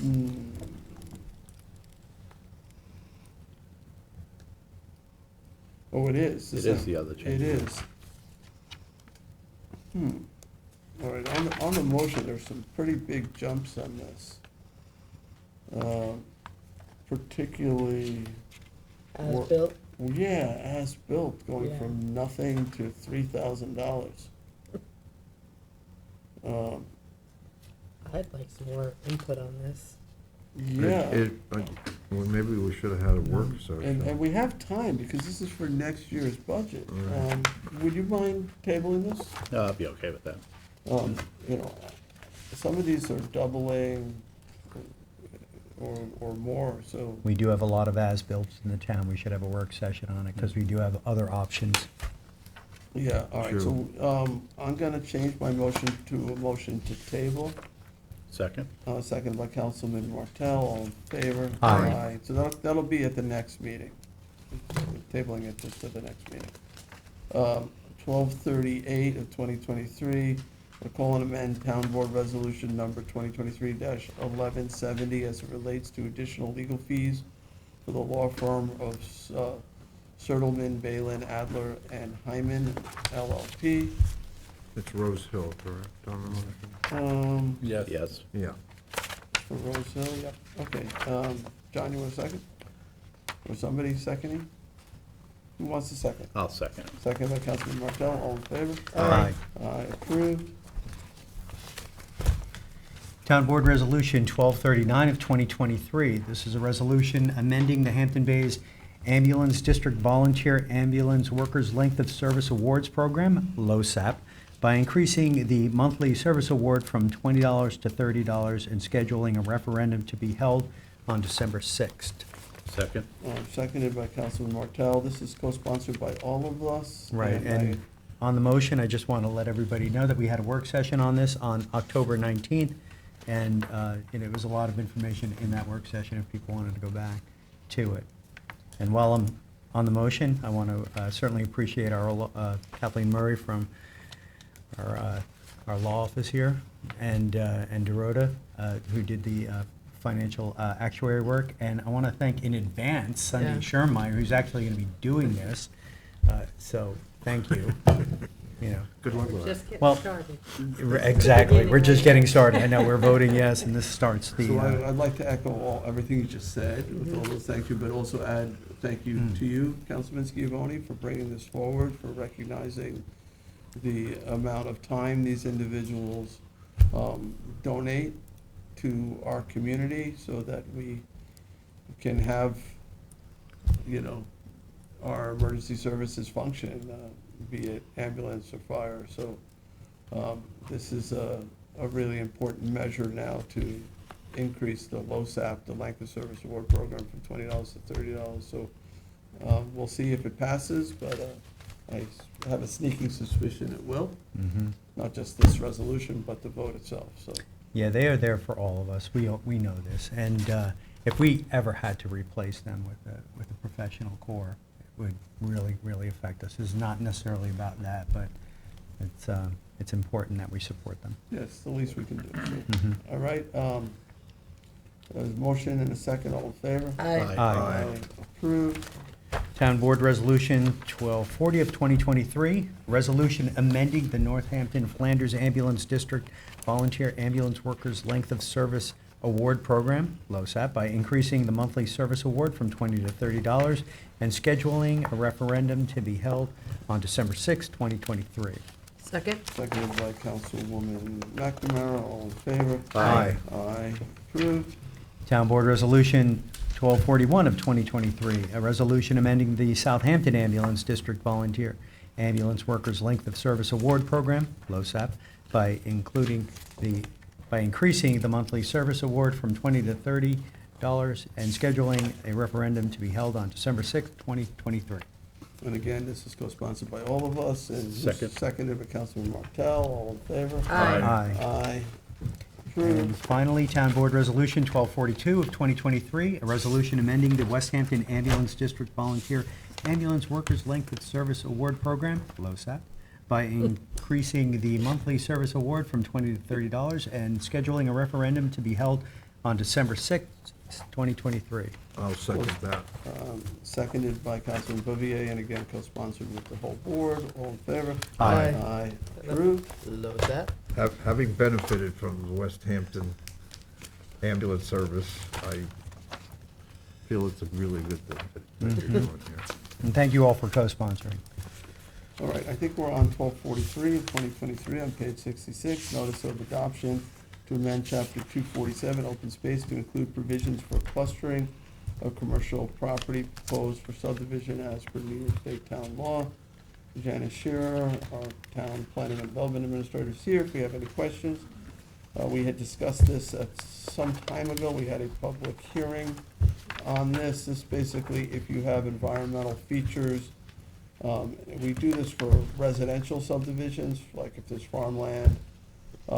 This is for commercial so that you can compress the lots. It does allow you to aggregate buildings to a certain extent, up to 30,000 square feet. And I do need a second. Yeah, there's no additional density either, so. There's no additional density from it. And there's set-asides along with it. It's not. It goes to protecting those natural features. Mhm. It's just another tool. It doesn't have to be used, but it gives the planning board some discretion that if they want to try to shrink the development, you know, in terms of how it sprawls across the landmass, they can do that to protect a certain feature. All right? Seconded. Who was my second? Tommy John. Councilman Scavone seconded? Yes. Mhm. Yes, any discussion on this? All right, in terms of secret, Janice, it's a neg deck. Okay, all right, I'll call the vote, all in favor? Aye. Aye, approved. Janice, when individual proposals go in, they will have separate secret, right? That's correct. Okay. Do you have anything else? You can go? No, just that we're getting a new planner on there. Yes. Janice, Yes. before you leave, gentleman spoke earlier about the moratorium on BES. Are we making any progress toward getting a consultant on board? Actually, we are, yes, absolutely. It's not easy because most consultants are Looking for the developers. not wanting to do it. But I think we've got a good group assembled, and I will be bringing a proposal to you. They're working out the scope of work right now.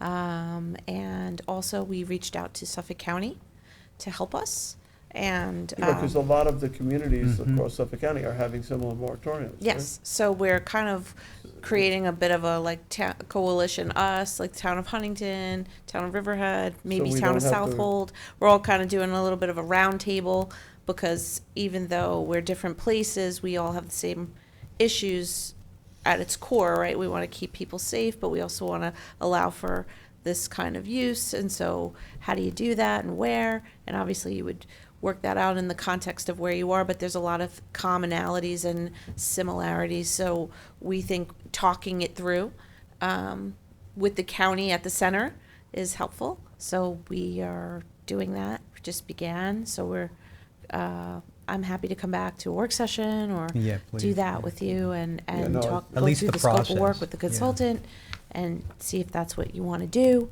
And then also just working with the county, because it's important that we show them progress. And it's also that if we need an extension, they're the ones that are going to grant it. So it's great to include them. So yeah, so we are making headway, and we understand that, you know, the canal proposal is not the same as what you're doing. You're looking at the wholesale zoning of it and saying where it should go and not go, re-looking at all that. separate, once the moratorium is all said and done and you change your code, then the planning board will act accordingly. So right now, they're barred from acting on anything because there's a moratorium, not doing any, So they couldn't anything. even change their they couldn't change it because they're frozen. They're frozen. It's just like, they could, I guess, they could, but there's no reason to yet. But it's really, if they wanted to, they could. No one's stopping them. But Yeah, at the same I time, think it's time for the it's just a board to frozen. hear that process, but also what the state is doing relative to that. We were anticipating a report from Yeah, it Hochul's should've- task force by the end of this month. So, but I don't think that's forthcoming Yeah, anytime it's soon. pushing, not getting much response. So, but in the that regard. meantime, putting that aside, like, that's the most important thing, is all the safety features and their recommendations from this task force of fire safety professionals. So we'll wait on that, but then on the other side, I think it's best that you have a consulting professional who's going to relook at everything we did and give you recommendations based on, you know, whatever else they can tell you, you know, so. We tried our best to work with NYSERDA and enact the code, as you know, but obviously no one knew that these things were gonna start going on fire and, you know, cause all kinds of issues. So we want to obviously do whatever we can to put them in where they belong. Thank you. Sure, thank you. Okay, I'll be back at a work session. And thank Okay. you. Have a All good right, night. thanks. All right, thank you, Janice. Get home safely. All right. So I am on page 74, I believe, 1244 of 2023, resolution of adoption, amending Town Code, Chapter 140, Community Preservation Fund to update administrative procedures for the CPF pilot plan payments. Second. Seconded, this is co-sponsored by everyone, seconded by Councilman Bouvier, and on the motion, so this does actually That's the- create Does it? the criteria, and will enable those pilot payments to those school districts and ambulance and other districts that meet those criteria. Yep. All right, so we have motion and second. All in favor? Aye. Aye, approved. Town Board Resolution 1246 of 2023. Hold on. Oh, did I miss something? Yeah. Town Board Resolution Oh, sorry. 1245 of 2023, accept the donation of a peace pole from the Rotary Club of Hampton Bays. Second. Seconded by Councilwoman McNamara, all in favor? Aye. Sorry about that, approved. Rick. That's all right. Town Board Resolution 1246 of 2023, accept maintenance bond as it relates to the site plan of Bola EM Realty Hampton Bays. Second. Oh, hold on one second, I may have misspoke in terms of the one before, I don't know if that has the percentage, It does. It does. does it? Yep. Or It's the formula for RuPaul. looking for that formula. Oh, the 1-2. But that was, yeah.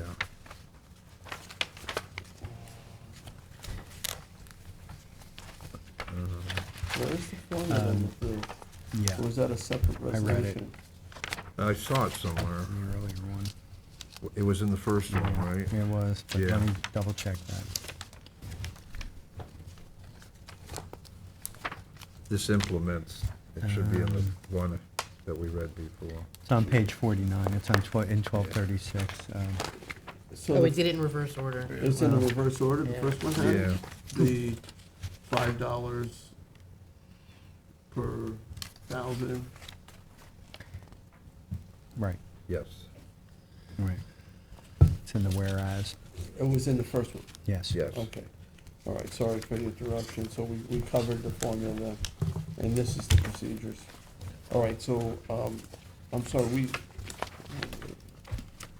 Rick, we passed yours, and then we were We were on on seven- John's 1246, right? Is that where you were? Yeah, do we Yes. vote? We didn't- Who's the second on 1246? Rick, you seconded? Yes. Okay. This is accept maintenance bond, okay, all in favor? Aye. Aye. Approved. We good? right now. Yes. Yeah.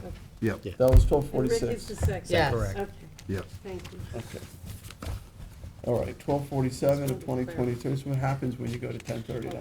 1247 of 2023 appoints Kara Conklin Wingfield to Youth Services Specialist position in Youth Bureau.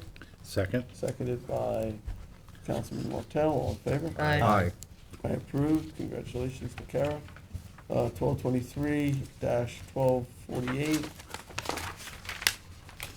appoints Justin Lettieri to Youth Council position in Youth Bureau. Second.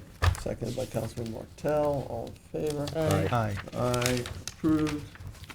Congratulations to Justin. 1249 of 23 appoints Kim Gadziba to Associate Administrator position in Municipal Works. Second.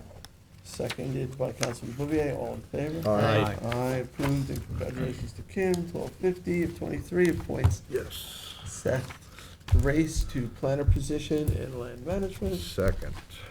Seconded by Councilman Bouvier, all in favor? Aye. Aye, approved, and congratulations to Seth.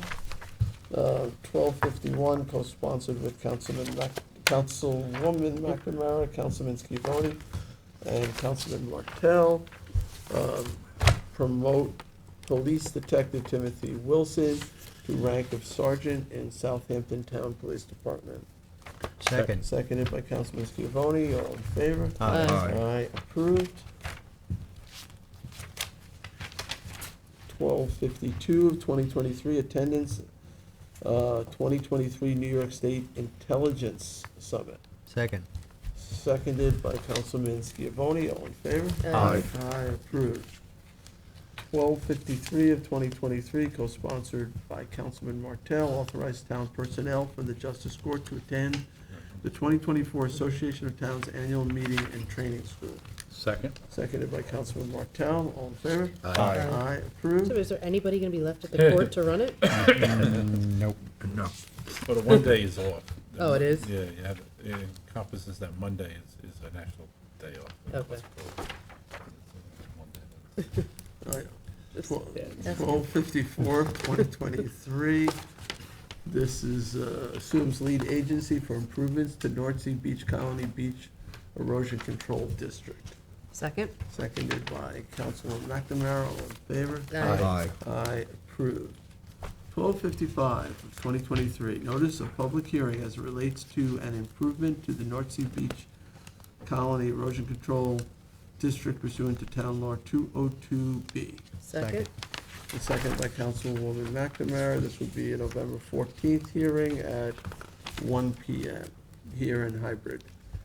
Seconded by Councilman McNamara, all in favor? Aye. Aye, approved. 1256 of 2023, co-sponsored with Councilman Scavone, notice of public hearing for 2024 fire protection contracts. Seconded by Councilman Scavone.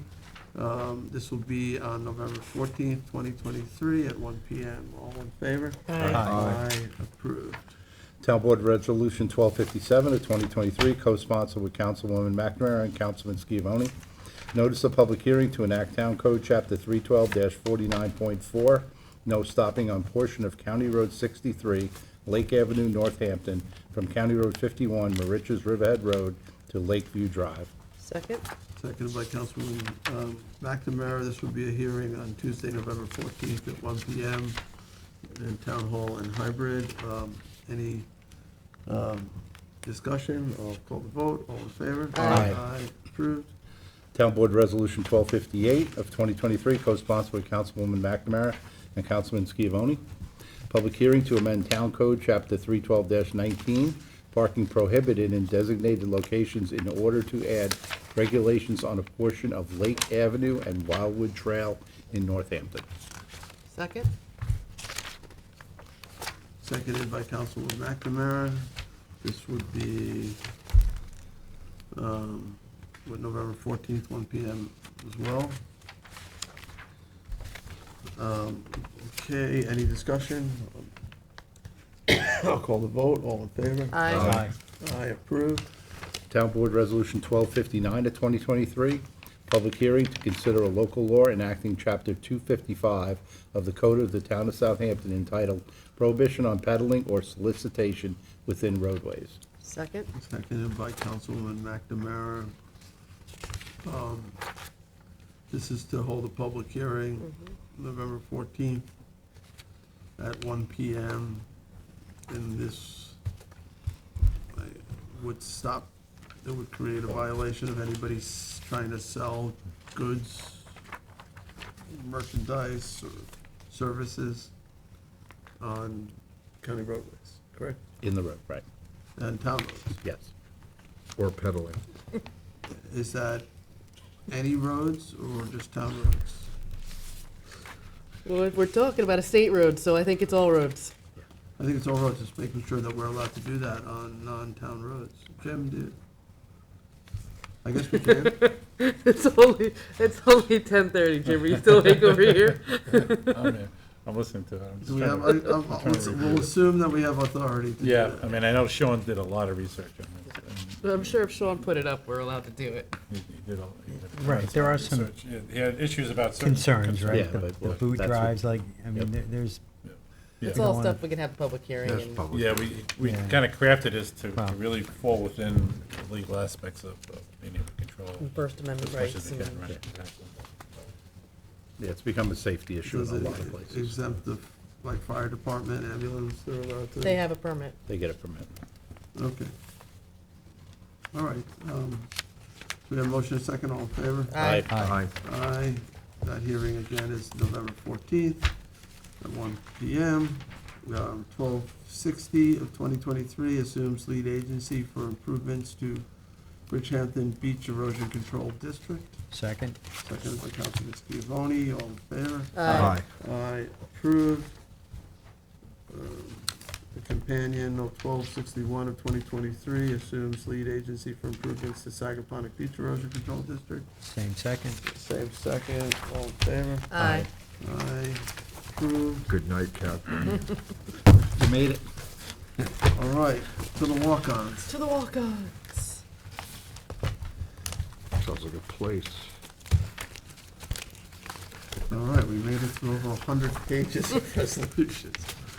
44591, authorize the supervisor to execute a covenant and restriction as it relates to the Realty subdivision map of Broadway in furtherance of Suffolk County Department of Health Services requirements. Second? Seconded by Councilwoman McNamara. Any discussion? All in favor? Aye. Aye. Approved. 44593, co-sponsored with Councilman Martell, authorize highway pay-as-you-go for a traffic message board. Second. Seconded by Councilman Martell. All in favor? Aye. Aye, approved.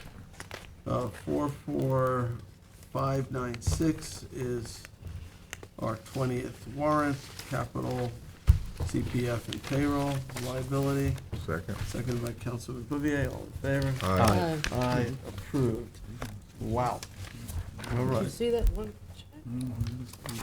only 11:40. I don't know. 10:40, 10:40. 10:40.